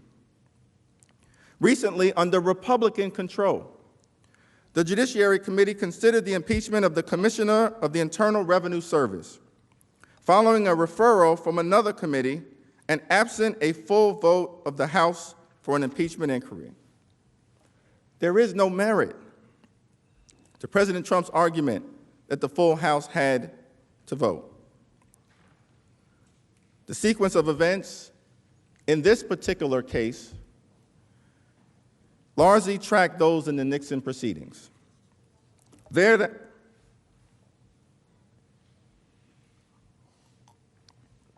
House Judiciary's proceedings began in October of 1973, when resolutions calling for President Nixon's impeachment were introduced in the House and referred to the Judiciary Committee. Over the next several months, the committee investigated the Watergate break-in and cover-up, among other matters, using its existing investigatory authority. The committee also hired a special counsel and other attorneys to assist in these efforts. Most importantly, all of this occurred before the House approved a resolution directing the Judiciary Committee to investigate whether grounds to impeach Richard Nixon existed. In this instance, the committees began the investigation with their existing powers, authorized by the full House. That course of events is entirely consistent with the Richard Nixon precedent. It is also common sense. After all, before voting to conduct an impeachment inquiry, the House must ascertain the nature and seriousness of the allegations and the scope of the inquiry that may follow thereafter. President Trump's second excuse also fails. Let's now address the president's so-called due process and fairness arguments. The president has phrased some of his complaints in the language of due process. He has complained that the procedures were not fair, even though they reflect prior practice and strike a reasonable balance between presidential involvement on the one hand and the House's obligation to find the truth on the other. Presidents come and presidents go. They have all sharply criticized House procedures, but no president has ever treated those objections as a basis for complete defiance. No president has ever done that. In the context of a House impeachment inquiry, it's fair to say that a president is a suspect who may have committed a high crime or misdemeanor. He cannot tell the detectives investigating the possible constitutional crime what they should do in the context of their investigation.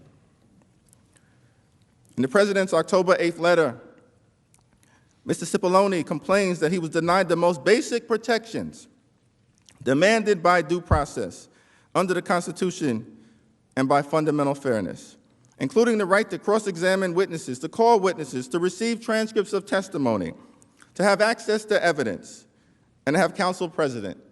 It sounds terrible, but it's not accurate. The president appears to have mistaken the initial phases of the impeachment inquiry for a full-blown trial. The trial phase of the impeachment inquiry is taking place right now. Chairman Peter Rodino of the Judiciary Committee once observed, as it relates to the impeachment proceedings against President Nixon, it is not a right, but a privilege or a courtesy for the president to participate through counsel. An impeachment inquiry is not a trial.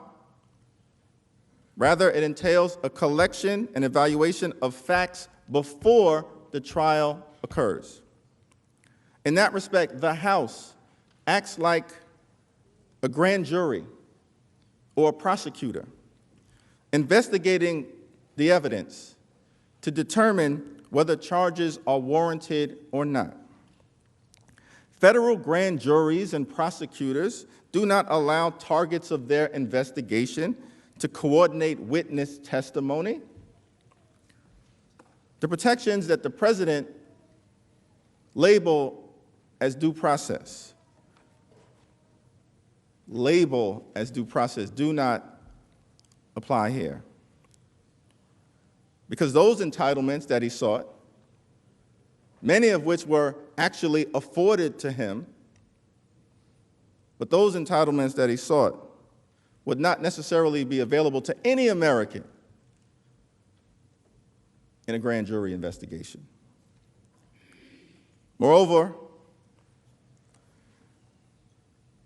should be clear that the House, notwithstanding this framework, has typically provided a level of transparency in impeachment inquiries, particularly as it relates to presidents. In past impeachment inquiries, this has typically meant that the principal evidence relied upon by the House Judiciary Committee is disclosed to the President and to the public, though some evidence in past proceedings has actually remained confidential. The President has typically been given an opportunity to participate in the proceedings at a stage when evidence has been fully gathered and presented to the Judiciary Committee. President Trump was given the chance to do that in this case, but he declined. Presidents have been entitled to present evidence that is relevant to the inquiry and to request that relevant witnesses be called. President Trump was given the chance to do that in the House impeachment inquiry before the Judiciary Committee, but he declined. Under House Resolution 660, President Trump received procedural protections not just equal to, but in some instances greater than that afforded to Presidents Nixon and Clinton. So let's be clear. The privileges described in the October 8th letter were, in fact, offered to President Trump, as they had been in prior impeachment inquiries. The President was able to review all evidence relied on by the House investigating committees, including evidence that the minority's public report identified as favorable to President Trump.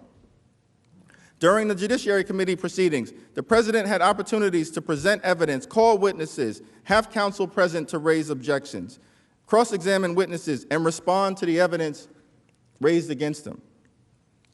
As the Rules Committee report accompanying House Resolution 660 noted, these privileges are commensurate with the inquiry process followed in the cases of Nixon and Clinton. President Trump simply chose not to avail himself of what had been offered. The fact that President Trump declined to take advantage of these protections does not excuse his blanket unconstitutional obstruction. Unlike the Nixon and Clinton impeachments, in this particular instance, the argument that the President has made, the argument that he has made as it relates to the investigative process is not analogous. In this case, the House conducted a significant portion of the factual investigation itself because no independent prosecutor was appointed to investigate the allegations of wrongdoing against President Trump. Attorney General William Barr refused to authorize a criminal investigation into the serious allegations of misconduct against the President. They tried to whitewash the whole sordid affair.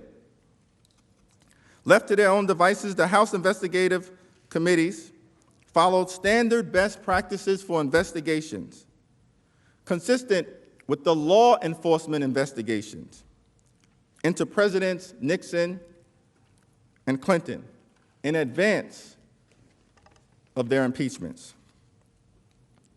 The committees released transcripts of all interviews and depositions conducted during the investigation.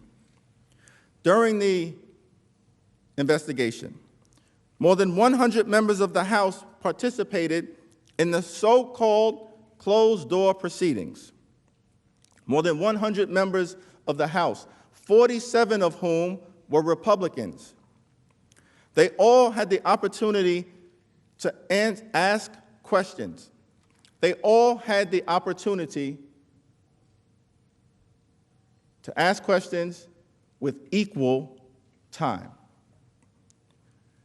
The Intelligence Committee held public hearings where 12 of the key witnesses testified, including several requested by the House Republicans.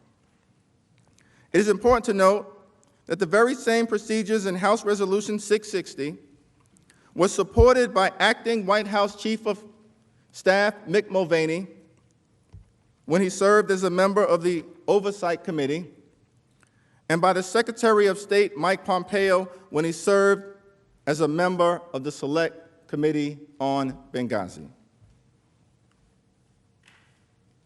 Tell you in the private interviews, there is never any of what you saw Thursday. It is 1 hour on the Republican side, 1 hour on the Democrat side, which is why you're going to see the next 24 interviews done privately, because it is, I mean, look at the other investigations that are being done right now. The Lois Lerner investigation that was just announced, was that public or private?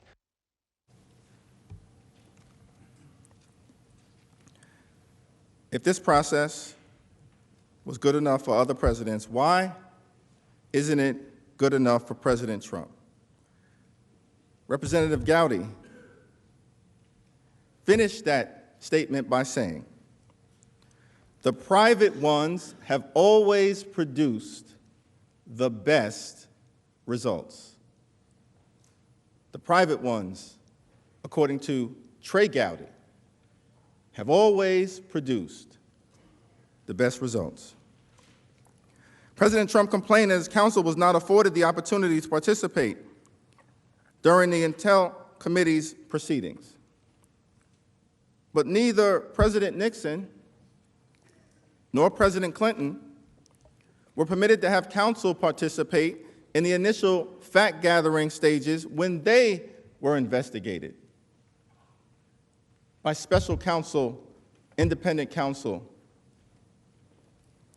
President Nixon certainly had no attorney present when the prosecutors and grand juries began collecting evidence about Watergate and related matters. President Nixon did not have an attorney present in this distinguished body when the Senate Select Committee on Watergate began interviewing witnesses and holding public hearings. Nor did President Clinton have an attorney present when prosecutors from the Office of Independent Counsel Kenneth Starr deposed witnesses and elicited their testimony before a grand jury. President Trump's attorney could have cross-examined the Intel Committee's counsel during his presentation of evidence before the House Judiciary Committee. That would have functioned as the equivalent opportunity afforded to President Clinton to have his counsel cross-examine Kenneth Starr, which he did at length. President Trump was provided a level of transparency and the opportunity to participate consistent with the highest standards of due process and fairness given to other presidents who found themselves in the midst of an impeachment inquiry. The president, and I'm winding down, the president's next procedural complaint is that it was unconstitutional to exclude agency counsel from participating in congressional depositions. The basis for the rule excluding agency counsel is straightforward. It prevents agency officials who are directly implicated in the abuses Congress is investigating from trying to prevent their own employees from coming forward to tell Congress and the American people the truth. It's common sense. The rule protects the rights of witnesses by allowing them to be accompanied in depositions by personal counsel, a right that was afforded to all of the witnesses who appeared in this matter. Agency attorneys have been excluded from congressional depositions of executive branch officials for decades under both Republicans and Democrats, including Republican Chairman Dan Burton, Republican Chairman Darrell Issa, Republican Chairman Jason Chaffetz, Republican Chairman Trey Gowdy, Republican Chairman Kevin Brady, and Republican Chairman Jeb Henseling, just to name a few. Again, the Constitution provides the House with the sole power of impeachment and the sole authority to determine the rules of its proceedings, which were fair to all involved. Given the Constitution's clarity on this point, the President's argument that he can engage in blanket obstruction is just dead wrong. President Trump also objects that the House minority lacks sufficient subpoena rights. But the subpoena rules that were applied in the Trump impeachment inquiry were put into place by my good friends and colleagues on the other side of the aisle, House Republicans, when they were in the majority. We are playing by the same rules devised by our Republican colleagues. President Nixon did not engage in blanket obstruction. President Clinton did not engage in blanket obstruction. No president of the United States has ever acted this way.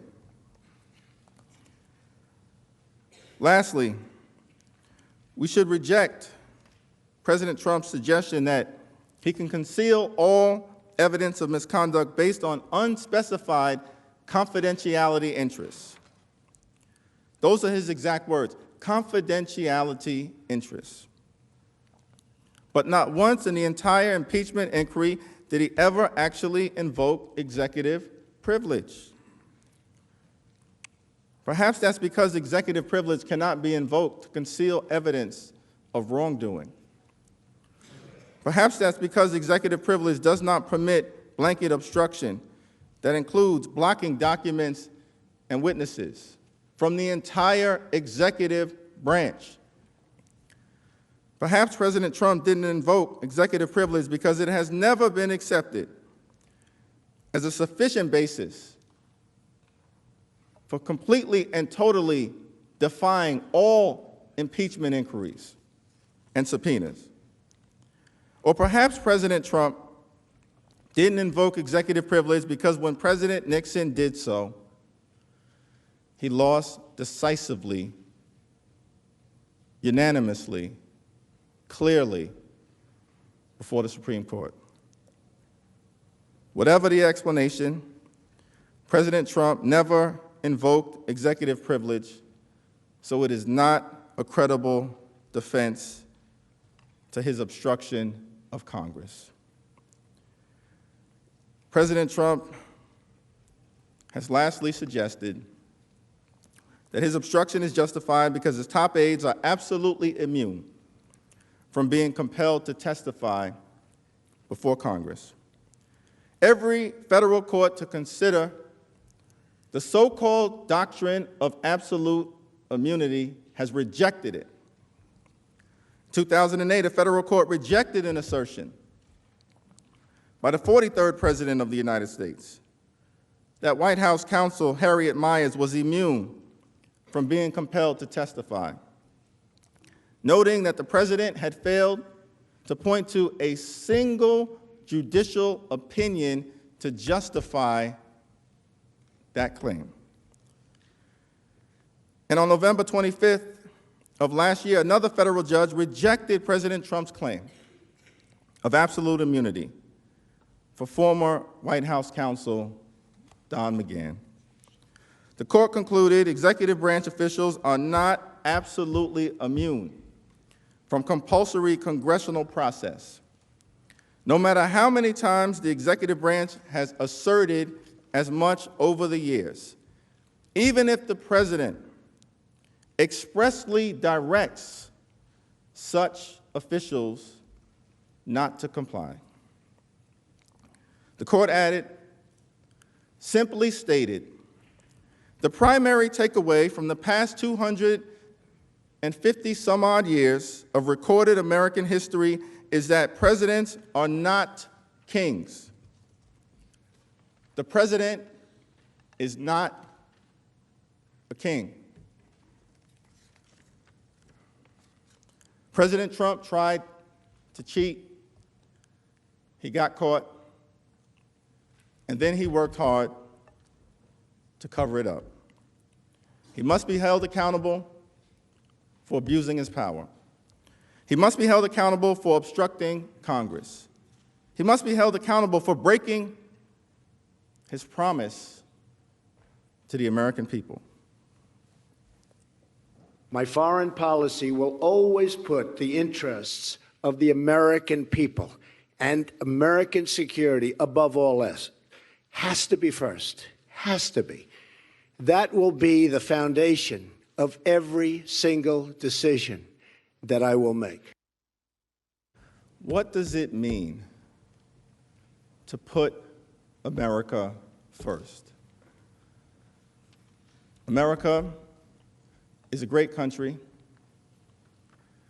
but above all else, I think America is an idea, a precious idea, an idea that has withstood the test of time, an enduring idea. Year after year, decade after decade, century after century, as we continue our long, necessary, and majestic march toward a more perfect union. America is an idea. One person, one vote. Liberty and justice for all. Equal protection under the law. Government of the people, by the people, and for the people. The preeminence of the rule of law. America is an idea. We can either defend that idea or we can abandon it. God help us all if we choose to abandon it.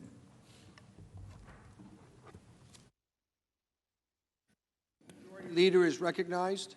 Mr. Chief Justice, we'll take a 30-minute break for dinner. Without objection, so ordered.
will come to order.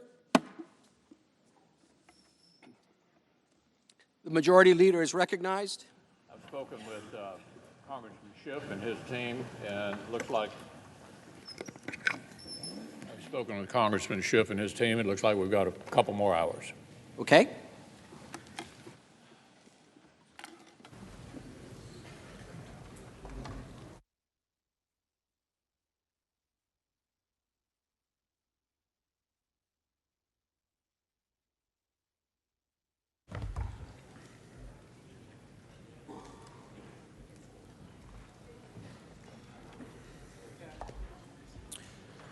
Mr. Chief Justice, members of the Senate, counsel for the President,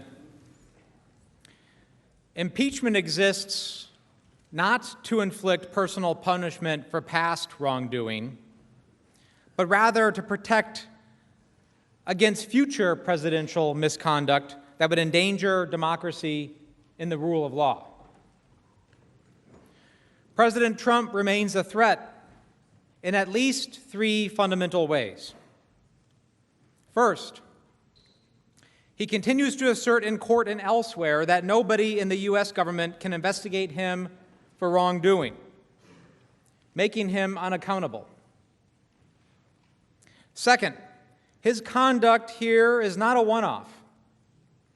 It's a pattern of soliciting foreign interference in our elections to his own advantage, and then using the powers of his office to stop anyone who dares investigate. Finally, the president's obstruction is very much a constitutional crime in progress, harming Congress as it deliberates these very proceedings and the American people who deserve to know the facts. A president who believes he can get away with anything and can use his office to conceal evidence of abuse threatens us all. President Trump is the first president in U.S. history to say he is immune from any effort to examine his conduct or check his power. He claims he is completely immune from criminal indictment and prosecution while serving as president. He claims he could commit any crime, even shoot someone on Fifth Avenue, as he has joked about, with impunity. And the president's own lawyers have argued in court that he cannot even be investigated for violating the law under any circumstance. Now, no president of either party has ever made claims like this. And if an investigation somehow does uncover misconduct by the president, as this investigation has done, the president believes that he can simply quash it.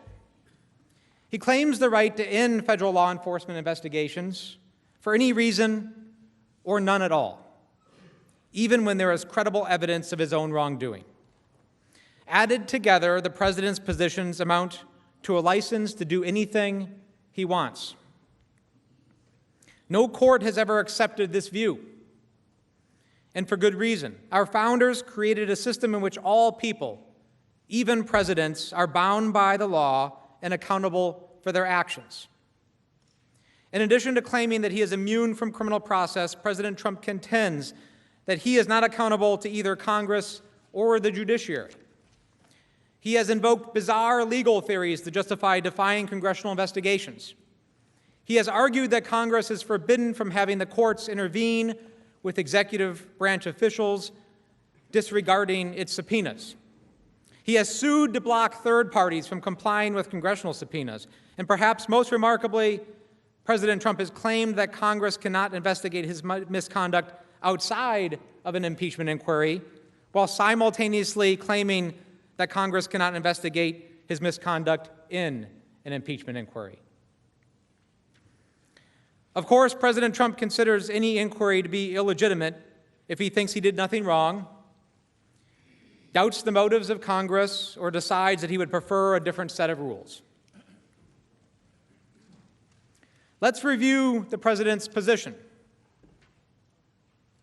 He can't be investigated for crimes. He can end any federal law enforcement investigation into him. He is immune from any state law enforcement investigation. Neither he nor his aides can be subpoenaed. He can reject subpoenas based on broad, novel, and even rejected theories. And when he does reject subpoenas, Congress is not allowed to sue him. But he is allowed to sue to block others from complying with congressional subpoenas. Congress definitely can't investigate him outside of an impeachment inquiry, and again, it can't investigate him as part of one. The bottom line is that the president truly believes that he is above the law. This is not our system, and it never has been. The president is a constitutional officer.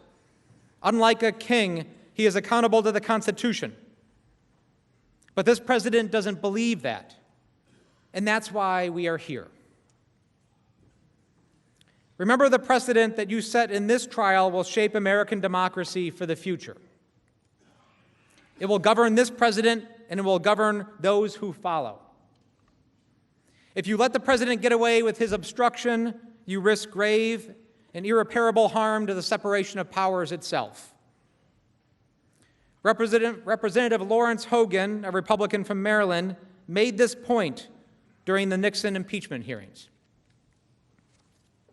The historical precedent we're setting here is so great because in every future impeachment of a president, it is inconceivable that the evidence relating to that impeachment will not be in the hands of the executive branch, which is under his controls. So I agree with the gentleman from Ohio, Mr. Seiberling. If we do not pass this article today, the whole impeachment power becomes meaningless. This leads us to a second consideration: the president's pattern of obstructing. Article 2 describes President Trump's impeachable conduct in obstructing Congress. On its own, that warrants removal from office. Yet it must be noted that the president's obstruction fits a disturbing pattern. As stated in Article 2, President Trump's obstruction is, quote, consistent with his previous efforts to undermine United States government investigations into foreign interference in United States elections. Another example is President Trump's attempts to impede the special counsel's investigation into Russian interference with the 2016 election, as well as the president's sustained efforts to obstruct the special counsel after learning that he was under investigation for obstruction of justice. The special counsel's investigation addressed an issue of extraordinary importance to our national security and democracy: the integrity of our elections themselves. Rather than aid the special counsel's investigation, however, President Trump sought to thwart it and used the powers of his office to do it. After learning that he himself was under investigation, President Trump ordered the firing of the special counsel, sought to curtail the special counsel's investigation, instructed the White House counsel to create a false record and make false public statements, and tampered with at least 2 key witnesses in the investigation. The pattern is as unmistakable as it is unnerving. In one moment, President Trump welcomed and invited a foreign nation to interfere in an election to his advantage. In the next, he solicited and pressured a foreign nation to do so. In one moment, President Trump used the powers of his office to obstruct the special counsel. In the next, he used the powers of his office to obstruct the House impeachment inquiry. In one moment, the president stated that he remained free to invite foreign interference in our elections. And the next, he in fact invited additional foreign interference in our elections. And by the way, likewise, China should start an investigation into the Bidens. Indeed, President Trump placed his fateful July 25th call to President Zelensky just one day after the special counsel testified in Congress about his findings. As Professor Gerhardt testified before the Judiciary Committee, quote, "The power to impeach includes the power to investigate. But if the president can stymie this House's impeachment inquiry, he can eliminate the impeachment power as a means for holding him and future presidents accountable for serious misconduct. If left unchecked, the president will likely continue his pattern of soliciting foreign interference on his behalf in the next election. Now, I must emphasize that President Trump's obstruction persists to this day. The second article of impeachment charges a high crime in progress. As a result, the president's wrongdoing did not just harm the House as we have performed our own constitutional duty, it is also harming the Senate, which is being deprived of information you need before the votes you will soon take. And of course, the true victim is the American people, who deserve the full truth. As we've discussed, the president's claims that all the evidence he is hiding and covering up would actually prove his innocence. To borrow a phrase from the late Justice Scalia, that claim, quote, taxes the credulity of the credulous. President Trump has used all the authority of his office to block the full truth from coming to light. He has defied subpoenas and ordered others to do so. He has publicly intimidated and threatened witnesses. He has attacked the House for daring to investigate him. And he has lobbed an endless volley of personal attacks on witnesses and meritless complaints about procedure to sow confusion and distract the American people. The president's abuses are unfolding before our eyes, and they must be stopped. Now, before I conclude, I think you all deserve an explanation from me as to why I am standing here. There's been a lot of conversation the last few years about what makes America great.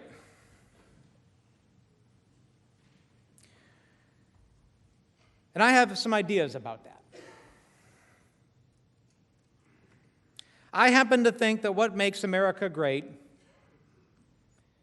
is that generation after generation, there have been Americans that have been willing to stand up and put aside their self-interest to make great sacrifices for the public good, for our country. I know because I have seen people do that. Like some of the people in this chamber, I have seen people give everything for this country so we could sit here today.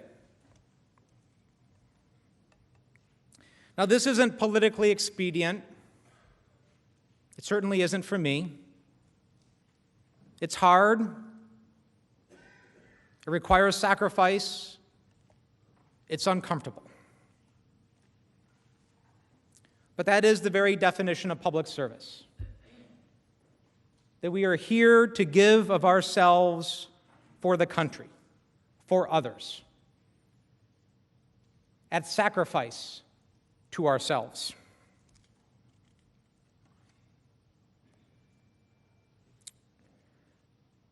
Those who have given so much for this country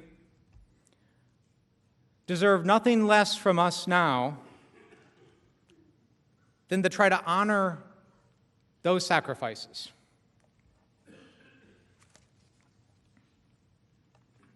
I have tried to do that the last few days. My time is done, and it is now your turn.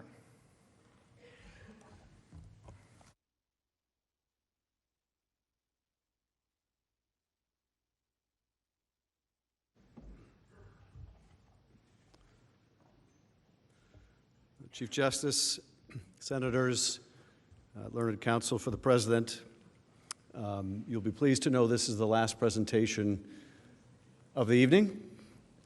And as I started last night, I made reference to some good advice I got from an encouraging voice that said, keep it up but not too long. Tonight I got some equally good advice. To be immortal, you don't need to be eternal. And I will do my best not to be eternal. First point I'd like to make is I'm tired. I don't know about you, but I'm exhausted. and I can only imagine how you feel. But I'm also very deeply grateful for just how you have attended to these presentations and discussions over the last few days. I'm deeply grateful. I can tell how much consideration you've given to our point of view and the President's point of view, and that's all we can ask. At the end of the day, all we can ask is that you hear us out and make the best judgment that you can, consistent with your conscience and our Constitution. Now, I wanted to start out tonight with where we began when we first appeared before you about a week ago, and that is with the resolution itself, with what the President is charged with in the articles and how that holds up now that you have heard the evidence from the House. Donald Trump was impeached in Article 1 for abuse of power. And that article provides that in his conduct of the office of President of the United States and in violation of his constitutional oath faithfully to execute the office of President of the United States and to the best of his ability preserve, protect, and defend the Constitution of the United States and is in violation of his constitutional duty to take care that the laws be faithfully executed, Donald J. Trump has abused the powers of his presidency in that, using the powers of his high office, President Trump solicited the interference of a foreign government, Ukraine, in the 2020 United States presidential election. President Trump solicited the interference of a foreign government, Ukraine, in the 2020 election. That has been proved. He did so through a scheme or course of conduct that included soliciting the government of Ukraine to publicly announce investigations that would benefit his reelection, harm the election prospects of a political opponent, and influence the 2020 U.S. presidential election to his advantage. That has been proved. President Trump also sought to pressure the government of Ukraine to take these steps by conditioning official U.S. government acts of significant value to Ukraine on its public announcement of the investigations. That has been proved. President Trump engaged in the scheme or course of conduct for corrupt purposes in pursuit of personal political benefit. That has been proved. In doing so, President Trump used the power of the presidency in a manner that compromised the national security of the United States and undermined the integrity of the United States democratic process. That has been proved. He thus ignored and injured the interests of the nation. That has been proved. President Trump engaged in this scheme or course of conduct through the following means. President Trump, acting both directly and through his agents within and outside the United States government, corruptly solicited the government of Ukraine to publicly announce investigations into a political opponent, former Vice President Joseph R. Biden, Jr. That has been proved. A discredited theory promoted by Russia alleging that Ukraine, rather than Russia, interfered in the 2016 United States presidential election. That has been proved. With the same corrupt motives, President Trump, acting both directly and through his agents within and outside the U.S. government, conditioned two official acts on the public announcements that he had requested: the release of $391 million of U.S. taxpayer funds that Congress had appropriated on a bipartisan basis for the purpose of providing vital military and security assistance to Ukraine to oppose Russian aggression, and which President Trump had ordered suspended. That has been proved. And B, a head of state meeting at the White House, which the President of Ukraine sought to demonstrate continued United States support for the government of Ukraine in the face of Russian aggression. That has been proved.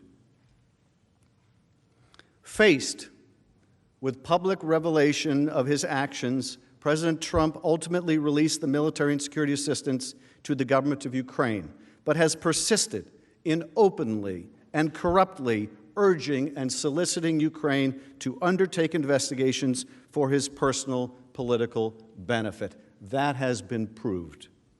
These actions were consistent with President Trump's previous invitations of foreign interference in U.S. elections. That has been proved. In all of this, President Trump abused the powers of the presidency by ignoring and injuring national security and other vital national interests to obtain an improper personal political benefit. That has been proved. He also betrayed the nation by abusing his high office to enlist a foreign power in corrupting democratic elections. That has been proved. Wherefore, President Trump, by such conduct, has demonstrated that he will remain a threat to national security and the Constitution if allowed to remain in office, and has acted in a manner grossly incompatible with self-governance and the rule of law. That has been proved. President Trump thus warrants impeachment and trial, removal from office, and disqualification to hold and enjoy any office of honor, trust, or profit under the United States. That will be for you to decide. But the facts have been proved. Those facts are not contested. We have met our burden. Article 2, obstruction of Congress. The Constitution provides that the House of Representatives shall have the sole power of impeachment, and the President shall be removed from office on impeachment for and conviction of treason, bribery, or other high crimes and misdemeanors. In his conduct of the office of the President, in violation of his constitutional oath, faithfully to execute the office of President of the United States, and to the best of his ability, preserve, protect, and defend the Constitution of the United States, and in violation of his constitutional duty to take care that the laws be faithfully executed, Donald J. Trump has directed the unprecedented, categorical, and indiscriminate defiance of subpoenas issued by the House of Representatives pursuant to its sole power of impeachment. That has been proved. President Trump has abused the powers of the presidency in a manner offensive to and subversive of the Constitution, in that the House of Representatives has engaged in an impeachment inquiry focused on President Trump's corrupt solicitation of the government of Ukraine to interfere in the 2020 U.S. presidential election. That has been proved. As part of this impeachment inquiry, the committees undertaking the investigation served subpoenas, seeking documents and testimony deemed vital to the inquiry from various executive branch agencies and offices and current and former officials. That has been proved. In response, without lawful cause or excuse, President Trump directed executive branch agencies, offices, and officials not to comply with those subpoenas. That has been proved. President Trump thus interposed the powers of the presidency against the lawful subpoenas of the House of Representatives and assumed to himself functions and judgments necessary to exercise the sole power of impeachment vested in the Constitution in the House of Representatives. That has been proved. President Trump abused the powers of his high office through the following means. Number one, directing the White House to defy a lawful subpoena by withholding the production of documents sought therein by the committees. That has been proved. Directing other executive branch agencies and offices to defy lawful subpoenas and withhold the production of documents and records from the committees, in response to which the Department of State, the Office of Management Budget, Department of Energy, and Department of Defense refused to produce a single record or document. That has been proved. Directing current and former executive branch officials not to cooperate with the committees, in response to which 9 administration officials defied subpoenas for testimony, namely John Michael McMulvaney, Robert B. Blair, John A. Eisenberg, Michael Ellis, Preston Wells Griffith, Russell T. Vaught, Michael Duffy, Brian McCormick, and T. Ulrich Brechbuhl. That has been proved. These actions were consistent with President Trump's previous efforts to undermine United States government investigations into foreign interference in U.S. elections. That has been proved. Through these actions, President Trump sought to arrogate to himself the right to determine the propriety, scope, and nature of an impeachment inquiry into his own conduct, as well as the unilateral prerogative to deny any and all information to the House of Representatives in the exercise of its sole power of impeachment. That has been proved. In the history of the Republic, no president has ever ordered the complete defiance of an impeachment inquiry, or sought to obstruct and impede so comprehensively the ability of the House of Representatives to investigate high crimes and misdemeanors. That has been proved. The abuse of office served to cover up the President's own repeated misconduct and to seize and control the power of impeachment and thus to nullify a vital safeguard vested solely in the House of Representatives. That has been proved. In all of this, President Trump has acted in a manner contrary to his trust as president and subversive of constitutional government, to the great prejudice of the cause of law and justice, and to the manifest injury of the people of the United States. That has been proved. Whereas, or wherefore, President Trump, by such conduct, has demonstrated that he will remain a threat to the Constitution if allowed to remain in office, and has acted in a manner grossly incompatible with self-government and the rule of law. That has been proved. President Trump thus warrants impeachment and trial, removal from office, and disqualification to hold and enjoy any office of honor, trust, or profit under the United States. That will be for you to determine. Let me say something about this second article. The facts of the President's defiance of Congress are very simple because they were so uniform, because they were so categorical, because they are so uncontested. But do not mistake for a moment the fact that it was simple and quick to present that course of conduct compared with a sophisticated campaign to coerce Ukraine into thinking that that second article is any less significant than the first. Do not believe that for a moment. If there is no Article 2, let me tell you something. There will never be an Article 1. If there's no Article 2, there will never, of any kind or shape or form, be an Article 1. And why is that? Because if you and we lack the power to investigate a president, there will never be an Article 1.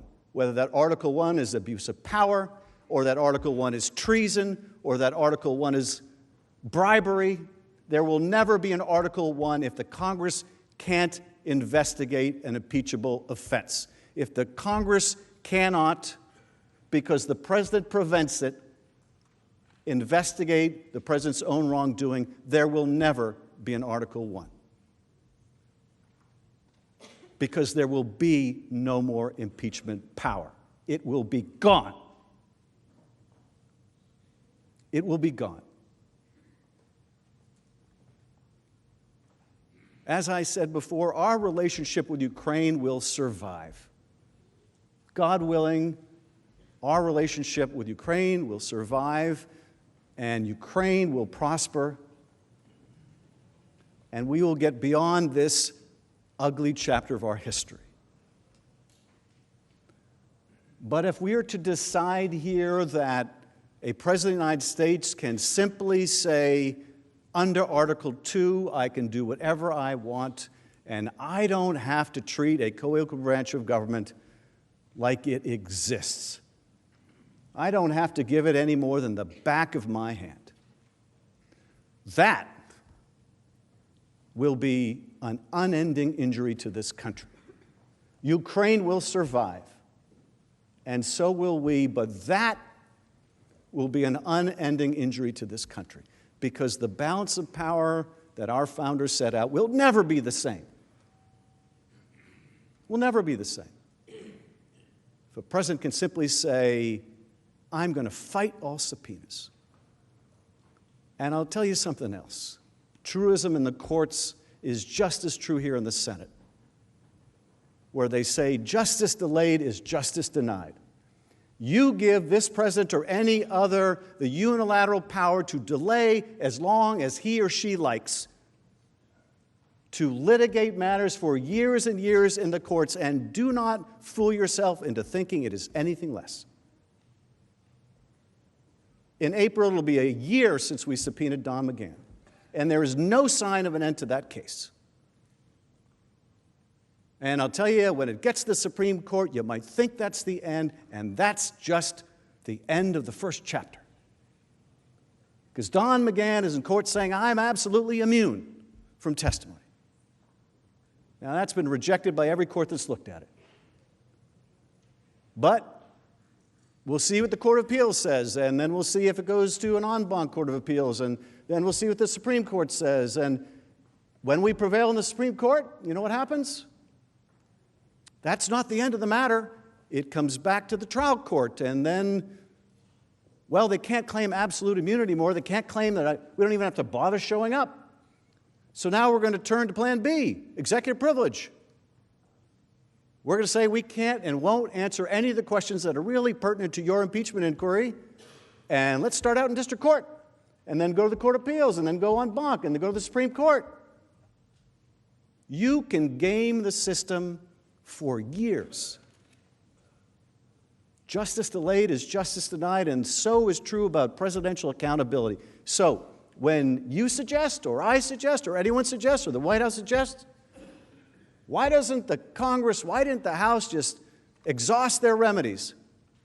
As if in the Constitution, where it says the House shall have the sole power of impeachment, there's an asterisk that says, after exhausting all court remedies, and first seeking court in the district court, and then seeking relief in the Court of Appeals, and after that going to the Supreme Court. Let's not kid ourselves about what that really means. What that really means is you allow the president to control the timing of his own impeachment, or if it will ever be permitted to come before this body. That is not an impeachment power. That is the absence of an impeachment power. Article 2 is every bit as important as Article 1. Without Article 2, there is no Article 1 ever again, no matter how egregious this president's conduct or any other. It is fundamental to the separation of powers. If you can't have the ability to enforce an impeachment power, you might as well not put it in the Constitution. Now, shortly, the president's lawyers will have a chance to make their presentation. And as we will not have the ability to respond to what they say, I want to give you a little preview of what I think they're going to have in store for you, so that when you do hear it, you can put it into some perspective. I expect that they will attack the process. I don't think that's any mystery.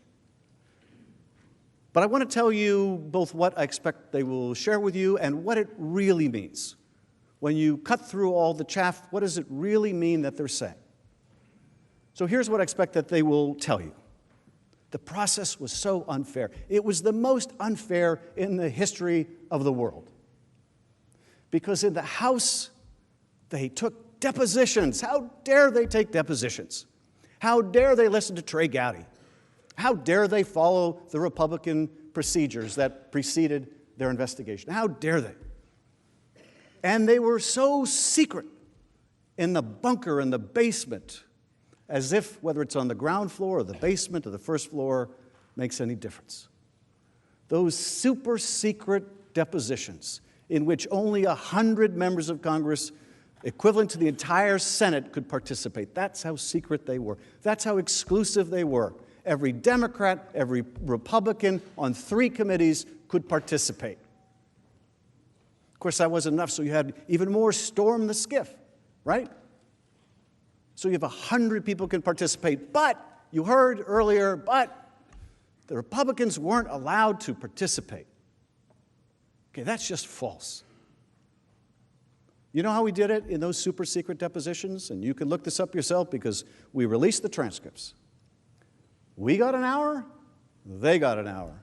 We got 45 minutes, they got 45 minutes. And we did that back and forth until everyone was done asking their questions. Now you'll hear, oh, Chairman Schiff was so unfair, he wouldn't allow us to ask our questions. Well, there were certain questions I didn't allow. Questions like, who's the whistleblower? Because we want to punish that whistleblower. Because yes, some of us in this House and in this House believe we ought to protect whistleblowers. So yes, I did not allow the outing of the whistleblower. So when they say the chairman wouldn't allow certain questions, that's what they mean. It means that we protect people who have the courage to come forward and blow the whistle. That we don't think, though the president might, that they're traitors and spies. To believe that someone who blows the whistle on misconduct of the serious nature that you now know took place is a traitor or spy, there is only one way you can come to that conclusion. And that is if you believe you are the state, and that anything that contradicts you is treason. That is the only way that you can conceive of someone who exposes wrongdoing is a traitor or a spy. But that is exactly how this president views those who expose his wrongdoing, because he is the state. Like any good monarch, he is the state.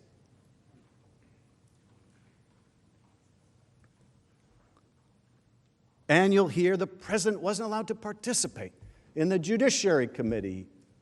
Well, that's false too, as you've heard. The president had the same rights in our proceedings as President Nixon and President Clinton. But nonetheless, you'll hear it was so unfair. And one other thing that was really unfair is all the subpoenas were invalid because the House didn't pass a resolution announcing its impeachment inquiry. Never mind that we actually did. The problem was they said, well, we hadn't, and then we did, and then the problem was, well, you did. Now, of course, as you know, the Constitution says the House will have the sole power of impeachment. If we want to do it by House resolution, we can do it by House resolution. If we want to do it by committee, we can do it by committee. It is not the president's place to tell us how to conduct an impeachment proceeding any more than it is the president's place to tell you how you should try it. So when you see that 8-page diatribe from the White House counsel saying, we should have been able to have a resolution in the House, or we should have been able to have this, what you should hear, what they really mean is Donald Trump had the right to control his own impeachment proceeding. And it's an outrage that Donald Trump didn't get to write the rules of his own impeachment proceeding in the House. You give a president that right, there is no impeachment power. But when you hear them say that, when you hear them complain about depositions that were the same as the Republicans, or the right to participate that was the same in Clinton and Nixon, and by the way, they weren't allowed to call witnesses, they said. Well, 3 of the 12 witnesses that we heard in our open hearings were the minority witness requests. So you'll hear those arguments, the most unfair in history. The fact is, we had the same process. In those other impeachments, the majority did not surrender its subpoena power to the minority. You know what it did? It said, you can subpoena witnesses, and if the majority doesn't agree, you can force a vote. That is the same process we had here. The majority does not surrender its subpoena power. Didn't in the prior impeachments, didn't in this one. When they say the process was unfair, what they really mean is, don't look at what the president did. For God's sake, don't look at what the president did. Now, you'll also hear, I think the second thing you'll hear from the president's team is attack the managers. Those managers are just awful. They're terrible people, especially that Schiff guy. He's the worst. He's the worst. And Exhibit A, he mocked the president. He mocked the president. He mocked the president as if he was shaking down the leader of another country, like he was an organized crime figure. He mocked the president. He said, it was like the president said, listen, Zelensky, because I'm only going to say this 7 times. Well, I discovered something very significant by mocking the president. And that is, for a man who loves to mock others, he does not like to be mocked. So it turns out he's got a pretty thin skin. Who would have thought it? Never mind that I said I wasn't using his words before I said it, and I wasn't using his words after I said it, and I said I was making a parody of his words. It's an outrage. He mocked the president. That Schiff. Terrible.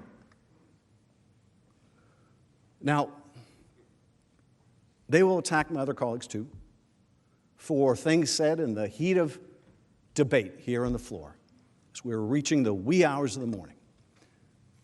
And they'll attack some of my colleagues who aren't even in this chamber. Maybe they'll attack the squad. That's a perennial favorite with the president. If they attack the squad, you should ask, what does that have to do with the price of beans? But you can expect attacks on all kinds of members of the House that have nothing to do with the issues before you. And when you hear those attacks, you should ask yourself, away from what do they want to distract my attention? Because 9 times out of 10, it will be the president's misconduct. But look for it. Attacks on the managers, attacks on other House members, attacks on the Speaker, attacks on who knows what.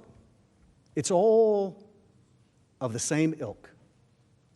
Whatever you do, just don't consider the president's misconduct. You'll also hear attacks on the Constitution. Of course, it won't be framed as an attack on the Constitution, but that's really what it represents. And that is, abuse of power doesn't violate the Constitution. Presidents of the United States have every right to abuse their power. That's the argument. Okay, I know it's a hard argument to make, right? Presidents have a constitutional right to abuse their power. And how dare the House of Representatives charge a president with abusing his power? Now, I'm looking forward to that constitutional argument by Alan Dershowitz. Because I want to know why abusing power and trust is not impeachable now, but it was a few years ago. Because the last time I checked, I don't think there was a significant change to the Constitution between the time he said it was impeachable and the time he's saying now that apparently it is not impeachable. So I'm looking forward to that argument.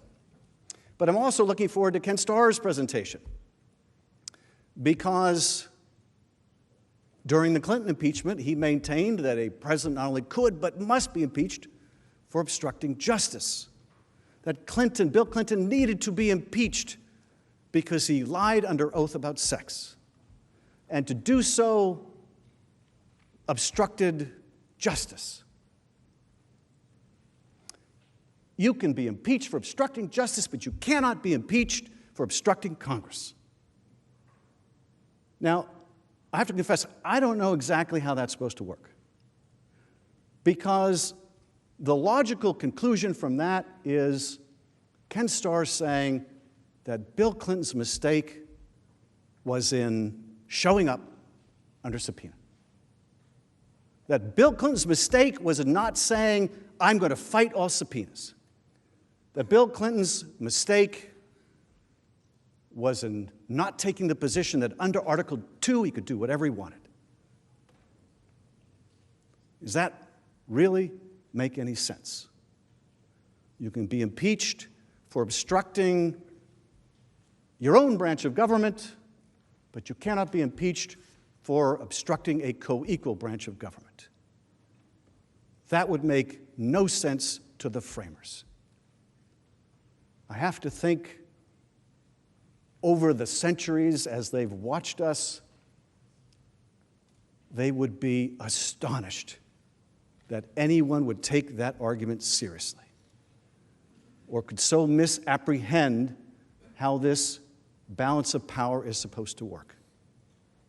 So I look forward to that argument. And maybe when they make that argument, they can explain to us why their position on abuse of power isn't even supported by their own Attorney General. So I hope they will answer why even their own Attorney General doesn't agree with them.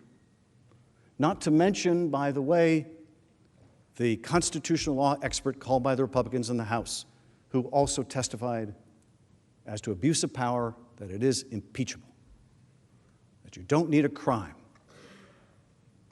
that's impeachable. Now, when you hear them make these arguments, cannot be impeached for abusing your power, this is what it really means. We cannot defend his conduct. And so we want to make it go all the way without even having to think about that. You don't even need to think about what the president did because the House charged it wrong. And so don't even consider what the president did. That's what that argument means. We can't defend the indefensible, so we have to fall back on even if he abused his office, even if he did all the things he's accused of, that's perfectly fine. There's nothing that can be done about it. Now, you'll also hear, as part of the defense, and you heard this from Jay Sekulow, it was I think the last thing he said, the whistleblower. And then he stepped back to the table. The whistleblower. Now, I don't really know what that meant, but I suspect you'll hear more of that. The whistleblower. The whistleblower. It's his or her fault that we're here. The whistleblower. You know, I would encourage you to read the whistleblower complaint again. When you read that complaint again, you will see just how remarkably accurate it is. It's astonishingly accurate. You know, for all the times the president is out there saying that the complaint was all wrong, you read it. Now that you have heard the evidence, you read it, and you will see how remarkably right the whistleblower got it. Now, when that complaint was filed, it was obviously before we had our depositions and had our hearings, all of which obviated the need for the whistleblower. In the beginning, we wanted the whistleblower to come and testify because all we knew about was the complaint. But then we were able to hear from firsthand witnesses about what happened. And then something else happened. The president and his allies began threatening the whistleblower. And the life of the whistleblower was at risk.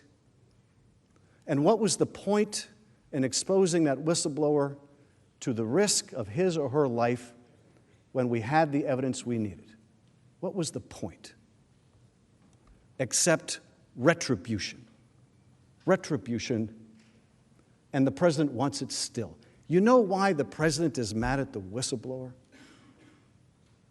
Because but for the whistleblower, he wouldn't have been caught. And that is an unforgivable sin. He is the state.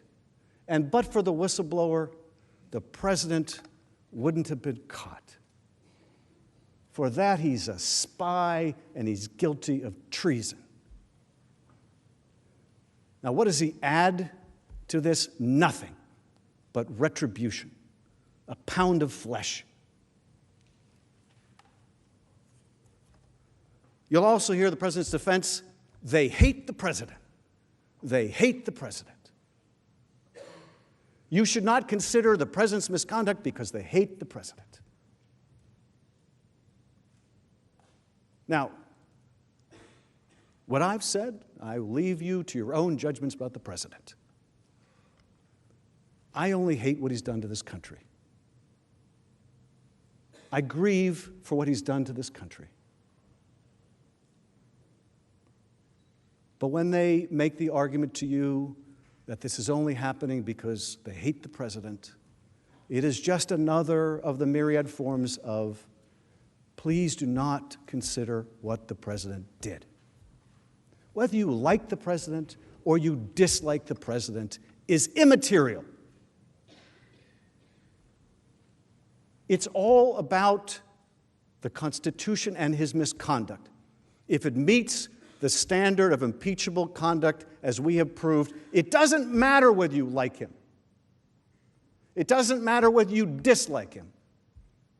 What matters is whether he is a danger to the country because he will do it again.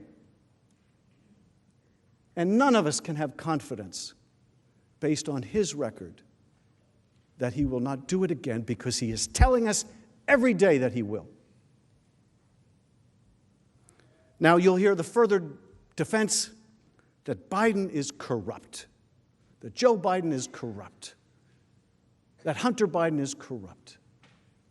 This is their defense. This will be another defense, because what they hope to achieve in the Senate trial is what they couldn't achieve through their scheme. If they couldn't get Ukraine to smear the Bidens, they want to use this trial to do it instead. So let's call Hunter Biden. Let's smear the Bidens. Let's succeed in the trial with what we couldn't do with this scheme. That's the goal.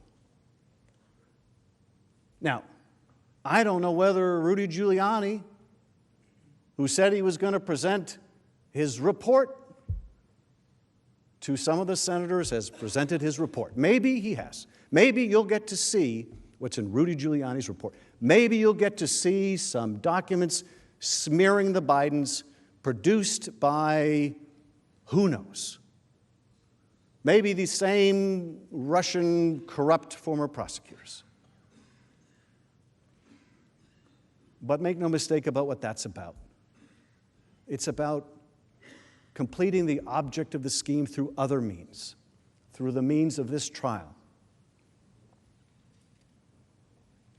You may hear the argument that what the president is doing when he is obstructing Congress is protecting the office for future presidents.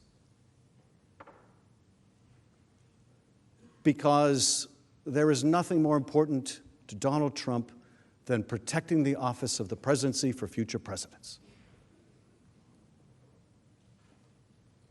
And I suppose when he withheld military aid from Ukraine, he was trying to protect future presidents.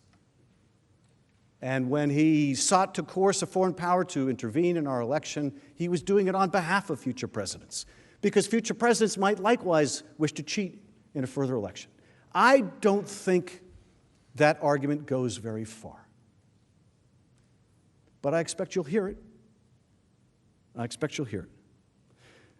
You may hear an argument that the president was really concerned about corruption, and he was concerned about burden sharing. I won't spend much time on that because you've heard the evidence on that. There is no indication that this had anything to do with corruption, and every bit of evidence that it had nothing to do with fighting corruption or burden sharing. Indeed, nothing about the burden changed between the time he froze the aid and the time he released the aid. There was no new effort to get others to contribute more, and Europe contributes a great deal as it is. This is an after-the-fact rationalization. You probably saw the public reporting that there was an exhaustive effort after the fact to come up with a post hoc rationalization for this scheme. I would like to show you the product of that investigation, but I'll need your help, because it is among the documents they refuse to turn over. They will show you just what an after-the-fact invention this argument is. Now, I expect you'll hear the argument, Obama did it. Obama did it. Now, that may take several different forms, but the form of Obama did it that I'm referring to is Obama also withheld aid.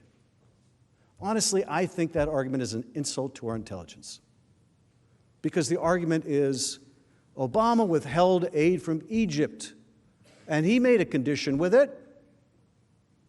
Obama withheld aid from Egypt after they had a revolution, and circumstances changed. And you know something? He didn't hide it from Congress.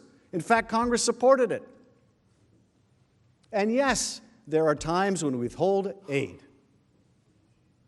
for a good policy reason, not a corrupt effort to get help in your election.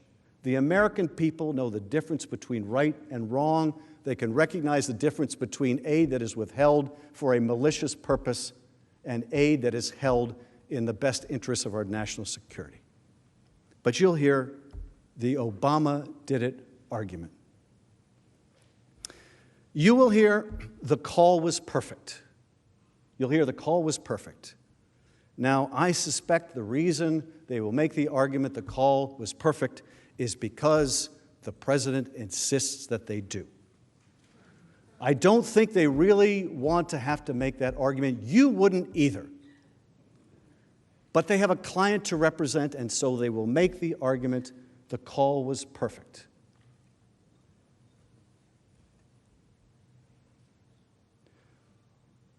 And they will also make the argument Ukraine thinks the call was perfect. Ukraine says there was no pressure. What that really means is Ukraine wants a future.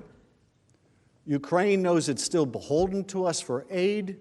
Ukraine still hasn't gotten in through the door of the White House. Ukraine knows that if they acknowledge that they were shaken down by the President of the United States, the President of the United States will make them pay.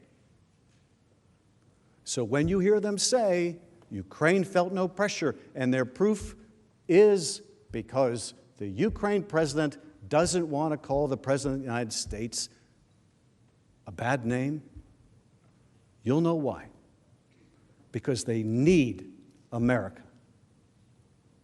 They need America.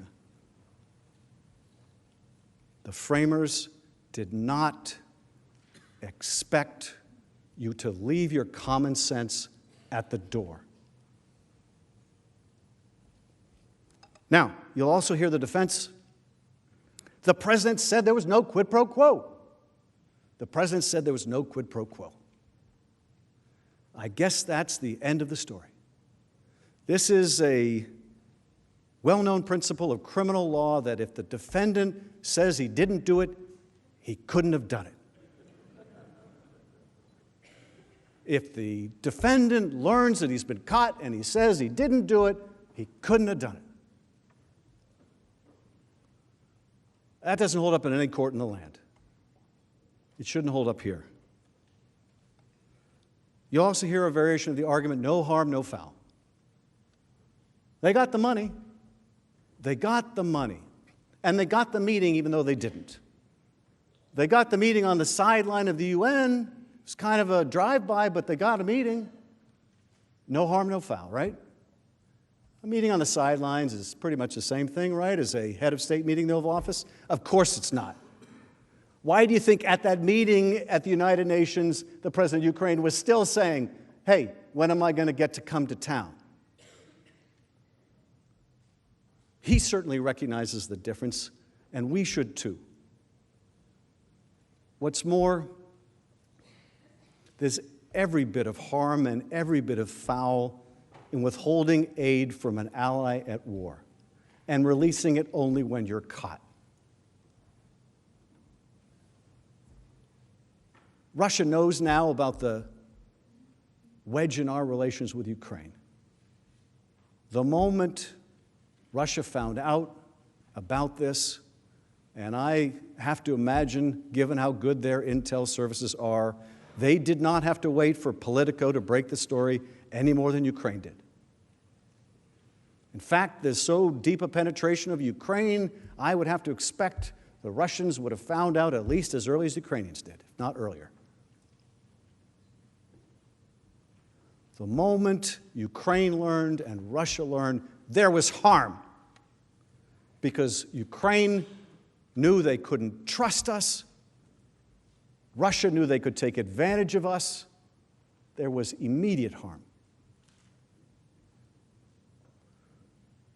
And because someone is caught, because a scheme is thwarted, doesn't make that scheme any less criminal and corrupt. You get no pass when you get caught. Now, I expect one of the defenses you'll see is they will play you certain testimony from the House, where my colleagues on the other side of the aisle ask questions like, did the president ever say he was bribing Ukraine? Did you ever see him actually bribe Ukraine? Did you hear him say that he was going to bribe Ukraine? Did you personally see this yourself? And if you didn't see it, if he didn't lay it out for you, then it couldn't have happened. 2 + 2 does not equal 4. You are not allowed to consider anything except for a televised confession by the president. And even then, don't consider it. So I imagine you'll hear some of that testimony where witnesses are asked, they work for the Defense Department. Well, did the president ever tell you that he was conditioning the aid? Never mind that these are people who don't necessarily even talk to the president. But I expect you'll see some of that.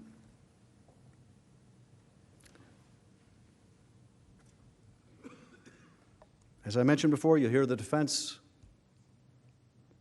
We claim privilege. You can't impeach the president over the exercise of privilege. Never mind the fact that they never claimed privilege. They never asserted privilege. And you know why? You know why they never actually invoked privilege in the House? Is because they know that if they did, they'd have to produce the documents and they'd have to show what they were redacting, and they didn't want to do even that. They knew the overwhelming majority of the documents and witness testimony, there was no even colorable claim of privilege. So they didn't want to even invoke it. All they would say is, maybe someday. But you will hear that you can't be impeached for a claim of privilege they never made.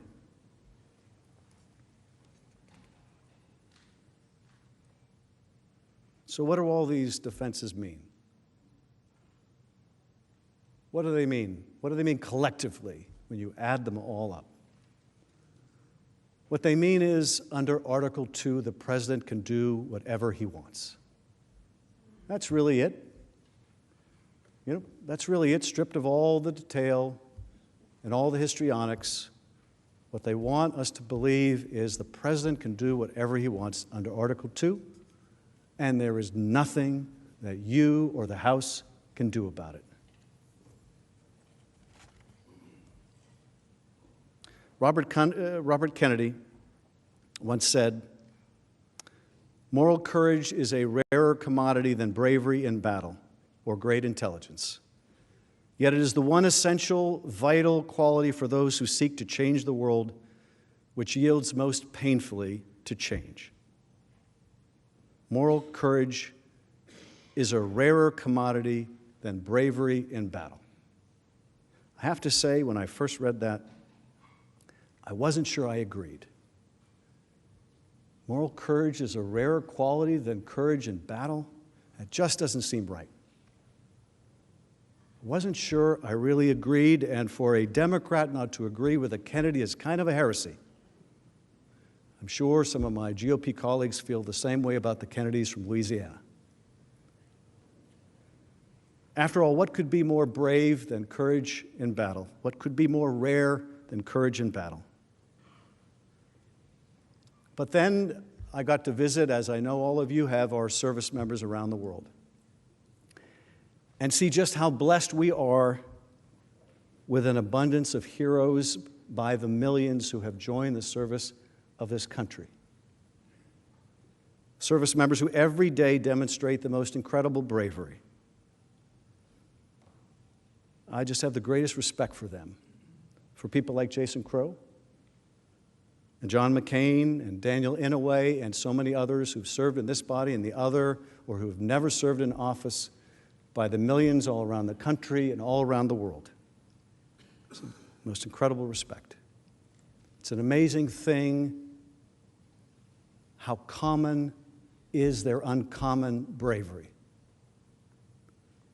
My father's 92. He's probably watching. He's part of the greatest generation. Left high school early to join the service. He tried to enlist in the Marine Corps, and he failed the physical. So at the end of World War II, failed the physical. Bad eyesight and flat feet, which was apparently enough to fail the physical. So 2 weeks later, he went to try to enlist in the Army, thinking that maybe it's a different physical standard, and even if it isn't, maybe I'll get a different examining physician. Turns out, same standard, same physician. And he recognized my father. And he said, "Weren't you here 2 weeks ago?" And my father said, "Yeah." And he said, "You really want to get in that bad?" My father said, "Yeah," and he was in the Army. Now, the war was over, and so he never left the United States. And when he left the service, he went to the University of Alabama. And about midway through, he wanted to get on with his life, and he left college and went out into the business world. Something he always regretted, leaving college early. But I think in many ways, he got a better education than I did.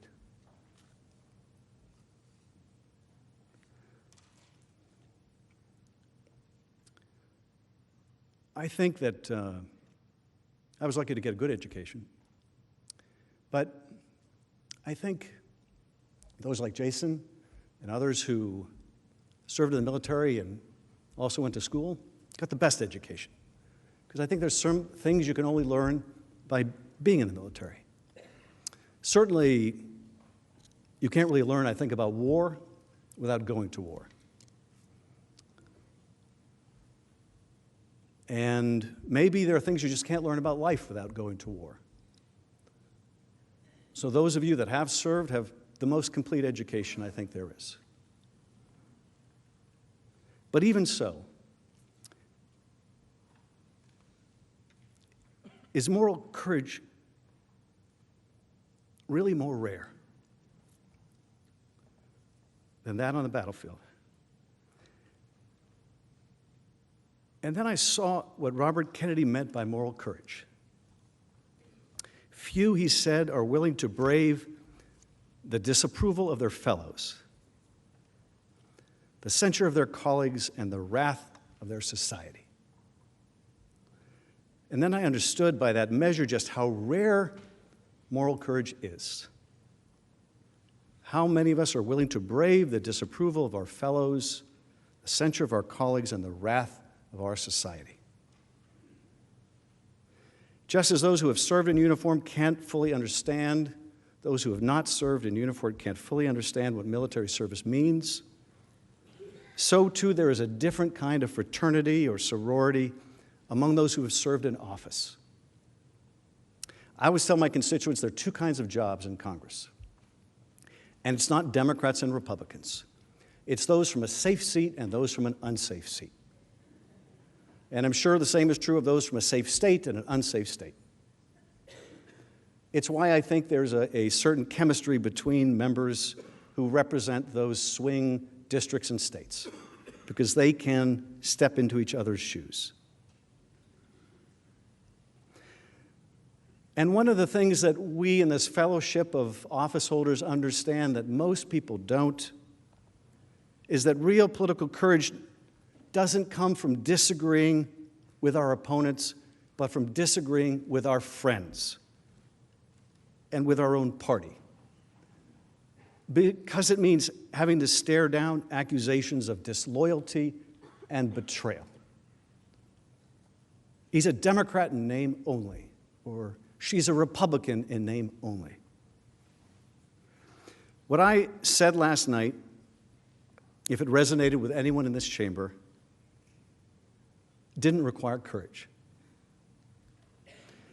My views, as heartfelt as they are, reflect the views of my constituents. But what happens when our heartfelt views of right and wrong are in conflict with the popular opinion of our constituents? What happens when our devotion to our oaths, to our values, to our love of country,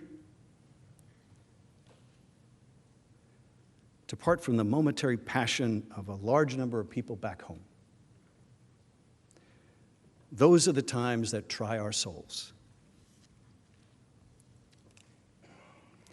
CBS News reported last night that a Trump confidant said that GOP senators were warned, vote against your president, vote against the president, and your head will be on a pike.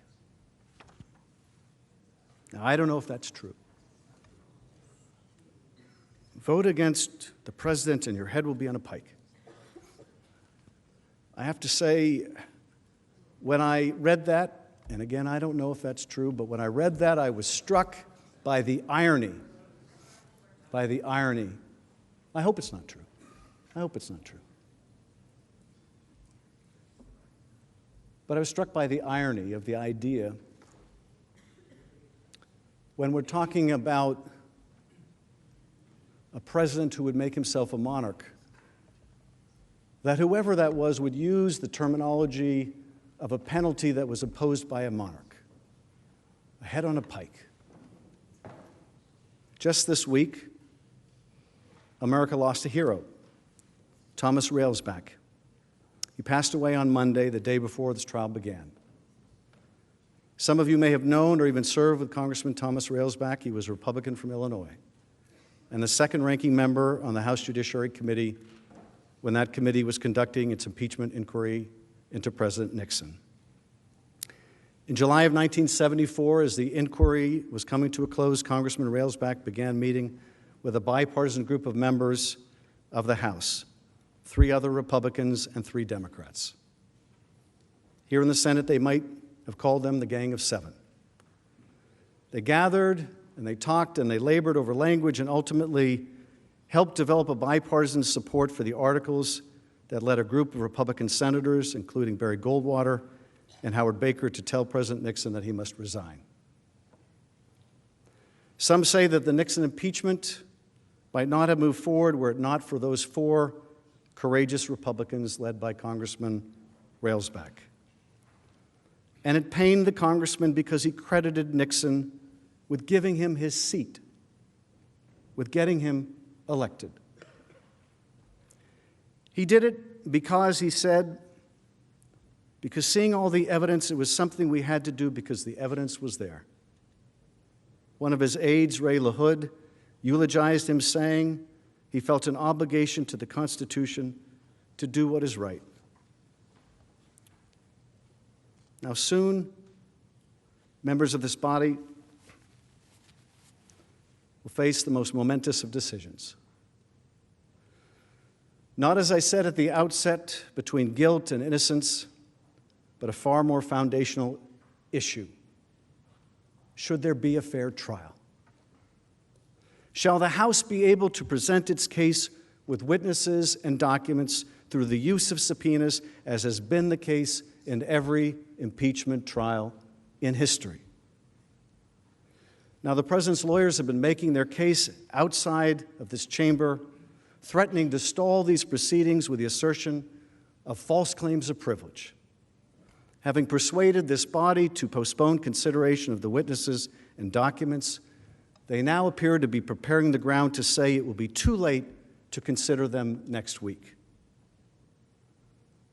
But consider this. Of the hundreds of documents that we have subpoenaed, there is no colorable claim and none has been asserted. To the degree that you could even make a claim, that claim has been waived. To the degree that even superficially a claim would attach, it does not conceal misconduct. And what's more, to the degree that there were a dispute over whether a privilege applied, we have a perfectly good judge sitting behind me, empowered by the rules of this body to resolve those disputes. And when the Chief Justice decides where a narrow application of privilege ought to apply, you will still have the power to overrule him. How often do you get the chance to overrule a Chief Justice of the Supreme Court? You have to admit it's every legislator's dream. So let us not be fooled by the argument that it will take too long, or persuaded that the trial must be over before the State of the Union. This is no parking ticket we are contesting, no shoplifting case we are prosecuting. It is a matter of high crimes and misdemeanors. How long is too long to have a fair trial, fair to the president and fair to the American people? The American people do not agree on much, but they will not forgive being deprived of the truth, and certainly not because it took a back seat to expediency. In his pamphlet of 1777, The American Crisis, Thomas Paine wrote, "Those who expect to reap the blessings of freedom must undergo the fatigue of supporting it." Is it too much fatigue to call witnesses and have a fair trial? Are the blessings of freedom so meager that we will not endure the fatigue of a real trial with witnesses and documents? President Lincoln, in his closing message to Congress in December 1862, said this: "Fellow citizens, we cannot escape history. We of this Congress and this administration will be remembered in spite of ourselves. No personal significance or insignificance can spare one or another of us.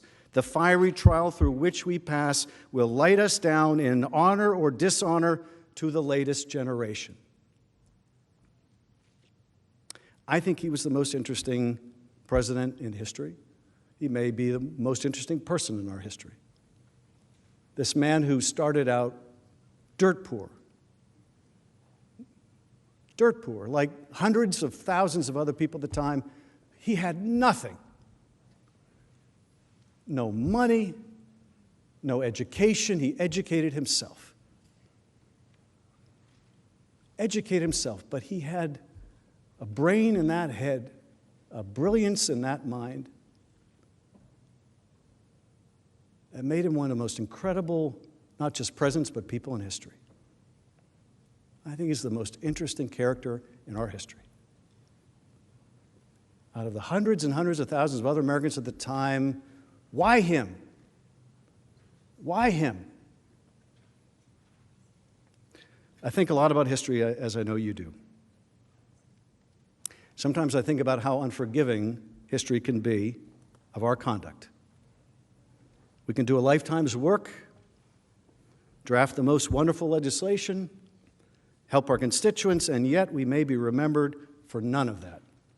But for a single decision, we may be remembered, affecting the course of our country. I believe this may be one of those moments, a moment we never thought we would see, a moment when our democracy was gravely threatened, and not from without, but from within. Russia, too, has a constitution. It's not a bad constitution. It's just a meaningless one. In Russia, they have trial by telephone. They have the same ostensible rights we do to a trial. They hear evidence and witnesses, but before the verdict is rendered, the judge picks up the telephone and calls the right person to find out how it's supposed to turn out. Trial by telephone. Is that what we have here? Trial by telephone? Someone on the other end of the phone dictating what this trial should look like? The founders gave us more than words. They gave us inspiration. They may have receded into mythology, but they inspire us still. And more than us, they inspire the rest of the world. They inspire the rest of the world. From their prison cells in Turkey, journalists look to us. From their internment camps in China, they look to us. From their cells in Egypt, those who gathered in Tahrir Square for a better life look to us. From the Philippines, those that were the victims and their families of mass extrajudicial killing, they look to us. From Elgin Prison, they look to us. From all over the world, they look to us. And increasingly, they don't recognize what they see. It's a terrible tragedy for them. It is a worse tragedy for us, because there's nowhere else for them to turn. They're not going to turn to Russia. They're not going to turn to China. They're not going to turn to Europe with all of its problems. They look to us because we are still the indispensable nation. They look to us because we have a rule of law. They look to us because no one is above that law. And one of the things that separates us from those people in Elgin Prison is the right to a trial. It's a right to a trial. Americans get a fair trial. And so I ask you, I implore you, give America a fair trial. Give America a fair trial. She's worth it. Thank you.